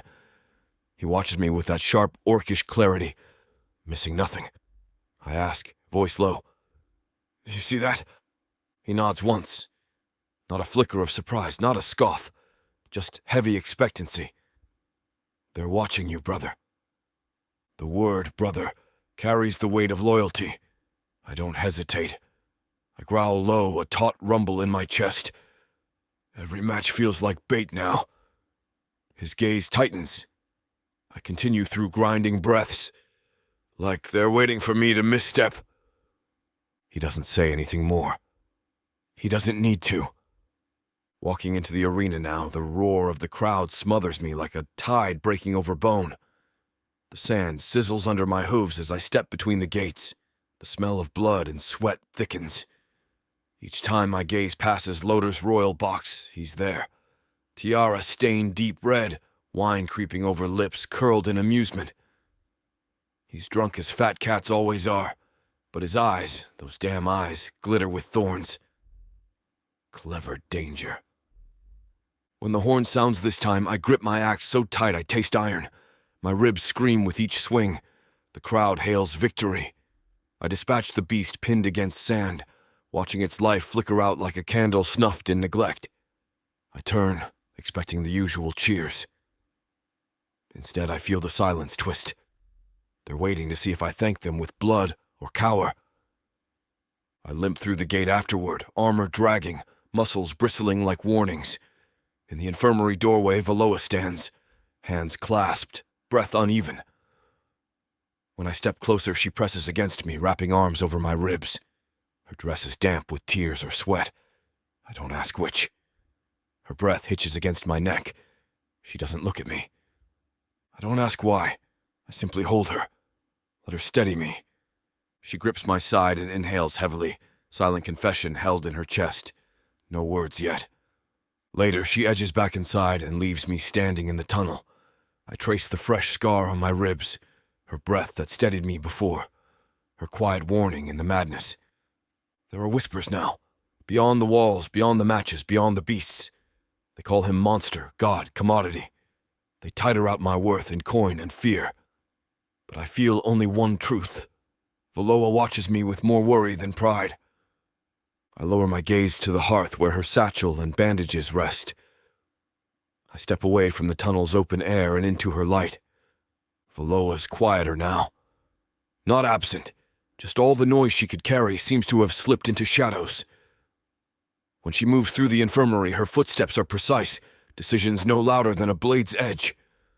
I watch her at work, hands steady and unwavering, while her green eyes flick over wounds, over scroll maps, over hidden routes I only suspect she knows. Something clicks in her mind beneath that calm. I can feel the gears turning, planning. She's focused, and she's afraid too. I see it when she turns back toward me, face pale in torchlight. Her lips part, ready to speak, but she breathes and whispers only my name. I step close. "Talk to me," I say. Her jaw tightens. She glances back at the basin she's cleaned, then to the maps folded in her satchel. "You focus on surviving," she says, voice firm, every phrase measured. "I'll handle the rest." Those words, sharp and sure, should terrify me. Someone saying they're running the war while I cling to survival? That's a sea made to drown kingdoms. But instead, it ignites something in me. Desire farther than flesh, fiercer than fear. Gods, I love this woman. Not just for stitches she binds or plans she weaves, but for the fire behind those eyes, the intelligence etched in every unwavering step she takes, the courage that matches mine, blow for blow, even when fear darkens her chest. I can't let the darkness between us widen tonight. I say, "You're scared." She stiffens, mistakes me for doubt. But my words change nothing. She's iron beneath skin. She only answers with steadied breath and a nod of her jaw. I say, "Don't ever think you carry this alone." She tucks hair behind her ear. "Never said I did." I step closer. Her scent, lavender, sweat, ash, fills my lungs. I gather courage like a weapon. "Then teach me to fight like you do. Teach me your fear. We'll learn it together." For a rare heartbeat, she looks undone, fear and resolve shimmering on her face. She nods just enough. Later, I hear her whisper in the dark corridors. She's talking quietly to someone in the shadows. A hush of words I can't catch, but I hear the weight behind them. I sense alliances forming when the moon is brittle and betrayal never sleeps. I lie on the cot later, staring at the ceiling. The rasp of the torches echoes in my chest. In the quiet, I hear her voice again, saying, "My name," with urgency softened by fear. I still tremble at it. I tap a finger against the carved minotaur figure tucked in my pocket. I think of escape, a freedom shaped like gardens and names whispered in love. But the pit presses against me. Every corridor is watchful, every guard shift changed. I tug the figure out and cradle it in my palm, reminder that love is already running through my blood, that someone worth fighting for is burning beside me, planning and bleeding and believing in futures that defy brutal walls. Each gash I carry feels sharper tonight. Not from the pit, but the knowledge that time is bleeding out. Our choices are fewer with every dawn. Our fate is networked in shadows, alliances, whispered promises. Loder's lips still glint with silk rings. Durant waits. Beltran waits. Guards wait. And we wait. But when I feel her breath on my cheek the next time we meet, quiet, deliberate, unbroken, I lean in close. "Whatever you build," I murmur in her ear, voice low and haunting, "I'll fight for it." She hangs back for a moment, gaze fierce, then nods, to herself, to me, to both of us. That night I step into the cell with a blanket folded over my arm. Nothing more than a generous scrap, itchy and half moth-eaten, smuggled by a guard bribed with stolen coin. I drape it over Valoa's shoulders and see her stiffen first, then slide the coarse thread under her chin. For a moment her eyes flick past me, appraising the fabric. It's ordinary, but when she looks at me again, the corners of her mouth curve into warmth, like daylight breaking stone. She smiles like I crowned her in silk, not moth holes. We settle by the torchlight, The wick crackles in the basin, casting flickering gold across damp stone walls rimmed with shadow. I sit beside her, shoulders touching, breathing space thinner than usual, quieter than we've allowed it to be. The cell's livid with nature unreturned, the iron door, the smell of rust, damp moss clinging beneath the shelves. And yet here, in this stolen calm, the silence feels soft. My fingers find hers. It's familiar, this weight pressed over bone, not armor. I curl a thumb over her knuckles. I don't say anything. The light hovers between our faces. Hope and fear and fragile peace swirl in that space. I lean in and kiss her hand. Light as ash. A blessing, not demand. She catches my lips with her eyes, then lifts her head and pulls me in. The kiss is long and breathless, something urgent rising in her chest. It's not the fire of passion, though there is heat, but the gravity of two souls held fast in storm's eye. I taste rain and salt and lavender oil. When we part, I place my forehead to hers. Our breaths collide, stuck between lamplight and night chill. The air smells like damp stone and the faint ache of survival, but what fills me most is plain. A hope that outcasts could become something more, could become home. I know then. I'd rather die free with her than live another day in this cage without her touch, without the lull of her heartbeat beneath my palm, without the promise that love, even in ruin, can be stronger than fear. She doesn't speak. Her hair halos around her cheeks. I run a hand through it carefully, let the strands slip between my fingers like water. Her eyes shut. I trace the scar beneath her ear, pressed into shadow by torchlight. I lean back against the wall, her hand still in mine, and let everything settle. Tomorrow, rupture might come. Kings might bleed. Betrayals might rise like tides.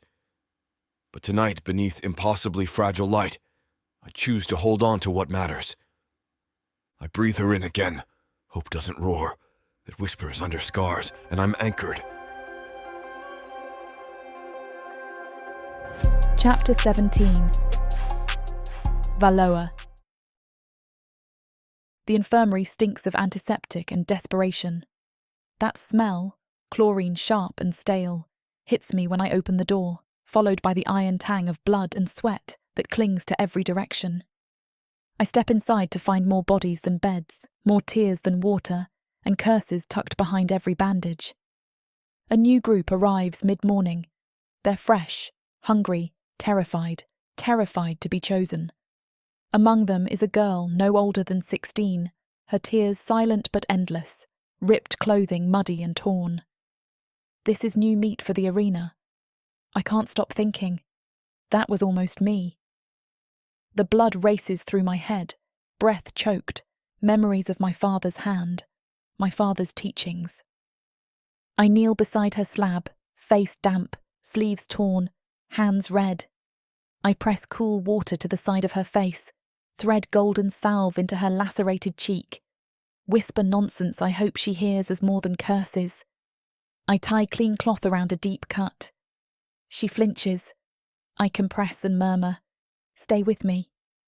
Sharona steps beside me without a word. She reaches into her belt pouch and slices bread for the girl. She wipes her tears with the back of her hand. She doesn't ask why I'm sweating, grey hair damp and vines of grief in her posture.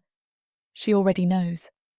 She holds my shoulders so I don't collapse under guilt and panic. Around us, fissures grow in silence. Whispered words slip past wincing jaws. Rebellion, sabotage, assassination. The weight of them presses at my throat beneath my scrub-bleached tunic. Every eye in the infirmary shifts from pain to plotting. I grip the edge of the table to stay upright. Later, I find another scroll slipped under my laundry, hidden with careful folds. There's no seal again, but I know the handwriting. One word, soon, signed by Beltran. Beneath it, tiny map sketch to a supply corridor, a closed passage where some guards grate before dawn. It smells like hope, and something much more dangerous. I fold it back and let it pulse in my palm. Sharona offers me a nod when I dry the girl's cheeks. I nod back, wordless solidarity between two women who survive by stitching other people's trauma shut. By evening, the girl still breathes. I'm exhausted, but she lives. That mistake almost me. And she lives. The infirmary doors close, the torches gutter. The whispers grow into plans beneath torchlight and pain. When I return to our cell, my bones ache more than the wounds I treat. I find Barak by the gate, fingers tracing the outline of his carved minotaur figure. His shoulders slump. His horns catch the torch flicker. I step beside him. He doesn't ask. I don't tell. He slings an arm over my shoulders, pulls me into his shadow. Our breath mingles. I lean into him, letting promise slip beneath bone and knife scars. Because now I know, we carry the fight in us, ragged, hurt, relentless. Soon might just be now. I know the moment Barak realizes something is wrong. He reaches for me before I even begin, bridging space with intent. We step into the inner cell together, the torchlight casting trembling shadows over stone walls soaked with damp and dread. I feel his breath slow, heavy with caution and trust. I inhale and speak. I have to tell you everything. His fingers tighten around mine. So I tell him. About Beltran, about the whispers of assassination and sabotage, about the plan hidden in skirts folded over laundry, about Lotor sharpening kingship with fear, and the possibility that tomorrow they might break Barsok's body to turn him into a weapon they can no longer control. He listens, jaw clenched, eyes intense. Not scary, just weighty with every battle he's already fought. I watch his breathing steady as I unfold the map, trace corridors through memory and rebellion, where soldiers sleep and corridors open with careful bribes. I hear my voice quiver on the sentence that says escape is possible. I say it anyway. I add that hope is where power lives, hope in her hands, trembling, steady, tethered. He nods once, slow, final. If we do this, he says, voice low as worn leather, we do it right. No wasted lives, no wild flailing. My heart thuds. I reach up to cup his cheek. Agreed, I say, voice steady. We do it together. He leans forward, brushing his lips to my forehead, the spot where he first kissed in promise, when the world was still bigger than hatred. That kiss feels like a vow. Not to die, to rebuild, to fight bathed in conviction, not vengeance. When we break that silence, it's not with words, it's with resolve, heavy and soft, like a blade sheathed but sharpened. There's no turning back now. Every moment ahead is irrevocable. Escape isn't optional, it's inevitable. We've crossed into danger. Smoke charged with revolution. I feel the iron in my veins quiver with purpose. He pulls me into his arms, for comfort, for oath, for home. His breath rumbles. My hand tucks into the curve of his neck, brushing his scars as promise and prayer. The world beyond us, the cold corridors, the shifting guards, the royal box cracks open again, feels suddenly smaller, weaker. We are bigger now. When I step away, I gather the map. I fold my tunic over it. I lace my fingers in his, thumb pressed to his warm palm. His pulse stills beneath my palm, heavy and real. I tell him what needs saying.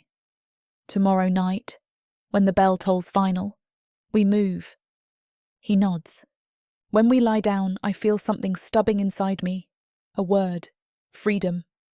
Not the impossible fantasy of gardens or whispered names, but the real, brutal fight for breath, blood, body, allies, history.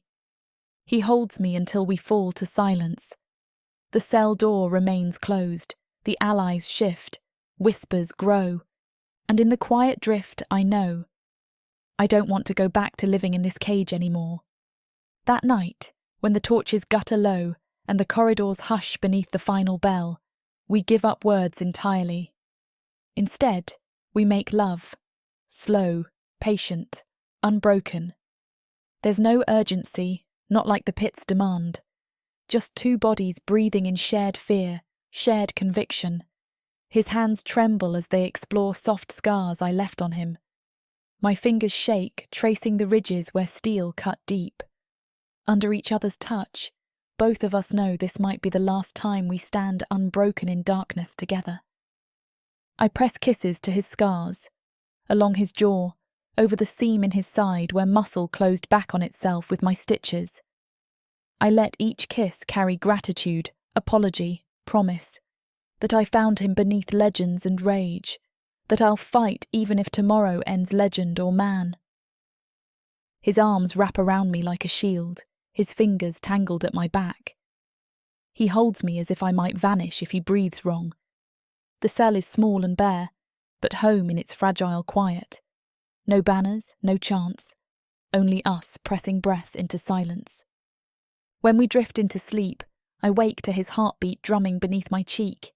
Heavy, insistent, alive. Mine echoes inside me the way fire roars against storm. I curl toes into his side and whisper, "Whatever happens, don't let go of me." His stillness answers before his voice. Then a slow nod against breathless midnight. Never. We drift back into darkness. No more words. Hearts pulsing war drum rhythms. Outside on the corridor, torches flicker and fade, guards shift overhead. But inside this tangled quiet, we are fierce and human and tethered, broken pieces pressed tight by love. Some fears don't evaporate with dawn. They linger in bones. But for tonight, in the scent of lavender oil and warm flesh, in the hollow thunder of breath across ribs, I believe what I whispered. I will not let go. Chapter 18. Barak. Beltran's voice echoes in the tight chamber like a death knell, each word a brick laid down, building the path toward our escape. It's madness, but madness has been my life for years now. The torchlight flickers, sending shadows skittering across the stone walls like jittery spiders, each shift making my skin crawl. I'm cramped, my muscles knotted from tension, from too many fights, from too many nights spent coiled and ready to snap at the first sign of danger. "Lothar wants something spectacular," Beltran repeats, pacing the narrow cell. His face is grim, drawn taut like bowstrings ready to loose their arrow. A grand finale, something the bloodthirsty masses will remember. You're going up against Old Scar. My blood chills, and my heartbeat thuds so loud I swear everyone else must hear it too. I flex my hands, knuckles cracking. That damn dragon's teeth flash through my memory, white and sharp and dripping with drool that smells like rotten meat and sulfur. His claws scraped grooves in the stone last time they let him out. I've seen men torn apart by him, their screams hanging in the air long after they'd been ripped to ribbons. "Are you mad?" Duke growls from the corner, glaring at Beltran with one narrowed eye. That's no spectacle. That's just murder with extra steps. Beltran lifts a hand, the heavy ring on his finger glinting red in the dim light. Exactly. And murder is what they expect. That's why it'll work. I glance over at Valoa. She stands close, arms crossed tight over her chest, chin lifted in defiance. She's small beside us, delicate as a flame flickering in the dark, but her presence fills the space, fierce and determined. When her gaze meets mine, my chest clenches. Her eyes blaze, lit by a fire hotter than any I've seen, like she's daring fate itself to step between us. "Explain," Valoa says, her voice clear and sharp as steel. Beltran nods, stepping closer. Lothar's bloodlust blinds him. He wants Barak dead, but he wants it theatrical. He'll stage it as a public execution match. Dragon versus Minotaur. "Barak, you'll fight. You'll lose. And most importantly, you'll die believably." "You mean fake dying," Valoa interrupts sharply. She shifts, her body taut, like a bowstring about to snap. Just to clarify. Beltran sighs, his expression one of forced patience. Yes, fake dying. That's the plan at least. The dragon is the spectacle, the distraction. While the crowd roars, Latrona will have already bribed the gate guards. The doors to the lower tunnels will be left unlocked. Once Barak is down, seemingly dead, chaos will erupt. Old Scar will be unpredictable, uncontrollable. Latrona leans forward from the shadows, the torchlight catching the red highlights in her dyed hair. Her eyes glitter with mischief as she speaks. The dragon's the diversion. Once the guards focus on him, I'll make sure the armory is unlocked. Weapons at the ready. You'll have your pick, Barak. A thrill of anticipation sparks in my gut, tempered by caution. I look between them, weighing their words carefully. And you're sure the dragon won't just tear me apart for real? Beltran's lips twist into something bitter and wry. That's the beauty of the gamble. Dragons don't kill for sport. Scar knows the arena. He knows the rules of survival better than we do. He'll play his part, provided he isn't provoked into rage. Dirk spits at the ground, disgusted. Or provided he isn't hungry. Latrona chuckles softly, but it sounds dangerous rather than amused. Beltran's promised to see him fed beforehand. A few sheep to curb the edge. Great, I grunt, sarcasm dripping from the word. So he won't eat me immediately, just play with me first. Comforting. Valoa reaches out, fingers grazing my forearm lightly. Her touch is brief, but it scorches, drawing my gaze instantly back to hers. She shakes her head slightly, and I read the silent plea in her eyes clearly. Trust them. Trust me. I inhale deeply, filling my lungs with the stale, damp air that's been my only companion for far too long. And while all hell breaks loose, Valoa poisons Lodor? Exactly, Beltran says, nodding. Just enough to make him groggy, confused. Not dead, at least not yet. Valoa steps forward, her chin high, voice steady, though I sense the slight tremble beneath it. My father taught me doses. A pinch of nightshade, a splash of dream root. He'll be disoriented, weak, but conscious, helpless. Dirk eyes her warily. Sure you can get close enough to do it? She glances at him sharply, eyes narrowing, defiant. I'll manage. My chest tightens again, pride and fear mixing dangerously inside me. The image of Valoa alone, slipping poison into the cup of a monster, makes my heart thud unevenly. I resist the urge to pull her closer, shield her from it, but Valoa is made of tougher stuff. I've seen it firsthand. Once Lodor falters, Beltran continues, we strike. Dirk, you'll rally the gladiators. They'll fight like demons for a chance at freedom. Latrona's men will handle any remaining loyalists. In the chaos, we make our escape through the tunnels beneath the arena. They lead straight to the jungle outside the city walls. Mike Rizzo's camp? Valoa asks, glancing cautiously between us. Beltran nods slowly. Yes, he's agreed to meet us there with reinforcements and weapons. His firepower will secure our exit. Valoa's mouth tightens, her eyes darkening. I know she trusts Mike about as far as she can throw him, and frankly, so do I. But what choice do we have? We need allies, even dangerous ones. Especially dangerous ones. The silence that follows feels like a held breath, each of us weighing the cost. I see Dirk shift uneasily, the stump of his missing hand flexing like he's grasping for a weapon that isn't there. Latrona's expression is unreadable, her gaze sliding between each of us, calculating. Beltran stands, patient, confident, as if he hasn't just laid our lives on the sharp edge of a blade.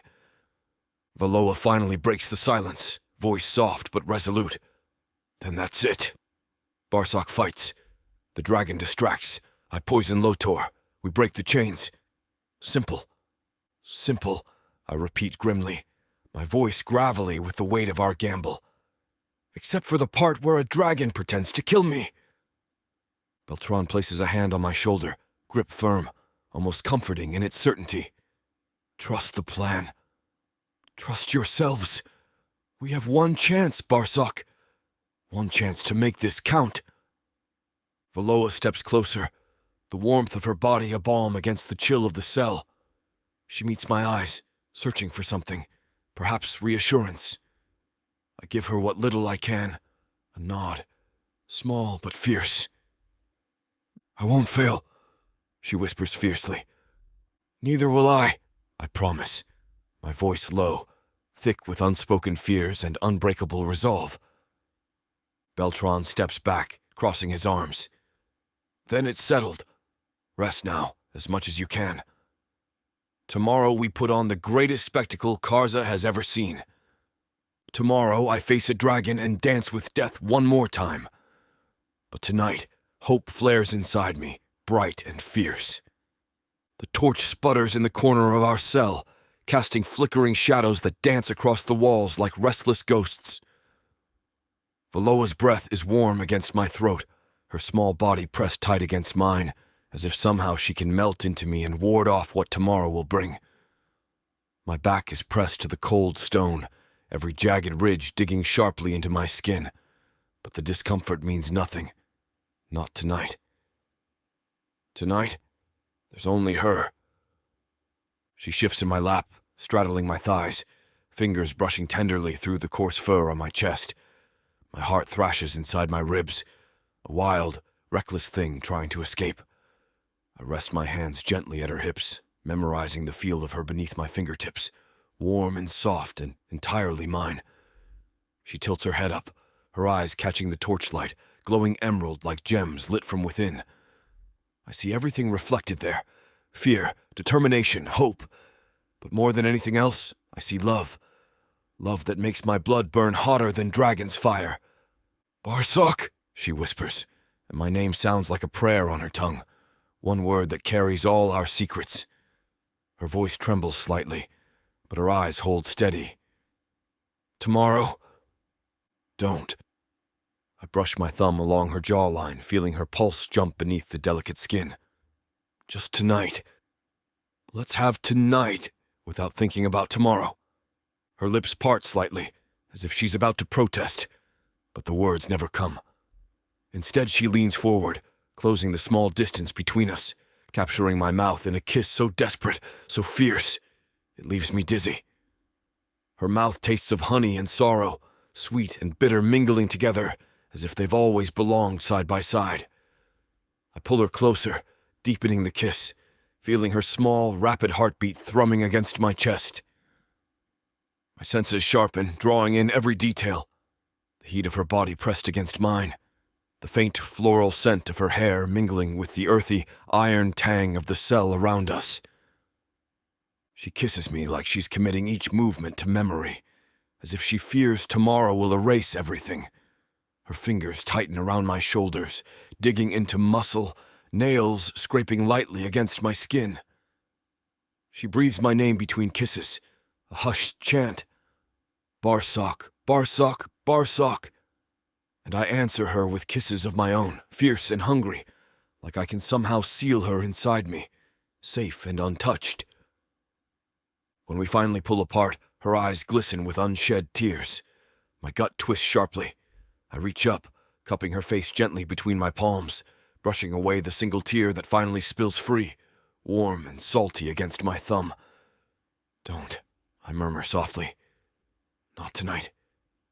No tears. She laughs quietly, shaking her head, her smile trembling but beautiful. It's not fair to ask that.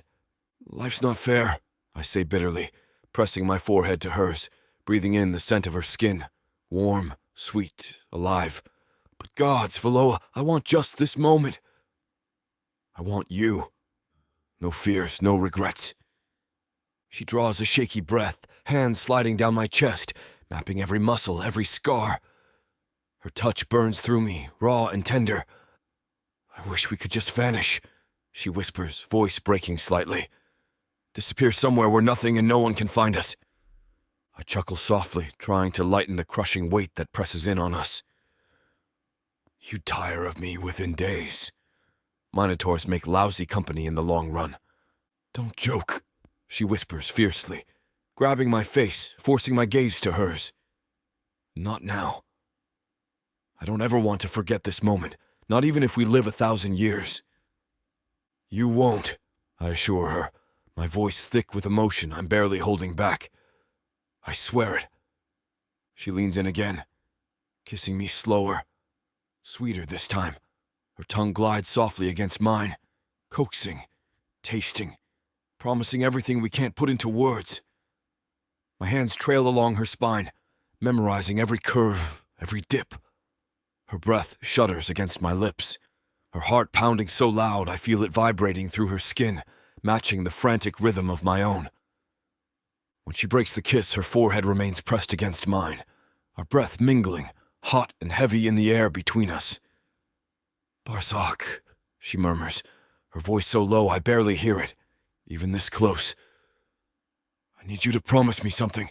Anything, I reply immediately, my voice hoarse with urgency. If things go wrong, she says, pulling back slightly to look directly into my eyes. If I don't make it, no.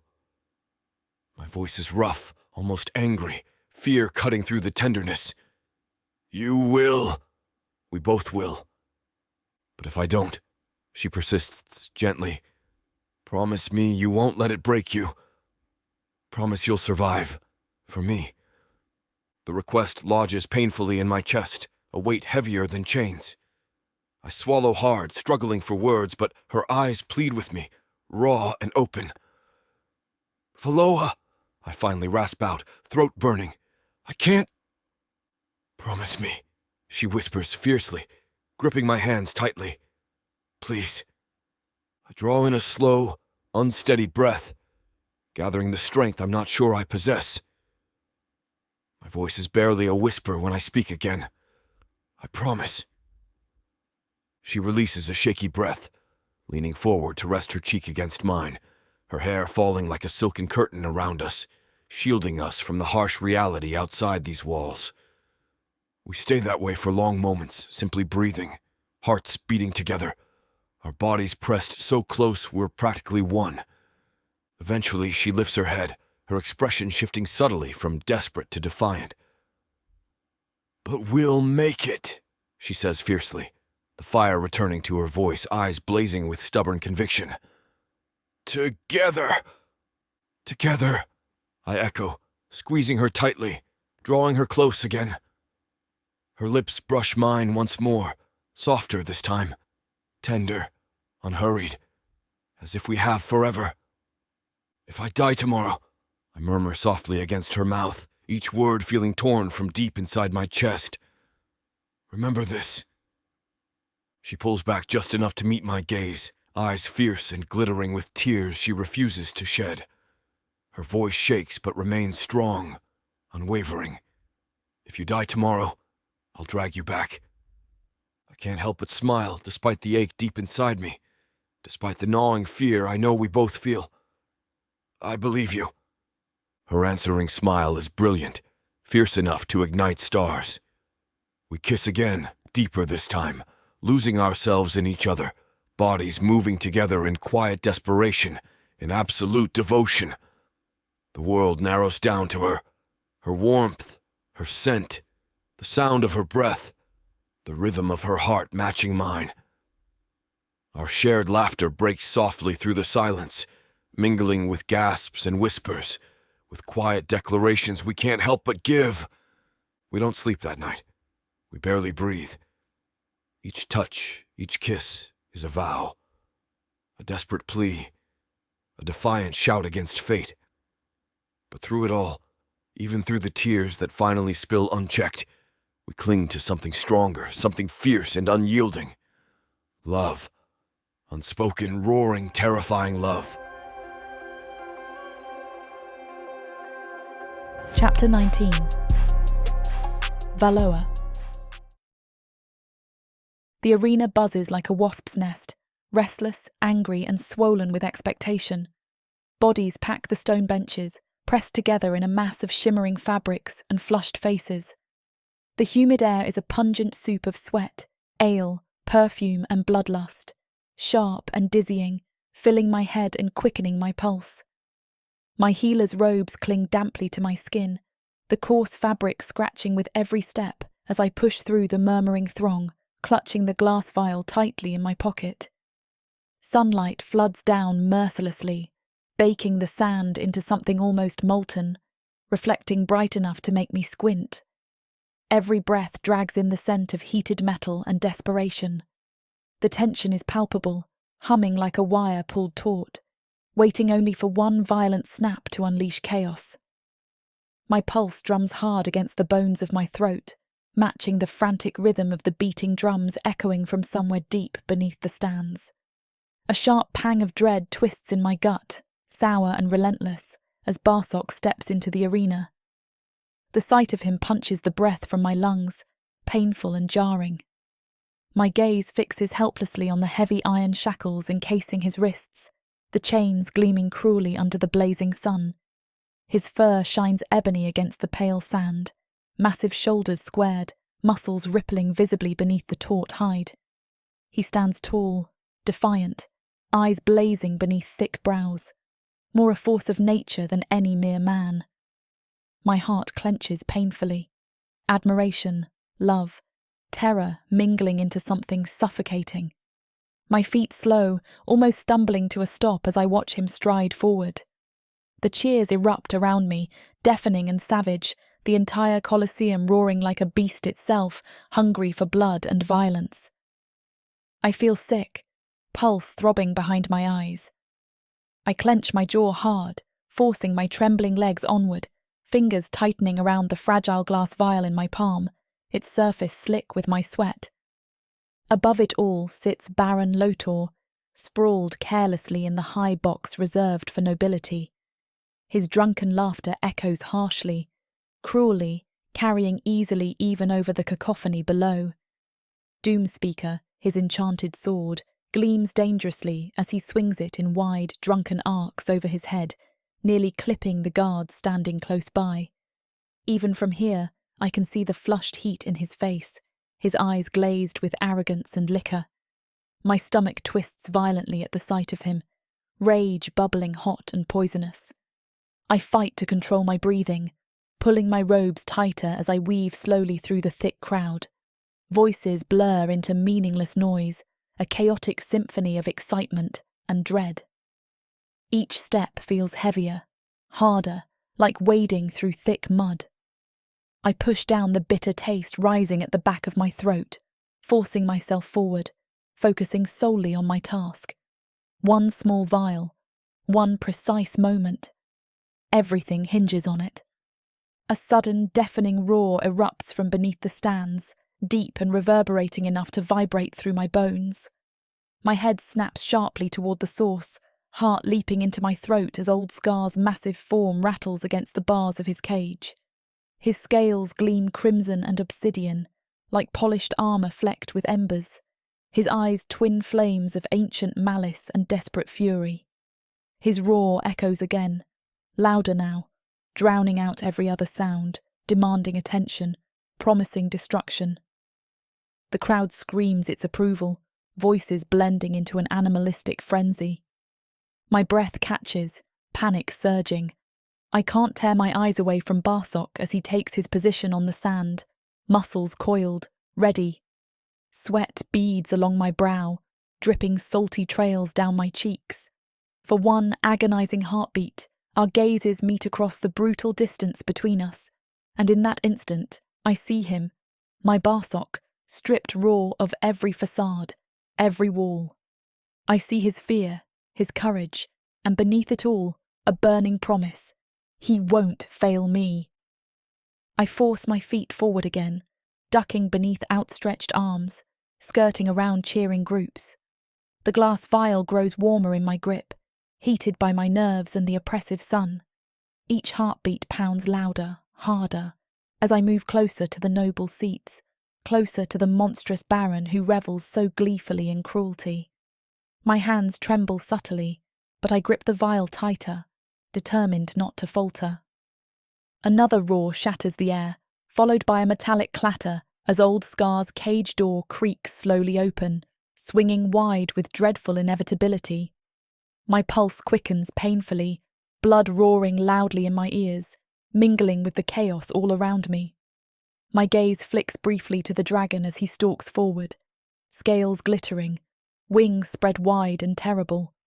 His lips curl back, revealing gleaming fangs as long as my arm, his breath curling visibly in smoky trails, acrid and choking. His eyes burn coldly, calculating, yet I swear there's amusement in their depths, an unsettling awareness of the plan unfolding around us. I nearly stumble again, catching myself against a stone pillar, heart racing frantically as Scar moves into position.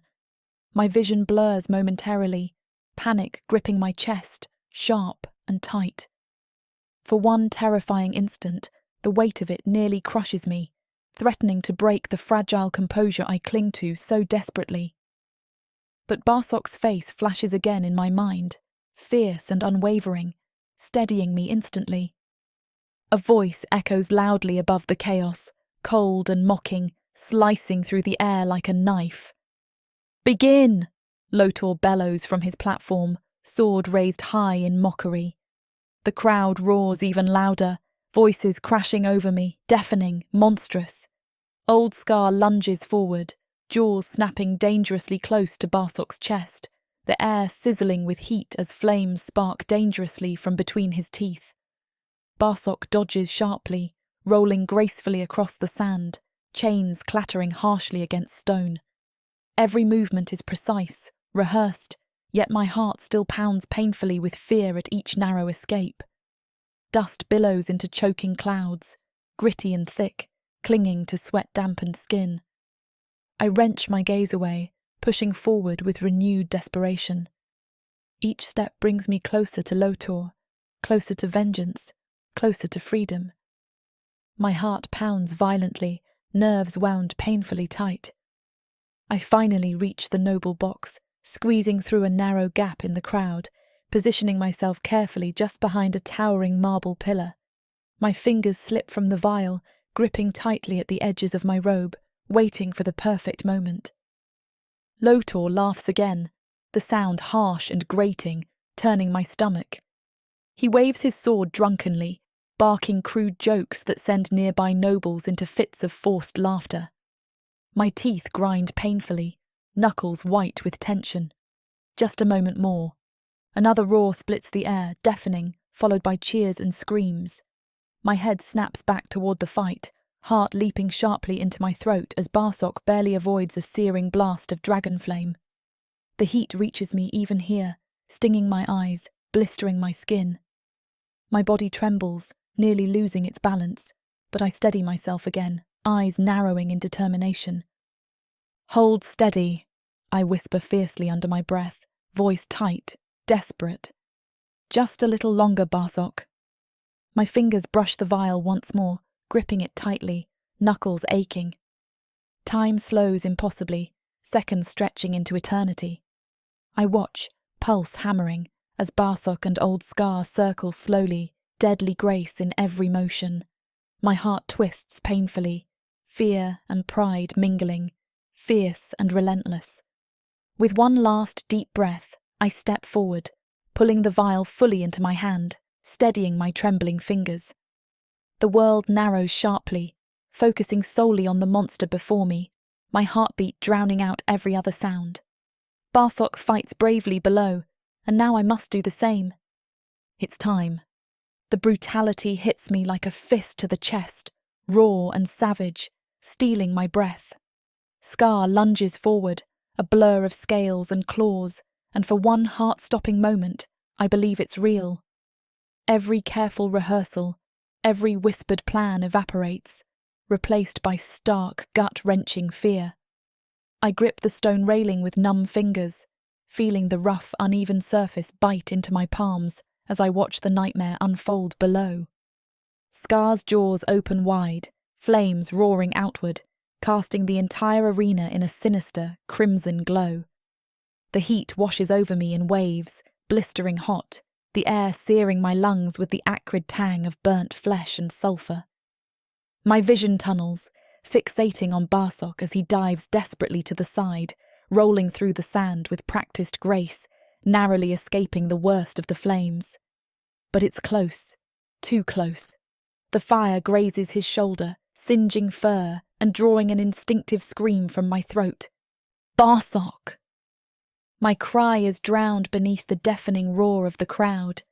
A sea of vicious glee and bloodlust, their excitement mounting with every close call, every narrow miss.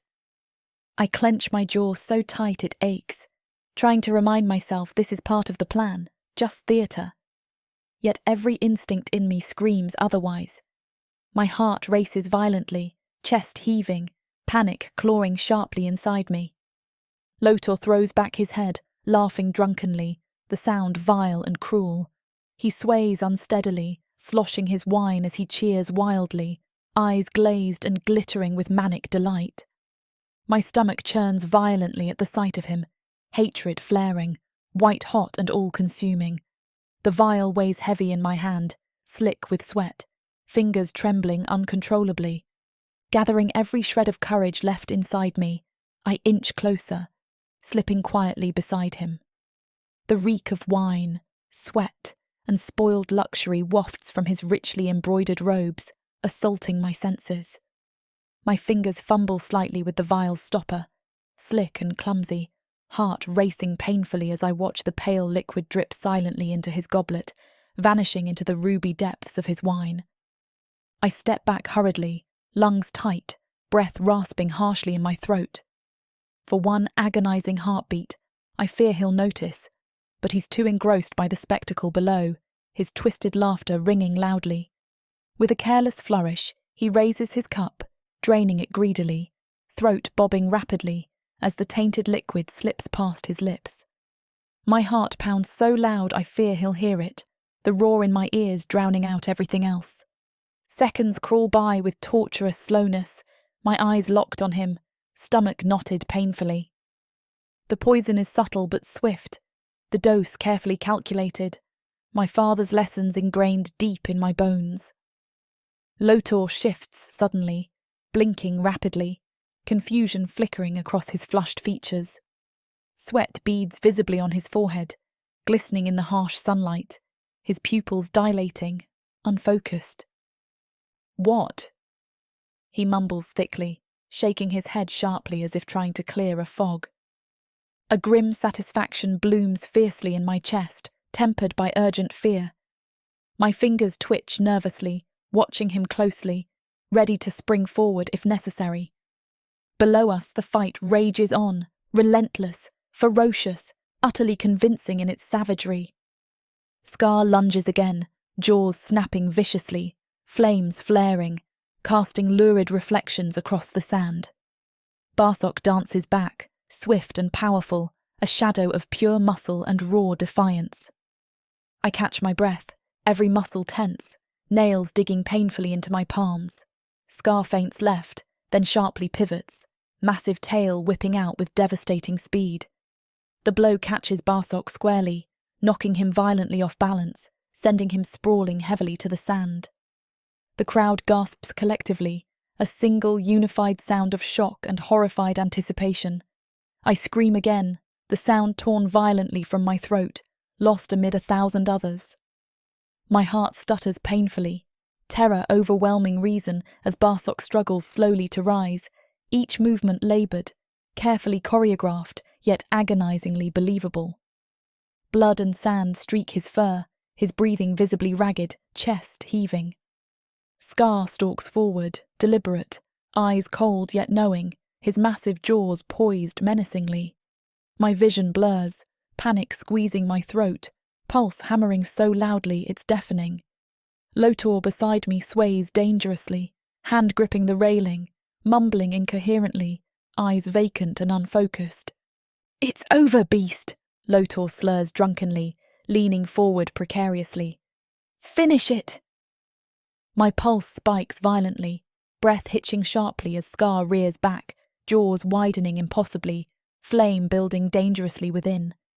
Every muscle in my body coils tight, paralysed by dread, unable to move, unable to look away. Time freezes painfully, suspended in a brutal eternity. Scar lunges forward, a blur of scales and fire, then pivots sharply, jaws snapping around the heavy iron chain binding him. With a deafening metallic shriek, the links shatter, sending shards of iron scattering across the sand, gleaming brightly under the harsh sun. For one stunned heartbeat, silence reigns absolute, a fragile bubble poised on the edge of oblivion. Then chaos explodes violently, utterly uncontrollable. Screams erupt everywhere, panic gripping the crowd, bodies surging wildly, trampling blindly toward exits, pushing, fighting, screaming in terror. My heart jolts violently, adrenaline flooding my veins, every nerve singing with urgency. Scar roars triumphantly, flame billowing fiercely, torching nearby guards, engulfing them instantly, their screams piercing the madness. Below, Barak surges to his feet, chains falling uselessly away, muscles tensed, eyes blazing with fury and determination. "Now!" Barak bellows, voice powerful enough to rise clearly above the insanity. My breath catches sharply, relief flooding painfully through me, nearly overwhelming. Everything hinges on these frantic moments, our meticulously planned chaos spiralling gloriously out of control. My heart pounds frantically, eyes desperately scanning the fray, searching for Barak amid dust and smoke. "Valoa!" His voice reaches me clearly, urgent and fierce, slicing through the chaos. I spin sharply, spotting him instantly, already sprinting across the sand, powerful strides devouring the distance. Relief crashes violently through me, nearly buckling my knees, but I force myself upright, body trembling with adrenaline, with wild, terrified hope. "Valoa, go!" Barak roars, eyes locked desperately with mine. "Now!" My breath rasps harshly, pulse hammering. I spin around, shoving blindly through the panicked, fleeing crowd, robes tangling about my legs, tripping me up, slowing me down. Bodies crash into mine from every side, panic radiating hot and suffocating. Yet somehow, I keep moving, determined, fueled by sheer desperation. "Move!" I scream hoarsely, pushing violently forward. "Get out of the way!" Ahead, the exit beckons, tantalizingly close, a sliver of daylight and freedom. My pulse spikes painfully, heart nearly bursting from my chest, lungs burning fiercely. Just a few more steps. A rough hand grabs my arm suddenly, wrenching me backward, sending me staggering. My scream of protest is lost amid the chaos, voice hoarse and desperate. "No, no!" I struggle violently, panic surging, thrashing against iron-like fingers digging cruelly into my flesh. "Easy!" Dirk's gruff voice snarls urgently, face appearing sharply through the haze. "It's me!" We need to move, now. Relief floods through me, painful and overwhelming. I nod frantically, heart hammering, allowing him to pull me urgently forward, his massive frame cutting through the chaos with ruthless efficiency. Behind us, the world erupts into flames and screams. Old Scar's laughter ringing maniacally, blood curdling and triumphant. I stumble forward, limbs trembling, body racked by violent shivers of adrenaline, fear and hope. But above it all, louder and clearer than anything else, I hear Barak's voice echoing fiercely through the chaos. "Valoa!" My heart leaps painfully, and with every ounce of strength left, I run toward him, toward freedom, toward whatever comes next. Smoke coils thickly around us, choking, bitter with ash and burning flesh, filling my lungs until every breath is agony. The screams ring louder, piercing and shrill, echoing through the chaos, blending with Scar's deep, guttural laughter as flames lash the stands. My heart pounds furiously, threatening to burst through my ribs, and still I push harder, legs pumping, body propelled by raw desperation and the urgent, unbearable need to reach him.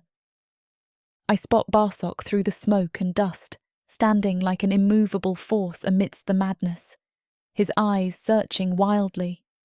His fur is streaked with soot, bloodied and matted, yet even battered and bruised, He's magnificent, the very essence of defiance.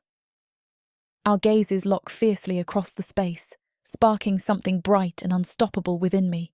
I surge forward, every muscle screaming in protest, ignoring pain, ignoring fear, ignoring everything except the need to reach him. Valoa! His voice is a harsh rasp, raw with emotion, barely audible above the roars and screams surrounding us. He closes the remaining distance swiftly, his powerful strides devouring the sand until he crashes into me, arms encircling me so tightly I gasp. He kisses me fiercely, desperately, his lips hot and urgent against mine, tasting of smoke, blood, and the iron tang of survival. The world tilts sharply, dissolving into a whirlwind of sensation, every nerve electrified, hyper-aware of his rough fur, the solid muscle beneath, the fierce pounding of his heart pressed tightly to my own. "Barak," I whisper urgently against his lips, voice cracking. "We have to run," he finishes, pulling back sharply, eyes blazing fiercely, determination radiating from him in powerful waves. "Now." He grabs my hand tightly, fingers intertwining with mine, and suddenly we're moving, sprinting blindly toward the massive gates looming ahead, impossibly far yet tantalizingly close. My robes tangle around my legs, tripping me, nearly sending me sprawling, but Barak steadies me, never breaking stride, his grip fierce, unyielding. The world explodes around us. Chaos reigns unchecked. Scar's flames torch the stands mercilessly, turning stone to molten ruin, sending nobles and guards scattering like rats. Shrieks of pain and terror blend into a cacophony, deafening, monstrous, a symphony of destruction. My eyes burn fiercely, blurred by tears and smoke, but I keep running, propelled by sheer, stubborn will and Barak's relentless momentum. At the gates, Dirk and Sharona fight ferociously, their weapons flashing brightly, crimson-stained blades singing through the air. Dirk roars defiantly, one-handed, a deadly dance of violence and rage. Sharona moves with deadly grace, precise and efficient, dispatching guards swiftly, eyes glinting coldly. Behind them, others battle desperately, the air thick with the sharp clang of steel, cries of pain, the wet splash of blood. "Move!" Dirk bellows, voice booming fiercely, commanding obedience. "We're clear! Move now!" Barak surges forward, pulling me tightly alongside him, his body a shield, an immovable force protecting me from harm. My heart hammers painfully, adrenaline surging wildly, each step drawing us nearer to freedom, nearer to a future that's finally ours to claim. Every sense sharpens fiercely, capturing every detail, the gritty taste of ash coating my tongue, the metallic tang of blood hanging heavily, the blistering heat licking fiercely at our backs. A deafening roar splits the air, deep, thunderous, shaking the ground beneath our feet. My head jerks instinctively, eyes widening in shock as the great stone walls crumble violently, massive blocks crashing heavily to the ground, sending clouds of dust billowing upward, choking and blinding. Scar's laughter rings triumphantly, flames cascading from his open jaws, engulfing everything, painting the sky in searing reds and golds. "Keep running!" Barak bellows fiercely, dragging me forward, his voice ragged yet determined, unyielding. "Don't look back! Don't stop!" But instinct forces one last glance, my heart seizing painfully as flames dance wildly, consuming everything, devouring the oppressive stone walls, the brutal arena that's imprisoned us all. Through the haze I spot Lota's panicked face, twisted grotesquely, mouth open in a scream lost amid the chaos. My chest tightens fiercely, fierce satisfaction tempered by horror, by the raw, brutal savagery of this moment. Yet Barak's grip tightens, relentless, insistent, dragging me forward, away from darkness, toward freedom. We burst through the shattered gates, the jungle looming ahead, wild and tangled, thick with green shadows and humid promise. The sudden shift from burning chaos to vibrant life sends my senses reeling. The lush, earthy scent of foliage and damp soil replaces smoke and blood. The cool shadows enveloping us instantly, washing away blistering heat, offering sanctuary. Go! Go! Sharona urges breathlessly, sprinting alongside us, her voice sharp yet fierce, driving us forward. We have to disappear, now! Branches whip harshly against my face, leaves catching in my tangled hair, the jungle clutching greedily, desperately trying to hold us back. My lungs scream painfully, muscles quivering violently, yet determination fuels every step. Behind us, the screams slowly fade, swallowed by distance and greenery, replaced by the chorus of birds and the distant, eerie howl of unseen creatures. Barak! I gasp raggedly, voice trembling, unable to fully express everything boiling wildly inside me. Relief, fear, hope, disbelief. Did we? Yes. He growls fiercely, pulling me closer, voice thick, hoarse with emotion. We made it, Valoa. We're free. Tears spill uncontrollably, hot and unchecked, mixing with sweat and dirt, blurring my vision. Yet a laugh escapes me, breathless and wild, bubbling from deep inside my chest. Barsok's laughter joins mine, rough and joyous, a sound so unexpected, so beautiful it makes my heart ache painfully. Gods! I choke out through tears and laughter, gripping his hand desperately, needing the grounding reassurance of his touch. We're free. Barak, we're finally. Together, he finishes fiercely, stopping abruptly to pull me close, his eyes blazing fiercely, filled with raw, unspoken promises. And nothing, no one, will ever tear us apart again. I nod shakily, unable to form words, too overwhelmed, heart too full, emotions too chaotic, powerful and all-consuming. Around us, the others slow, breathing heavily, eyes wide, dazed yet fiercely hopeful, their gazes fixed firmly on Barak, waiting silently for direction.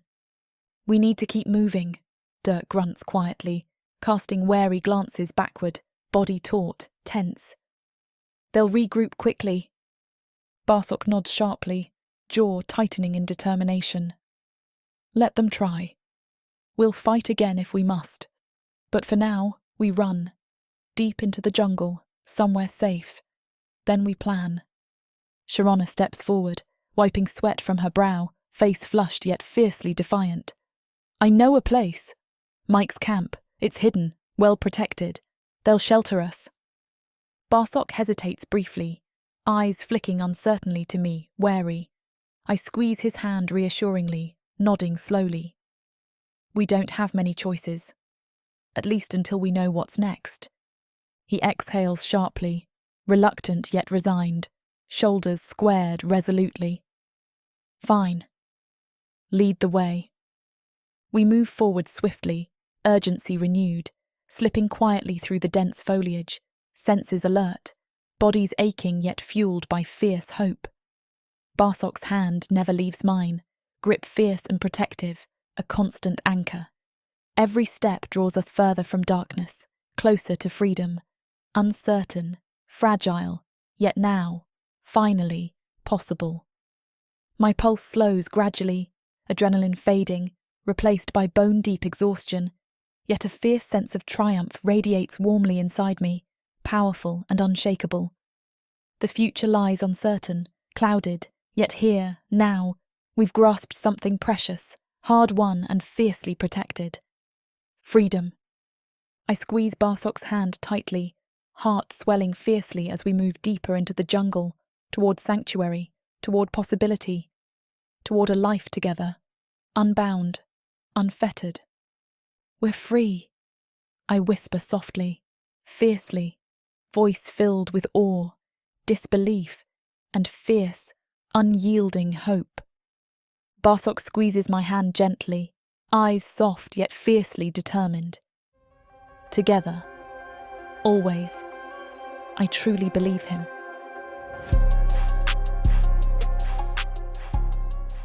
Earth is pretty much a desolate wasteland since the orcs came over from Protheka, and being a woman, the best you can hope is to be someone's property. Now, after my curvy body catches Corthar's eye, he'll claim me, and I'll serve him, in any way he pleases. You're mine now. Listen to this story and more when you get the complete Orc Warriors of Protheka audiobook and ebook bundle. 40 books, 19 audiobooks, 19 ebooks. You even get 1 free novella and 1 free audiobook. All for a shocking 90% off. Protheka's magic is eternal, and the complete Orc Warriors of Protheka bundle will bring over 100 hours of that magic to you.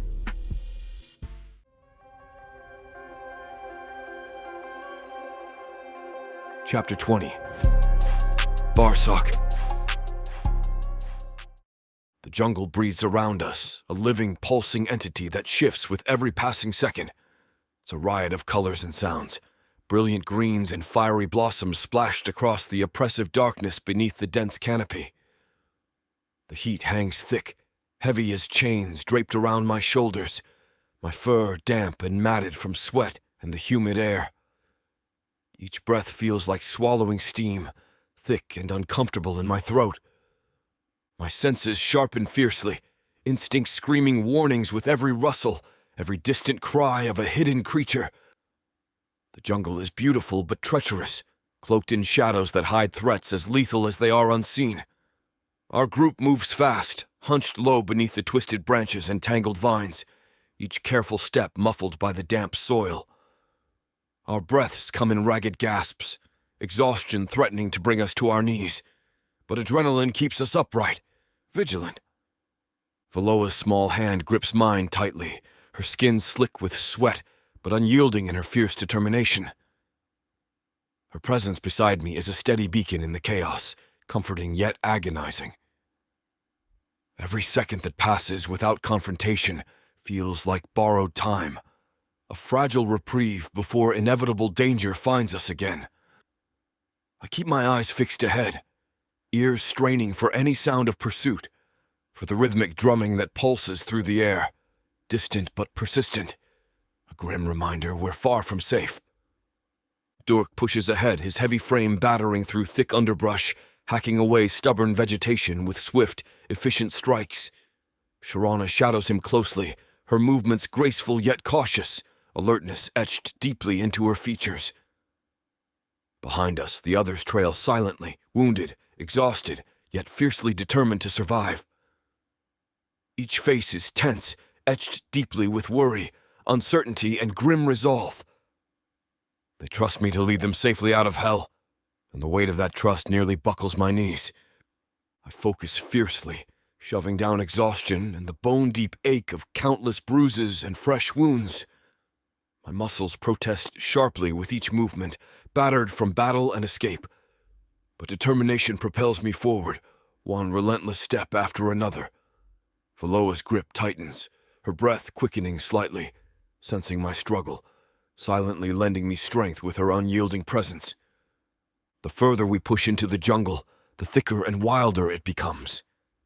The air grows heavier, rich with the scent of damp earth, rotting leaves, and vibrant floral fragrances that clash sharply, dizzying in their intensity.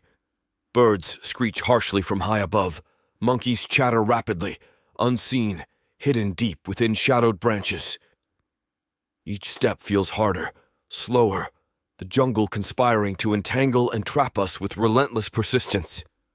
Gods, it's like walking through soup, Durk growls irritably, wiping sweat from his brow, blade still clutched tightly in his massive fist. You sure there's an outpost out here? Beltran swore. Sharana answers tersely, pushing forward, eyes scanning warily. We just have to keep going. Valoa's breathing grows harsher, and I glance quickly down at her, concern tightening my chest fiercely. You all right? She nods sharply, jaw set in stubborn determination. Just tired. I'll make it. I squeeze her hand reassuringly, silently promising her we'll survive this, no matter the cost. The jungle closes tighter, oppressive and relentless, each twisting vine, each dense patch of underbrush, each uneven root conspiring to trip and hinder us.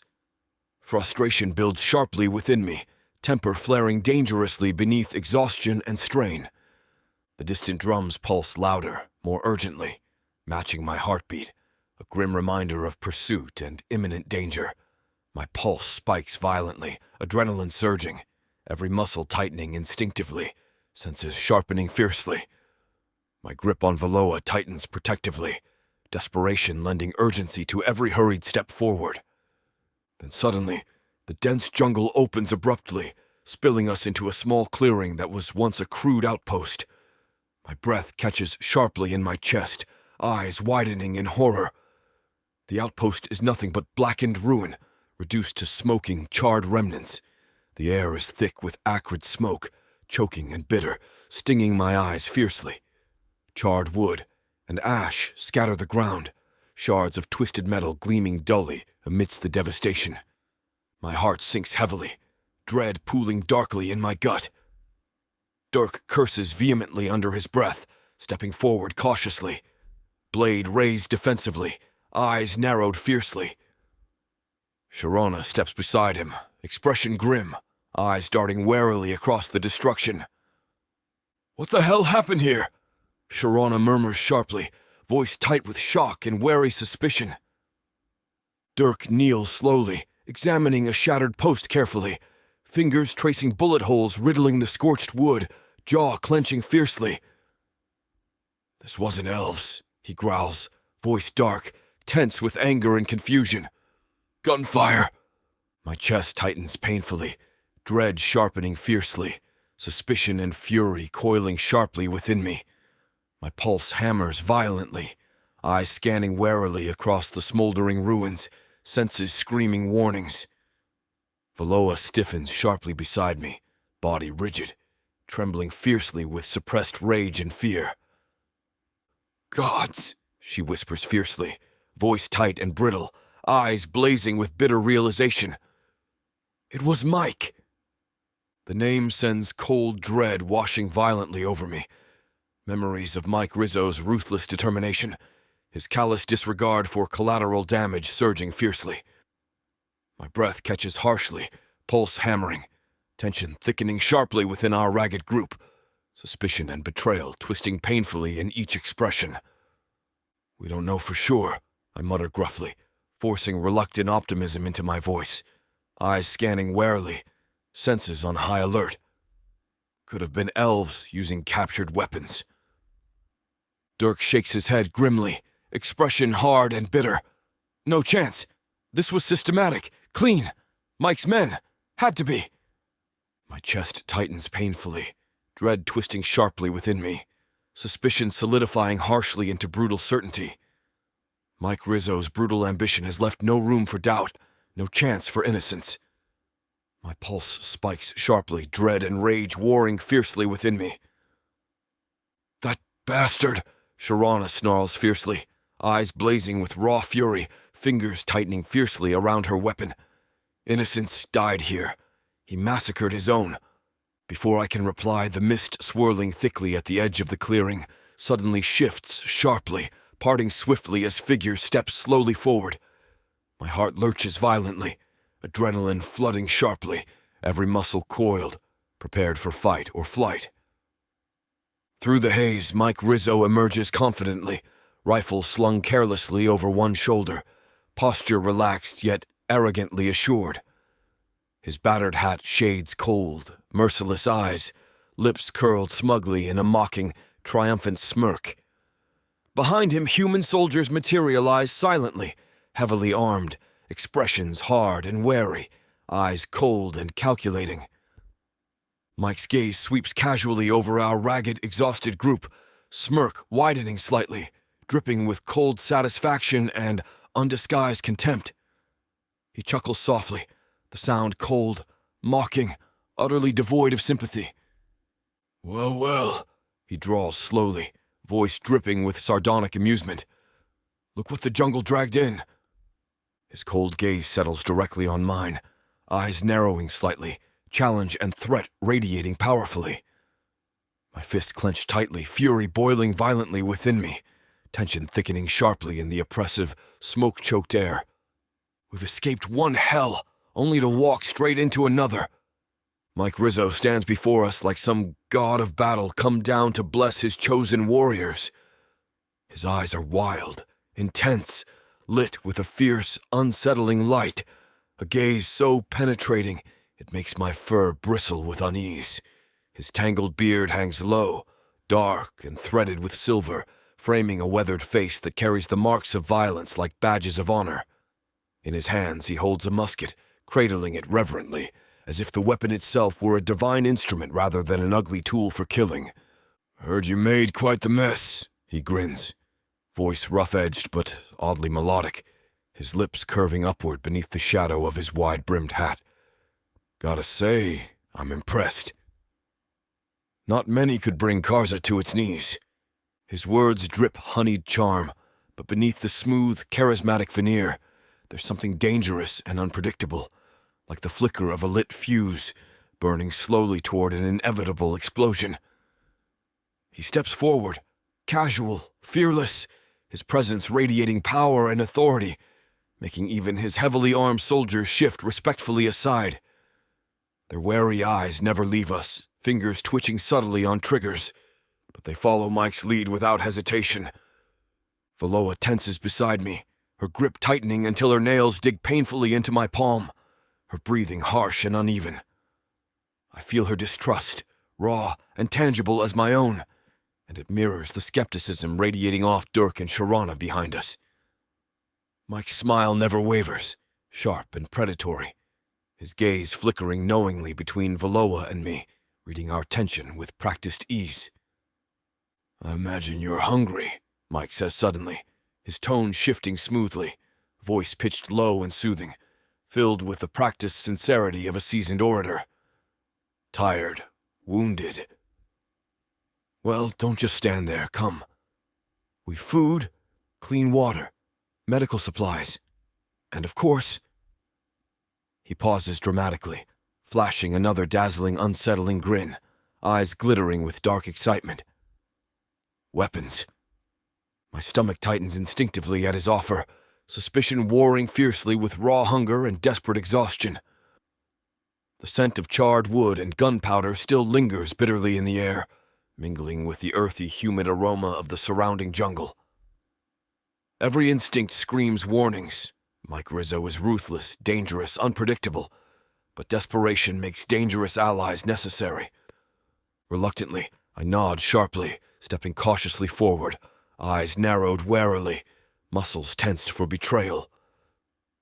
Mike gestures expansively toward the shadows behind him, soldiers stepping obediently aside, revealing crates and sacks piled carelessly beneath makeshift shelters constructed from heavy canvas and woven jungle vines. He moves confidently among them, dropping lightly to one knee beside a battered crate.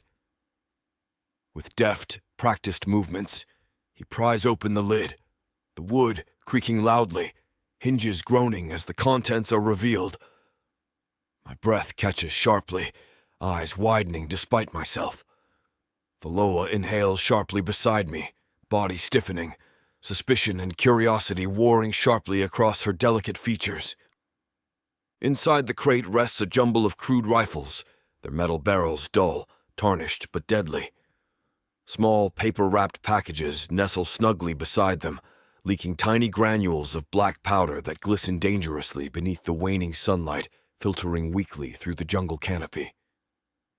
Mike reaches reverently inside, fingertips brushing the weapons and gunpowder almost tenderly, his expression shifting subtly, fierce, calculating, feverish with anticipation. "They'll never expect humans to strike back," Mike murmurs softly, voice barely audible, as if he's speaking directly to the weapons themselves, whispering dark promises. His eyes lift suddenly, gaze locking fiercely onto mine, challenging, daring me to deny his dangerous logic. Not with this. My stomach churns violently, dread pooling darkly inside me. This isn't mere survival. It's a path toward war, brutal, merciless, inevitable. My gaze flickers uneasily toward Valoa, seeking reassurance, strength, caution. Her eyes flash fiercely, chin lifting stubbornly, silently warning me. She doesn't trust him, and neither should I. Mike chuckles softly, reading our hesitation effortlessly, rising smoothly to his feet. He gestures expansively, stepping confidently back toward us, his presence radiating charisma and quiet menace, effortlessly commanding attention. This isn't just about survival anymore. You've struck the first blow. Karza will retaliate, ruthlessly. His gaze hardens, eyes glittering fiercely, voice dropping lower, tone deadly serious, edged sharply with brutal honesty. If you're hoping to hide in this jungle forever, you'll only delay the inevitable. Karza must fall. And only humans, only we, the oppressed, have the strength to do it. Dirk steps forward sharply, posture tense, muscles rippling beneath sweat-slick skin. We've seen your strength, Rizzo, he growls bitterly, voice rough with barely restrained rage. Innocents slaughtered, villages burned. You're no liberator, you're a butcher. Mike eyes him coolly, unflinching, unrepentant, gaze steady and unwavering. War demands blood, Dirk. You of all people should understand that his gaze shifts briefly toward Dirk's missing hand. Subtle, pointed, cruel. Dirk stiffens sharply, jaw tightening fiercely, eyes blazing dangerously. I step quickly between them, holding up a calming hand, voice low, controlled, though my pulse hammers violently beneath my ribs. Enough. We're not here for your crusade, Mike. We just want shelter. Safety. Mike chuckles lowly, expression darkly amused, eyes glittering mockingly. Safety? Here? He gestures expansively toward the burnt outpost, the jungle surrounding us, echoing distantly with drums still beating ominously. There is no safety. Not anymore. Only victory. Or annihilation. Valoa's voice suddenly cuts sharply through the tense silence, fierce, defiant, her tone dripping with contempt and challenge. And what happens if you win, Mike? You take Lotor's throne. Become just another tyrant. Mike's eyes narrow sharply, a flicker of irritation marring his carefully controlled facade, lips curling coldly. Careful, healer. Idealism doesn't win wars. Strength and ruthlessness do. You want to change the world. You get your hands dirty. Her voice rises sharply, ringing clearly through the oppressive jungle air, fearless and passionate. There's a difference between fighting for freedom and slaughtering innocents. Mike stares at her coldly, considering carefully, expression hardening subtly, his eyes darkening dangerously. His voice drops low, dangerously quiet, words slicing sharply through the tense, humid air. War spares no innocence. Better you learn that now. Silence stretches thickly, tension pulsing palpably, a dangerous, heavy weight pressing down relentlessly. My heart races violently, breath rasping harshly, body coiled instinctively for danger. Mike's soldiers shift warily, fingers flexing subtly on triggers, eyes watching carefully, ready for violence at the slightest provocation. Mike smiles again, expression abruptly relaxing, posture shifting casually, effortlessly charismatic. But we're allies for now. You'll take what you need, food, shelter, weapons, and perhaps, in time, you'll understand. His eyes meet mine directly, cold, calculating, voice filled with quiet, lethal confidence. Revolution isn't clean, it isn't pretty. But sometimes, it's necessary. My stomach knots tightly, dread coiling sharply within me, suspicion and unease warring fiercely with reluctant practicality. I glance quickly toward Valoa, silently weighing options, risks, consequences. Her eyes flash fiercely, fiercely determined, silently warning. Trust Mike Rizzo at our peril. Yet, as my gaze sweeps over our battered group, desperation etched clearly in each exhausted face, I know our options are limited. Mike is dangerous, ruthless, charismatic, brilliant. Yet perhaps exactly the ally we need despite the risk. I grit my teeth sharply, forcing down bitter doubt, meeting Mike's cold, expectant gaze directly, voice steady despite my turbulent emotions. We'll take your help. But we fight for freedom, not vengeance. Remember that." Mike smiles coolly, eyes glittering darkly, voice dripping smooth, confident sincerity, edged sharply with hidden threat. "Of course, Barak. Freedom, above all." His words hang thickly between us, heavy with unspoken menace and dangerous promises. The jungle shifts restlessly around us, alive with hidden threats, beautiful yet treacherous, a brutal reminder. We've escaped one nightmare only to walk willingly into another. Night settles thick and heavy over the jungle, cloaking us in darkness broken only by faint shards of silver moonlight filtering through the dense, shadowy canopy. The heat of the day lingers stubbornly, humidity pressing down relentlessly, wrapping around us like a second skin. I can smell the earth around us, damp and fragrant, layered with the lush scent of blooming orchids and hidden decay beneath tangled roots. Nearby, the soft murmurs of our group filter through the trees, subdued but vigilant, uneasy whispers drifting on the humid night air. Valoa sits beside me beneath a sprawling tree, her small form pressed close, body radiating warmth despite the oppressive heat. She grips my hand hard, her fingers tight, unyielding, her touch almost painful. Yet I welcome the grounding pain. It reminds me we're both still here, still fighting.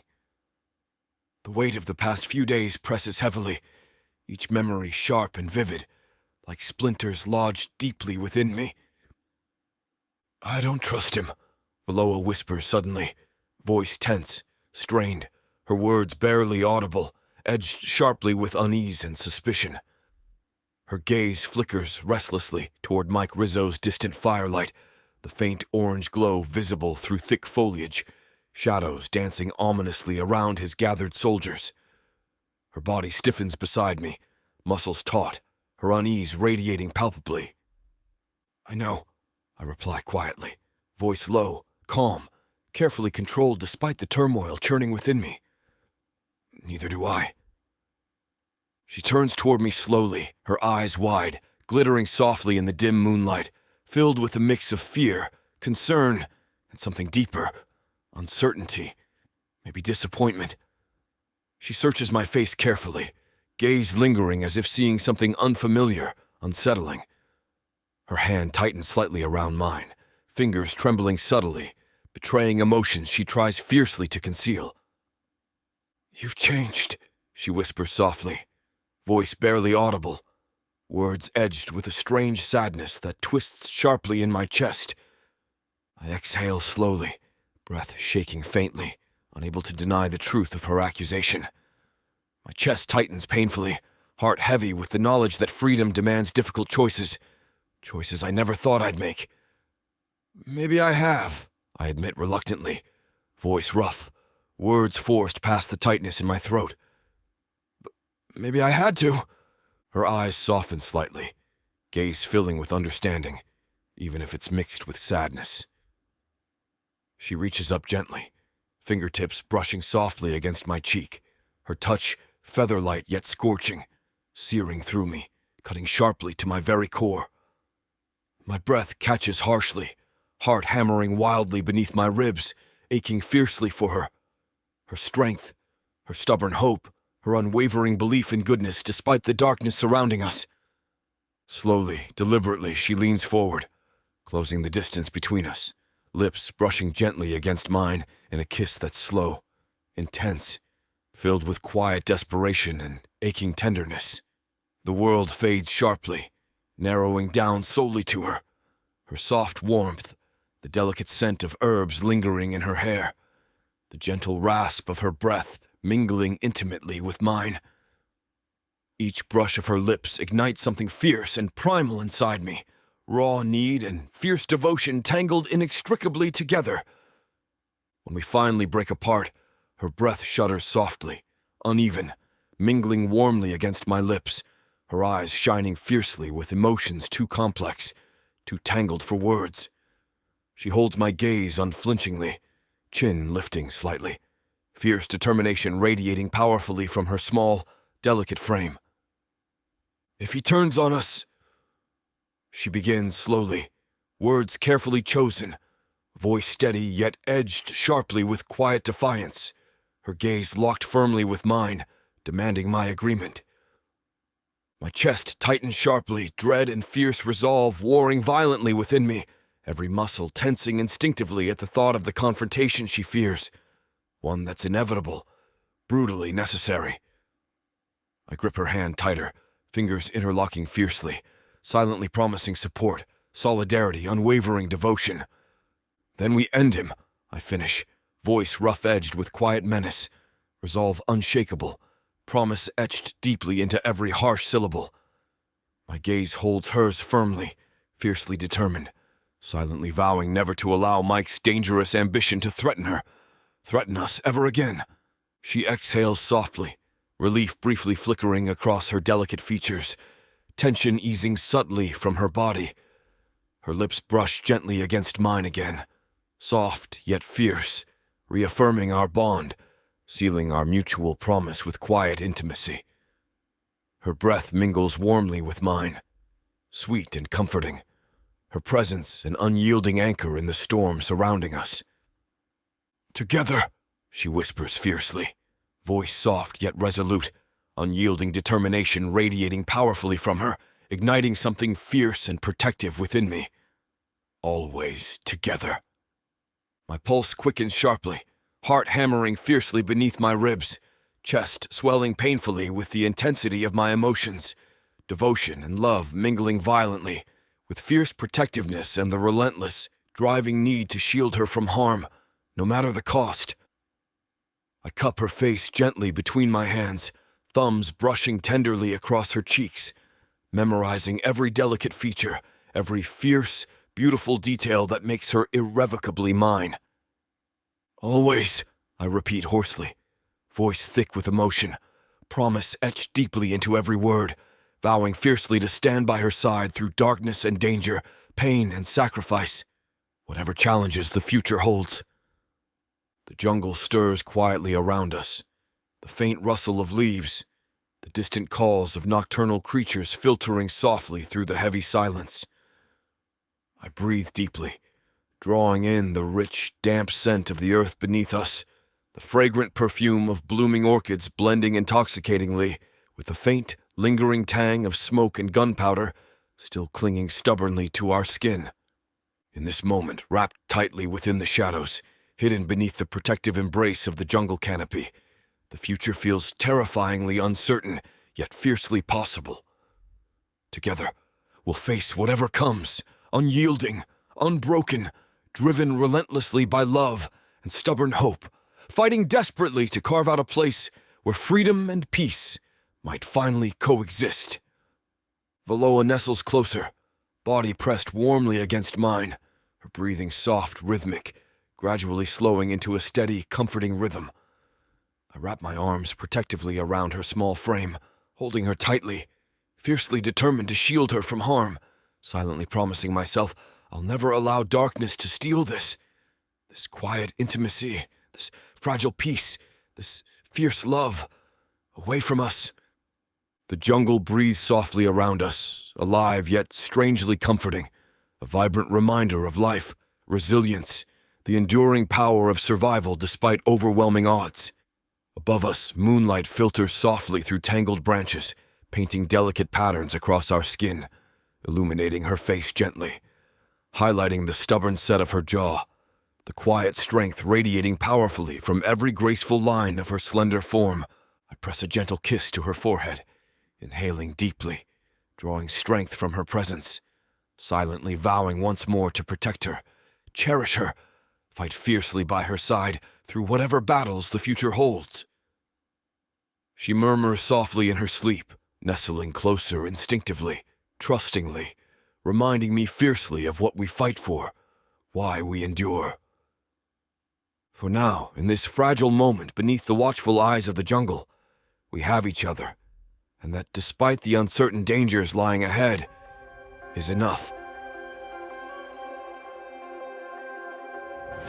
Chapter 21. Valoa.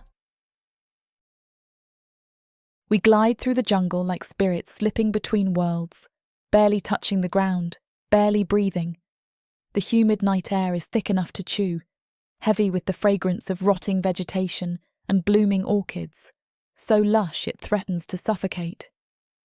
Every step sinks slightly into the damp earth, muffled by layers of decaying leaves and soft, fertile moss.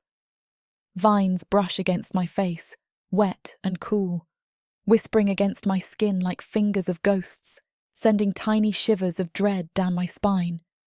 Mike's soldiers, human and half-orc alike, move ahead of us, rifles at the ready, eyes glittering in the shadows.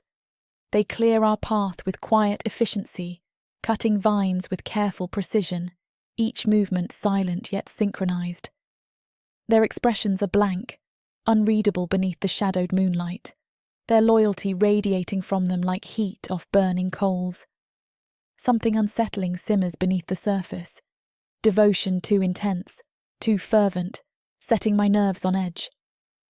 Barak moves beside me, a silent spectre, imposing yet reassuring, his massive presence a comforting weight in the oppressive darkness.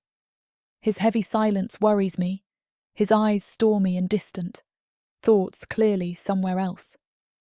Every now and then his fingers brush gently against my arm, as if reassuring himself I'm still here, tangible, real amidst this nightmare we're forced to navigate. Each fleeting touch sends a wave of warmth coursing through me, mingling with the quiet dread already settled deep within my bones. At nightfall, we settle into a makeshift camp beneath tangled branches and lush, sprawling ferns. Silence hangs thick, oppressive, pressing down with the weight of unspoken thoughts and barely restrained tension.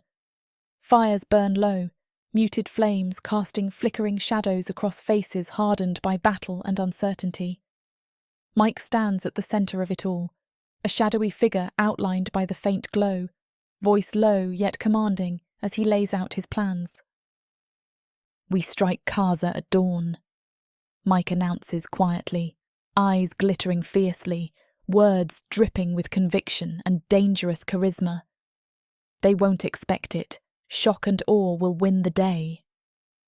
His followers hang on every word, eyes wide, reverent, reflecting back an unsettling fervour that twists sharply in my gut. The way they watch him isn't respect or loyalty, it's worship, blind devotion dangerously close to fanaticism.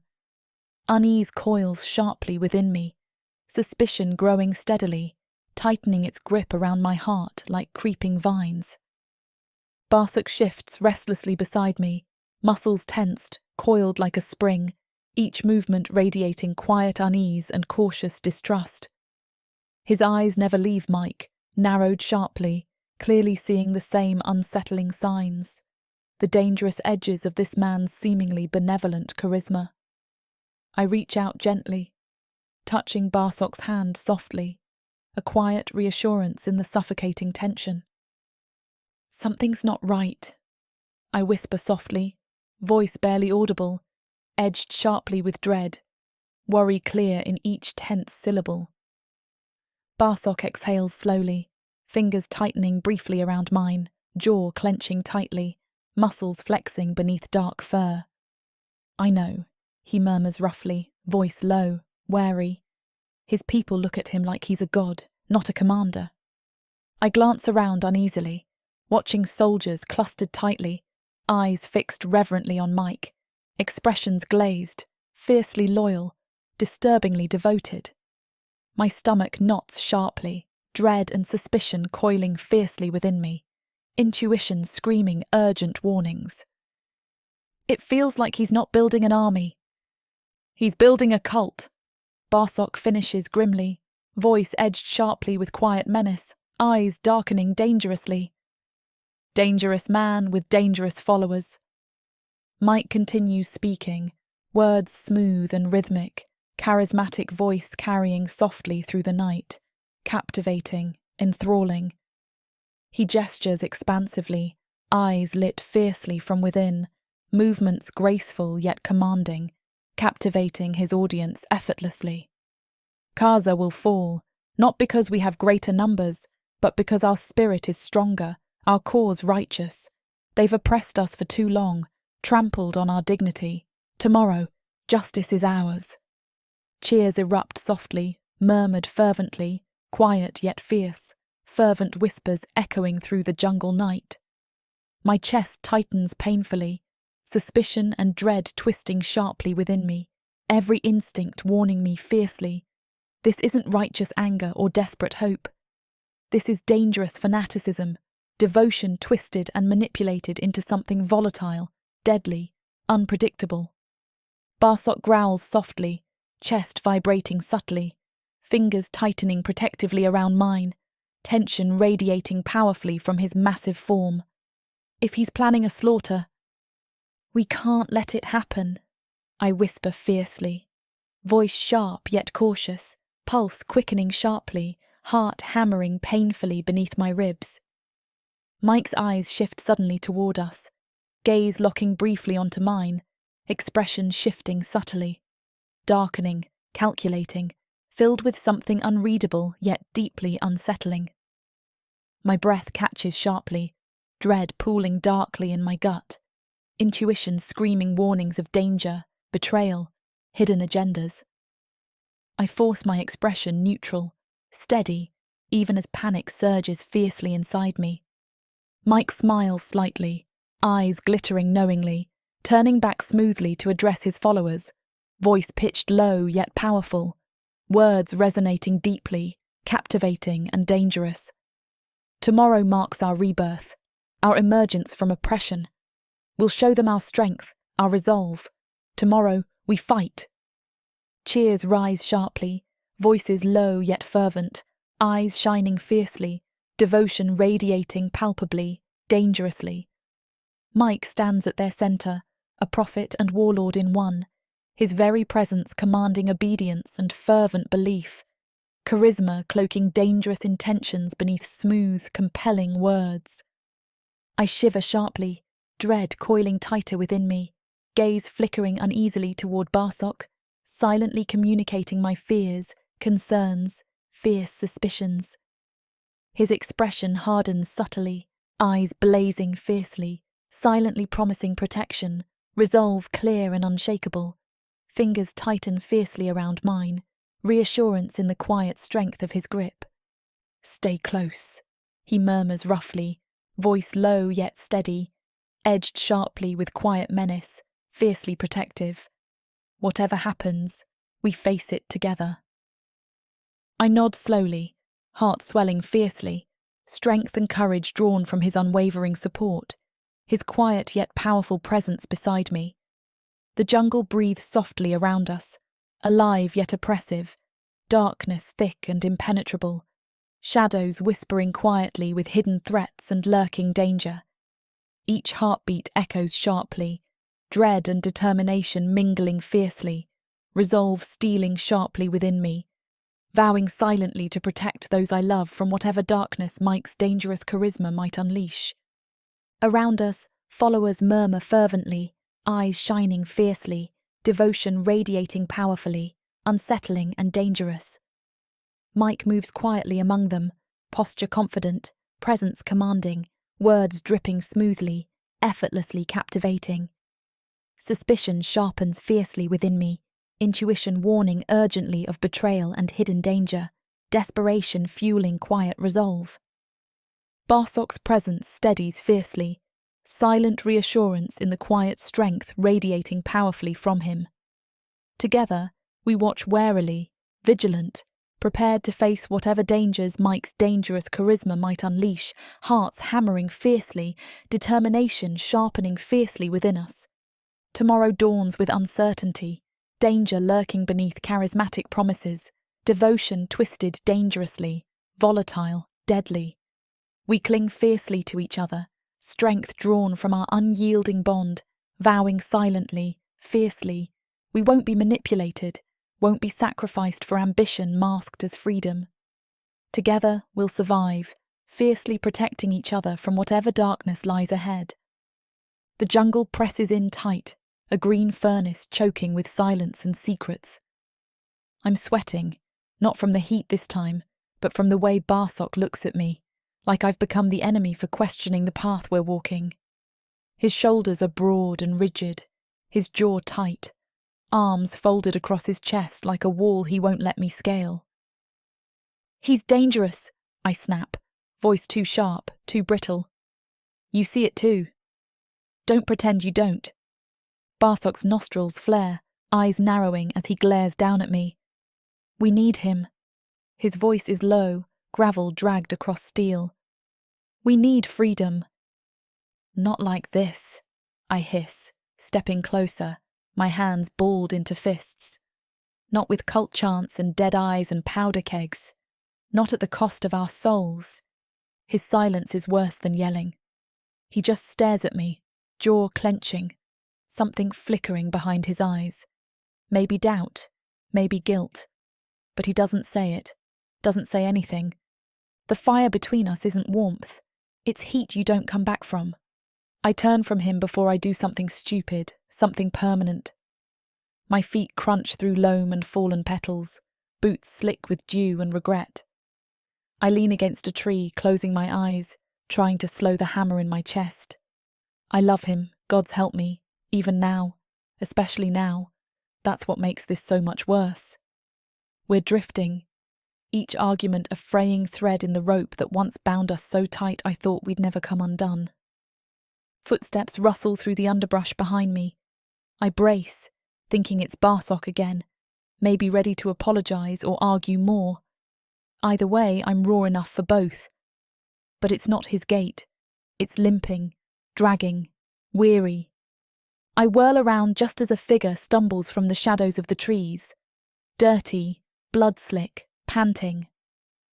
"Beltran," I gasp, sprinting forward as he collapses into me. His body is half dead weight, hot and trembling. His tunic is torn, one arm pressed to his ribs where blood leaks between his fingers like slow red ink. "Valoa," he chokes, eyes wild, lips cracked. "You have to listen. You have to stop him." "Stop who?" I demand, guiding him down gently onto the mossy ground, my hands already moving, checking his wound. "What happened?" "Mike." He grits the word like it tastes like bile. "He's not what he says." Not freedom, not liberation. He's going to burn it all. Everyone. Barsok crashes through the brush behind us, his voice sharp with alarm. "Beltran?" Beltran groans, gripping my wrist hard. His eyes meet Barsok's, blazing with urgency. He's not just striking Kaza. He's taking it, occupying it, owning it. You think he wants to share? Number. He'll crown himself king on a throne made of ash and bodies. He doesn't care who dies in the process. The world tilts slightly under me. I feel it in my teeth, in my knees, in the tight, vicious squeeze around my heart. I look at Barsok. He looks at me. All the noise of the jungle goes still. No birds, no wind. Just our breathing, fast and shallow, and the pulse of something bigger rising around us. We don't speak, not with words. We don't need to. The decision is made. The camp is quiet except for the hiss of the fire and the soft shifting of bodies asleep in their bedrolls. The jungle, restless and alive during the day, settles into a darker rhythm at night, pulsing with the churr of unseen insects and the distant hoot of nocturnal beasts. My skin prickles with heat and something deeper, something I can't name. My nerves buzz, but not from fear, not from uncertainty, from need. Barsok sits by the edge of the fire, staring into the embers like they're speaking some truth he's trying to memorize. His broad shoulders are slouched, fingers slack in his lap, jaw tense. He doesn't look up as I approach, doesn't flinch as I kneel behind him and wrap my arms around his middle, pressing my cheek to the coarse fur of his back. "I'm not going to fight with you tonight," I murmur, the words sinking into the warmth of his skin. His hand covers mine instantly, strong and rough, grounding. "Good," he says, his voice low and hoarse, "because I wouldn't have the strength." He turns and I climb into his lap without hesitation. My thighs bracket his, my hands sliding up the thick planes of his chest. His breath is hot on my face, his eyes darker than I've ever seen them. The fire casts golden light across his features, carving shadows in all the right places. His tusks brush my bottom lip when he kisses me. This scene is about to get too steamy for this platform's comfort. And as much as we'd love to keep going, their guidelines say we need to stop here. To continue releasing these free audiobooks on this platform, we've got to play by the rules. But the passion doesn't end here. Visit worldsofprotheka.com to hear the full, uncut version of this fantasy romance, and every daring moment that YouTube can't handle. Use code YouTube30 for 30% off unabridged audiobooks in the Worlds of Protheka. Don't let YouTube hold you back. Immerse yourself in a world of magic, danger, and unfiltered passion. Protheka's magic is eternal. Listen unabridged and you'll never want to go back.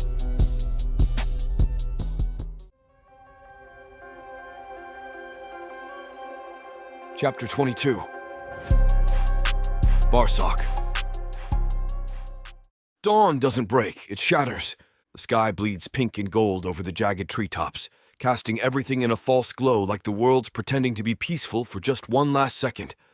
The air is thick with the sour stink of sweat and black powder. My boots sink into the soft jungle earth, and every breath I take tastes like smoke and nerves. Mike stands at the head of the column, eyes burning, lips curled in a half-smile like a preacher on the edge of revelation. His coat flaps behind him like the wings of some dark prophet, hands gesturing as he talks about destiny and vengeance. His men eat it up, wide-eyed, fanatic. They nod, grunt, raise rifles in unison, like they're lifting up holy scripture. Valoa stands at my side, quiet but tense, her jaw set. She hasn't said a word since last night. Not since we came together in the dark and held each other like we were already ghosts. Her hand brushes mine and lingers. I take it. I squeeze. Her fingers are cold. Mine are shaking. The city rises ahead like a wounded giant. Karza, proud and scarred, its ancient walls pitted and scorched from centuries of war. The gates tower like broken teeth, cracked, but not yet fallen. Not yet. Mike raises his arm. Explosives rigged during the night by men who never sleep, blink like stars in the dim light. No! The blast cracks the world open. Stone screams, wood splinters. The gates crumble in on themselves with a roar like a dying god. Dust rises in a choking cloud, hot and thick. We charge through it, rifles raised, steel drawn, throats raw from shouting. Gunfire erupts in a cacophony of death. I slam into the chaos, dragging Valoa behind me. The world is fire and noise and blood. Smoke burns my eyes. My nostrils fill with the stink of ozone and scorched flesh. Somewhere above, spells rip through the air, shrieking like banshees. A wall collapses to my left, burying a soldier under a rain of stone. People are screaming. Not soldiers. Not warriors. Civilians. A child darts across the road, barefoot and howling, arms outstretched. A woman follows, clutching a baby to her chest, her mouth wide open in a silent wail. Bullets chew through the stone beside her head. I shove Valoa behind a pillar, my heart pounding so loud it drowns out the war. "This isn't right," she yells, voice hoarse. "This isn't what we... I know," I roar back, grabbing her wrist. "Keep moving." Mike's army pours in like a flood, indiscriminate and wild. Magic bursts from alleyways. Blood paints the cobblestones. This isn't liberation. This is slaughter. I call for Dirk. No answer. I shout Sharana's name. Nothing. I pull Valoa into an alley, ducking behind a stack of crates just as a ball of flame whips past, lighting the building behind us like dry tinder. Her face is streaked with soot and terror. My own breath hitches in my throat. "We have to find them," she gasps. "We will," I promise. I don't know if it's a lie. The city wails like a living thing, crying out as it dies by inches. We move fast, dodging gunfire and falling beams, trying to stitch our group back together in the middle of a war zone. But we're unraveling. We're losing. The central keep rises like a crown of black iron, smoke curling from its turrets, stone scorched and slick with blood. Mike's banner flies where the city's crest once waved, a crude red fist scrawled across rough cloth, fluttering like a threat in the wind. The screams have dulled now, replaced by the low moan of a city gasping its last breath. We storm the steps, what's left of our group rallying behind him like they're chasing salvation. Valoa clings to my side, her eyes scanning the carnage with wide, horrified disbelief. I can barely feel my shoulder. Blood soaks the bandage, sticky and hot, but I grit my teeth and press on. I'm not stopping now. Inside, it's worse. Bodies litter the marble floors. Civilians huddled in corners, shaking, silent. Soldiers stripped of armor. Executions, not combat. The air reeks of sulfur and something worse. Burnt flesh, dreams turned to ash. Mike stands atop the dais, the throne behind him stained with fresh blood. Beltran limps forward, his arms still bandaged, his face pale but defiant. "You've won," Beltran says, voice ragged but clear. "The city's yours. Let the survivors go." Mike laughs, not like a man who's found peace, like a man who's lost his mind. His rifle hangs loose in one hand, the other clenched around a flask. He sways just a little, like the madness is starting to unbalance him. "No more noble puppets," he says, stepping forward, smile brittle. "Only revolution." The shot rings out before I understand what's happening. Beltran jerks, a red flower blooming on his chest. He staggers, his mouth working, but no sound coming. Then he falls. Hard. Final. My vision tunnels. My scream rips from my chest like it's clawing out of something buried too long. I don't think. I charge. My horns slam into Mike's chest, launching him off his feet. We crash to the floor, rolling, snarling, grappling like beasts in a pit. His rifle clatters away. He punches me in the face, and stars explode behind my eyes. I grab his throat. He kicks my knee. I roar, bringing my head down toward his skull. He's fast, slippery, cunning. But I've killed worse. He twists beneath me, grabs a pistol from his belt, fires. The bullet tears into my shoulder, spinning me sideways. Pain lances through me, hot and searing, blinding. I bellow and slam my fist into his face, again, again, again. His nose shatters, teeth clatter to the stone. I grab the gun. My finger curls on the trigger. He's beneath me, panting, bloody, defiant even now. Valoa's voice slices through the haze. "Barak!" I freeze. She's standing over us, eyes wide, hands out, blood on her face. Not hers. "Not like this," she says, voice breaking. "We're better than this." My chest heaves. My hand shakes. I look down at him, this man who called himself a liberator and turned out to be a monster. This man who burned a city to build a throne. I want to end him, but I don't. I drop the gun, just barely. The pain doesn't register at first. Just a dull throb, like something's knocking on the edge of my body asking to be let in. Then the weight hits me, bone deep and soul heavy. My legs give out. My knees crack the marble. I collapse forward into her arms, into her warmth, into the only thing left in this broken place that still feels real. Valoa catches me like she always does. Her arms wrap around me, strong and soft, her fingers threading through the blood-soaked fur at my neck.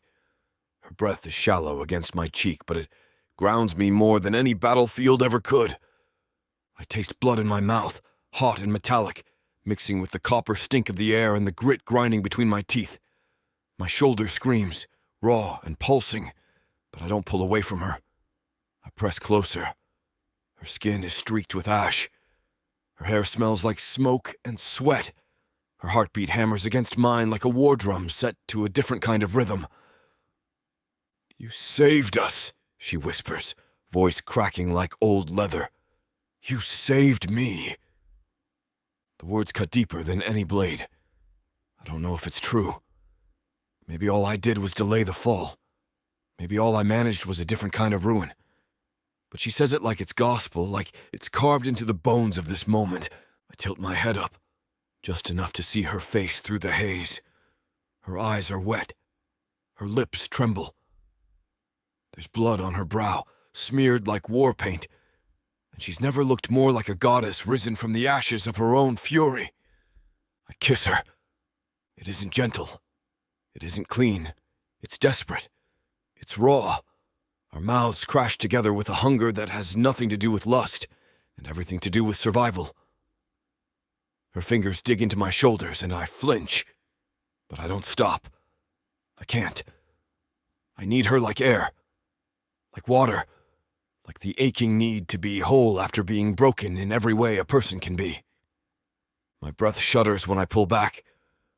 "We're not done," I say, choking on the words on the fire in my lungs. "Not yet." Her hand cups my cheek, rough with grime but trembling all the same. "But we survived." I nod, forehead pressed to hers, eyes closed against the ruins around us. Together. The city groans outside these stone walls, wind catching the torn banners and fluttering them like the last heartbeat of a dying animal. Somewhere distant, a gunshot cracks the silence, but here, in this hollow place where thrones are built and toppled, there is only her. The war isn't over, the blood hasn't stopped. The scars are fresh and gaping, but I have her and that's all I'll ever need. Chapter 23. Valoa. Smoke drifts like ghosts through the streets of Kaza, curling around toppled statues and charred doorways, seeping into every crack like sorrow made visible. The city moans beneath our feet, its bones fractured, its breath a shallow rasp. The fires have mostly burned themselves out, but the air still tastes like ash and memory. Half the noble houses lie in ruin. Gutted shells, their once gilded facades blackened and broken, weep soot down marble steps. The market square is littered with debris, splintered carts, blood-slick stones, broken glass that crunches underfoot. Some of the bodies have been cleared, others still wait. There is no singing in the aftermath, but there are eyes. They follow us through the silence. People, dazed and dirt-streaked, their clothes torn and their eyes wide, emerge from hiding. They come slowly, blinking at the light like animals crawling from a den. Their gazes latch onto us, onto Barak, tall and battered, blood dried along his side. Onto Sharona, her sword still in hand, her chin raised high despite the tremble in her limbs. Onto me. They look at us like we hold the sky. I don't know what to give them. "Where's Beltran?" I ask, voice ragged from smoke and screaming. Sharona nods toward the infirmary, what's left of it. Inside, alive, barely. We move quickly, pushing through the thick heat of the corridors. Beltran lies on a crude cot, his skin waxy, bandages soaked through. His eyes flutter open as we enter, pupils shrinking in the light. A breath hitches in his throat. His hand lifts, trembling, reaching toward Barak. "Come here," he rasps. Barak kneels beside him, his massive hands swallowing Beltran's pale fingers. "You did it," Beltran whispers. "You stopped him. You saved them." Barak doesn't speak. His jaw works, but no words come out. "You need to lead them now," Beltran continues, his voice barely a thread. "They need strength. Hope. You." Barak shakes his head, slowly at first, then harder. "No, I'm not." "Yes," Beltran interrupts, squeezing his hand with surprising force. "You are." The breath that leaves Beltran's body is sharp, sudden. His head lolls back. He doesn't die, not yet, but his eyes close. His grip slackens. "He's unconscious," I say softly, checking his pulse, but stable. We leave the infirmary, stepping back into the wounded sunlight. A crowd has gathered, quiet, waiting, watching. The survivors, the broken, the damned. Sharona steps forward, then Dirk, then the other gladiators. One by one they kneel. A beat passes. Then the crowd erupts. Cheers, ragged and raw, rise into the smoky sky like a prayer. I turn to Barak. He looks like a king. But he shakes his head. I'm not what they need, he murmurs, his voice lost beneath the roar. I take his hand. You're what they have. The platform groans beneath our feet, warped from fire and time, but it holds, just like us. The sun breaks through the clouds for the first time in days. Golden light slicing through smoke and ruin, spilling across the square like something holy. The people are packed in tight, shoulder to shoulder, still caked in ash and fear, their eyes turned up to the central platform, with a hunger that feels heavier than any chain I've ever worn. Barak stands tall in the middle of it, scarred and steady, his chest bare beneath his tattered sash, blood dried in a jagged streak across his side. His horns glint in the morning light like blades. He looks like he belongs there, not because of some birthright or conquest, but because he's survived, because we all have. His voice rolls out over the crowd, low and thunderous. No one should rule by right of blood. The words hang there, echoing across the plaza, biting into silence like a storm. No one should own others. No man, no beast, no house of gold or name carved into a gate. We've bled enough for thrones and gods and banners. If we are to live, truly live, we must choose a new path. He paces slow, each step deliberate, his eyes sweeping the crowd. He sees them all, the wounded, the widows, the fighters with bandaged arms, and the children with soot-streaked cheeks, the gladiators, the former slaves, the nobles stripped of silk and pride.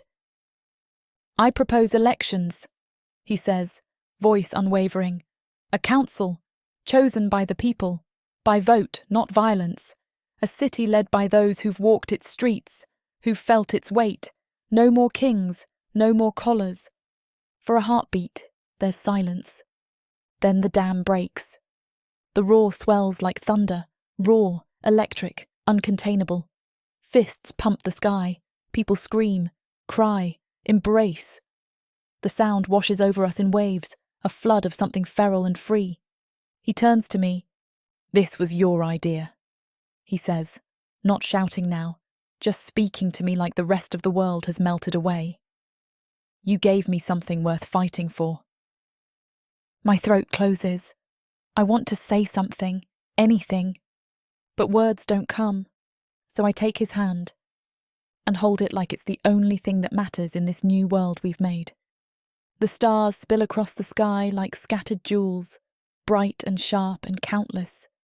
Their light pools in the creases of ruined stone and broken towers, painting the skeleton of Kaza in silver. It smells of ash and new earth, of rebirth, like the city itself is breathing different now. Slower, softer. Hope clings to the air like mist. I sit beside the fire, legs crossed, shoulders wrapped in a blanket that still smells like blood and Barsok's sweat. The embers crackle low, casting dancing light on the faces of those who remain.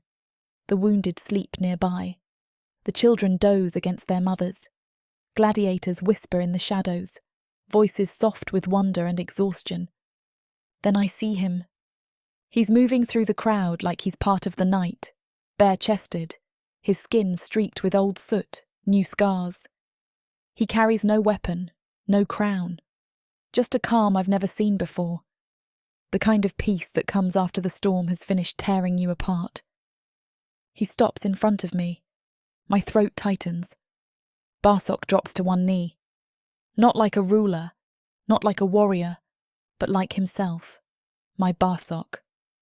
I love you, Valoa Pell, he says, and his voice is raw velvet, thick with feeling, trembling with more courage than I've ever heard in a battlefield shout.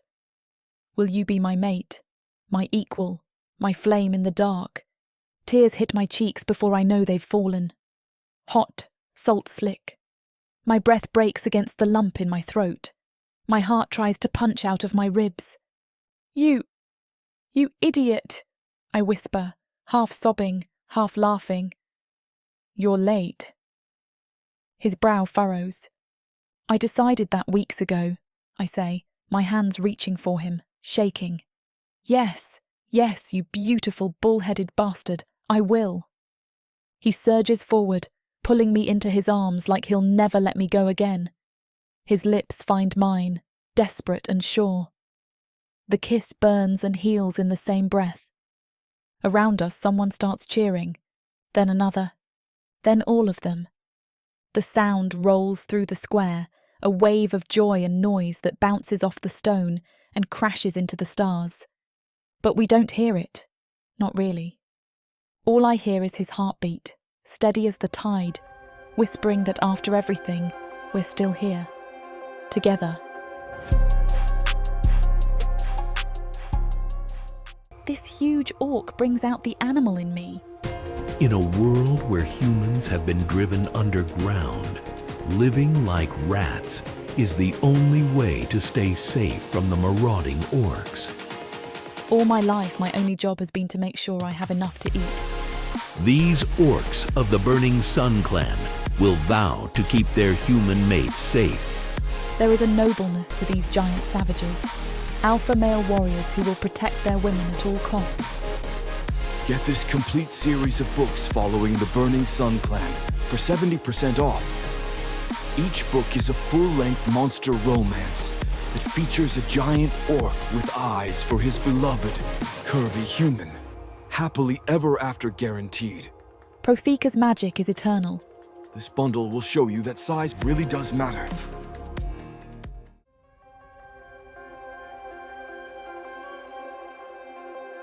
Chapter 24.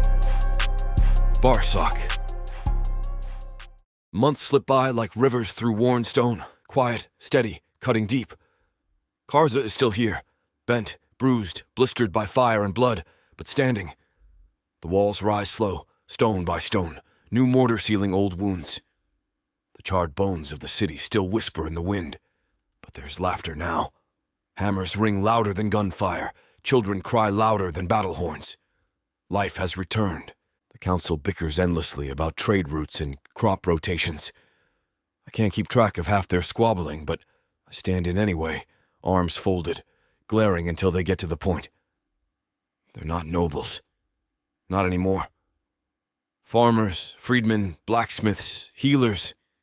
People who earn their seats with calloused hands and ash in their lungs. People like us. The gladiators have taken to construction like it's a new kind of war. They carve timber, lay bricks, haul iron beams with the same grit they once poured into combat. The arena is gone. Razed. Not one stone left stacked. In its place, homes rise, strong and low and warm with lantern light. It smells like sawdust, sweat, and spiced stew. Dirk's got a gang of kids swinging sticks at each other in the north courtyard. He bellows at them like a drill master, then slips them sweet root candies when they land a good hit. They adore him, even when he's scowling. Especially when he's scowling. Sharana, gods bless her, opened a tavern with her winnings. Called it the Last Chain. It's half ruined still, but the ale flows like prophecy, and the laughter there shakes the windows. She says it's her rebellion, her temple. I believe her. Valoa is a storm in the hospital. Her hair always tied back, her sleeves rolled up, her hands covered in salves and blood and ink from the ledgers she refuses to let anyone else manage. She smiles more now. It makes my ribs ache in the best way. When she laughs, I swear the earth leans closer. Me? I trained the new city guard. No slaves or chains, and especially no arenas. Just volunteers. Just people who want to protect something that matters. I bark orders, teach form, correct posture. I knock them flat when they get cocky. I lift them up when they fall too hard. We're building more than a force. We're building pride, purpose, unity. The nights are cooler now, crisp and clean. The fires that once lit the skyline have been replaced by lanterns, by candles in windows. Sometimes I walk the perimeter just to feel the breeze on my skin, to hear the hum of a city breathing deep and slow. The mornings come early now, not with alarms or war cries, but with birdsong and the stretch of golden light crawling through the shutters. It smells like soil and bread and whatever stew Valoa's got simmering over the coals. My body still aches most days, old wounds making themselves known in the bones, but it's the kind of pain I understand. The kind I welcome. We argue sometimes. She wants the new road to curve around the southern market. I want it straight through. She says the guards need a lighter touch. I say they need backbone. Sometimes our voices rise, sometimes doors slam, but we always come back to each other. Because the laughter is louder. Because the house we've built, brick by damn brick, doesn't echo with silence. It echoes with joy, with life. We eat on the porch most nights. Plates full of roasted roots and thick bread, steam rising into the twilight.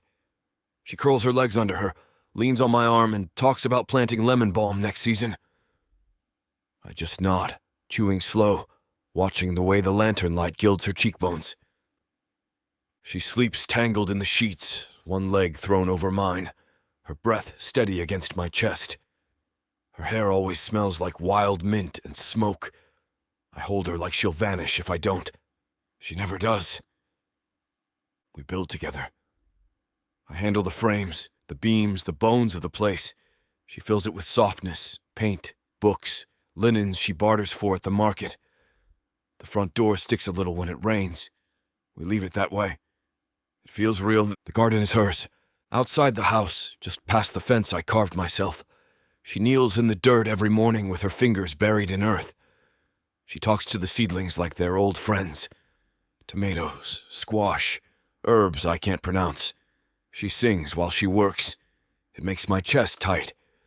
"This is what I dreamed of," she said yesterday, brushing dirt from her palms, face lit with sweat and sunlight.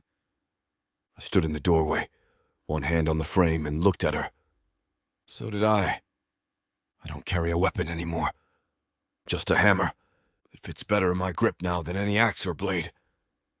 The thunk of nails driving into wood. The crack of beams locking into place. That's the sound of peace to me. That's the sound of a future. When people pass by, they nod. Not out of fear. Not out of duty. Just respect. Karza is still healing, so are we, but the roots are deepening. The air is thick with warmth and scent. Basil crushed beneath our knees, lavender curling up from the edges of the stone path. The sun spills like molten amber through the leaves overhead, painting everything it touches in slow gold. The tree she planted last spring, the one that took root against all odds, leans over us like a sentinel, its branches whispering in the late breeze. Valoa kneels before me, her small form a silhouette against the falling light. 5 feet of fierce golden power, the red braid running down her back a stark contrast against the green of the grass. Her face is too beautiful for the soldier some used to call her. But she's no soldier, not here, not to me. Her amber eyes, wide and soft, lock with mine. And I see it again. That impossible vulnerability that never should have survived the war. It lives in her still. She cradles it, like I cradle her now. "You always look at me like I'm a gift you don't deserve," she murmurs, her small fingers brushing against the fur of my jaw. I lean into her touch. "Because you are." I don't know how I ever held back. "You don't have to now." I exhale slowly, nostrils flaring as if tasting the promise in her voice. One of my hands, broad, 4 thick fingers and a thumb, rests against her waist. It spans almost the entire width. Her size should terrify me, but it doesn't. It thrills me, because I know the strength in me is leashed only for her. "I want to feel all of you," she whispers, her voice trembling. No holding back. I kiss her then. Not soft, not hesitant, but full, hungry. My tongue fills her mouth, tasting, teasing, coaxing every breath from her lungs. My body presses against hers, a wall of heat and fur and control barely restrained. Sorry for the interruption. I know you were gearing up for a steamy scene, but it's way too hot for this platform. If we want to keep sharing our stories for free, we have to abide by this platform's guidelines. To get the full unabridged audiobook, go to worldsofprotheka.com. Browse through unabridged audiobooks, countless ebooks and bundles offered at a discount. If the thought of me whispering all the dirty details into your ear isn't enticing enough, use discount code YouTube30 to get 30% off of all digital products. Story after story, audiobook after audiobook, the Worlds of Protheka are waiting for you. Protheka's magic is eternal. But unabridged, it's unforgettable.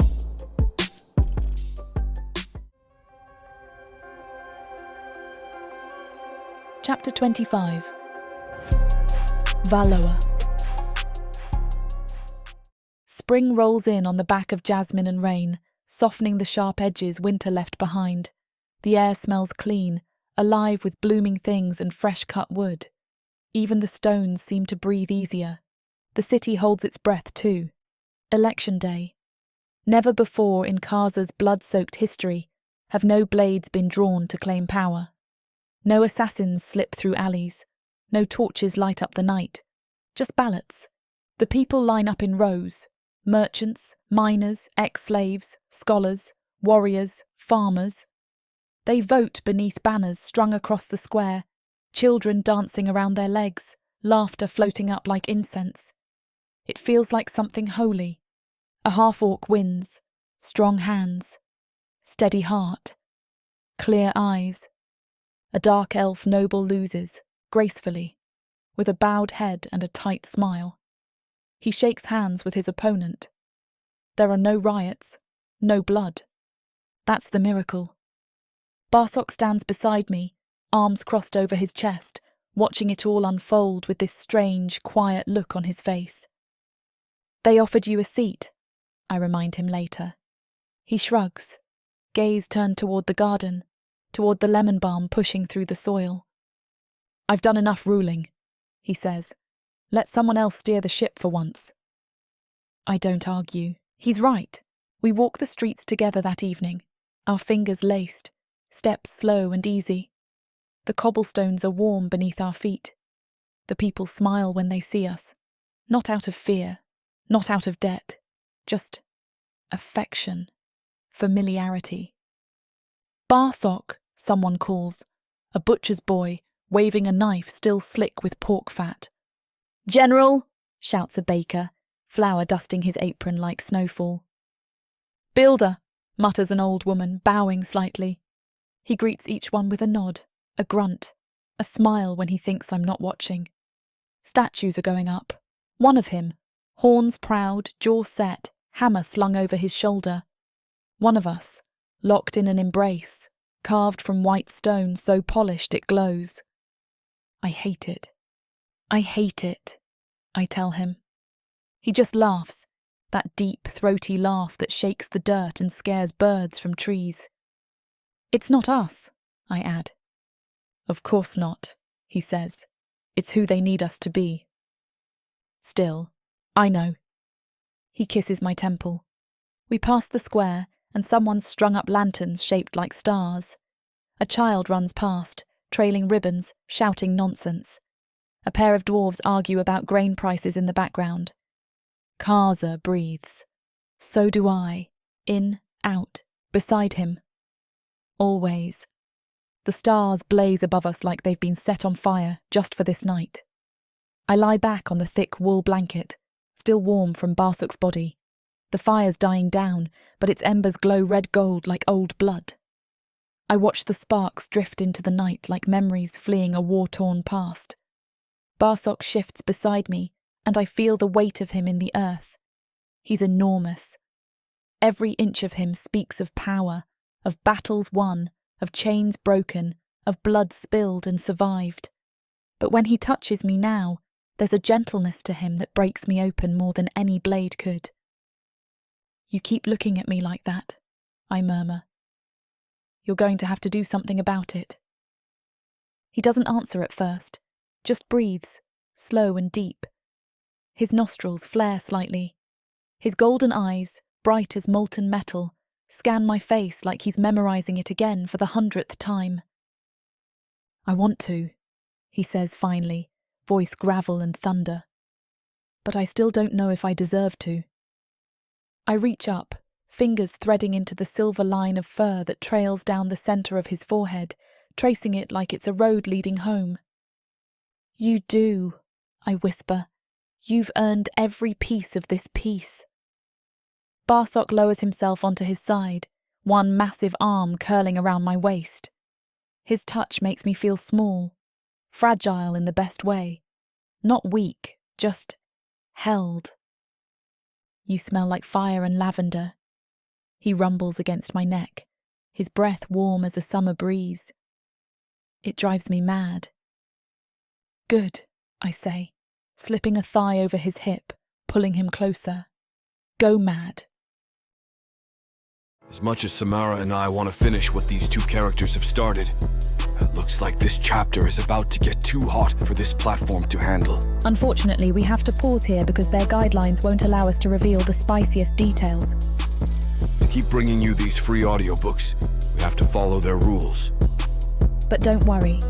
You can experience the full, unabridged version over at worldsofprotheka.com, where the boundaries of passion and fantasy collide. Use code YouTube30 for 30% off any of our unabridged audiobooks set in the rich and immersive worlds of Protheka. Protheka's magic is eternal. With these scenes, it will be unforgettable. The fire crackles, the stars blink. I believe that this we might just last. The salt air hits me first. It wraps around my shoulders like a shroud and pulls me back in time. My lungs fill with the memory of it, brine and kelp and the faint metallic edge of old ships. The sea is endless in front of me, blue stretched out to kiss the sky. Wind howls through the cliff grasses, whistling like old ghosts. Barak doesn't say a word. He just leads me by the hand, our footsteps sinking into damp sand, waves lapping at our heels. His grip is steady, calloused, warm. The same hand that once held a blade now only holds mine. This is the place, I say. I don't have to explain. He knows. It's where they unloaded us, where chains bit into my wrists and collarbones, where the guards shouted and shoved, and I dared to dream of rebellion between mouthfuls of sea-soaked bread. Now it's just water and sky and peace. Barak drops his pack behind a dune. He kicks off his boots, rolls up his trousers, and steps into the surf. The cold makes him shiver, but he doesn't stop. He turns to face me, water cresting around his calves. "Come here," he says. I follow. The tide pulls at my ankles. The sand shifts beneath me. But I walk into that water like it owes me something. When I reach him, he cups my face in both hands, fingers rough and reverent. "You saved me," he says. The words are heavy with truth. No flourish, no poetry, just fact. I smile, throat thick. We saved each other. He kisses me. Not like it's the end of the world, not like it's the last time. He kisses me like it's the first breath after drowning. The kind that fills your ribs with fire and makes the blood in your veins sing. We stand there, locked in that kiss, while the waves crash around our knees and the sky turns the colour of spilled wine. His forehead rests against mine when we break for air, both of us breathing like we've just fought a war. In a way we have. But there's no more fighting today. No plans, no running. Just us. I curl my fingers into his tunic, draw him close, press my ear to his chest. His heart thuds steady beneath skin browned by sun, scarred by battles won and lost.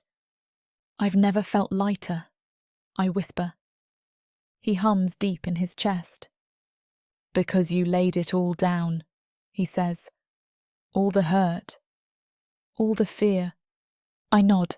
I believe him. I am free. Free of the past. Free of the chains. Free to choose. Barak slips his arm around my waist, and we walk the shoreline until the stars come out. The moon rises fat and gold over the sea, casting silver across the tide. Crabs skitter across the wet sand. Seabirds cry in the distance. We sit on a flat rock and share bread and olives, just like we used to in the cells, except now the salt on our lips is sea spray, not tears. "This place isn't haunted anymore," I say. He tilts his head. No? I shake mine. No. It's holy. He nods like he understands. We stay until the tide threatens our toes, then head back up the dunes, arms slung around each other like anchors. The world feels big again. Like anything could happen. Like everything still could, and we'll face it together.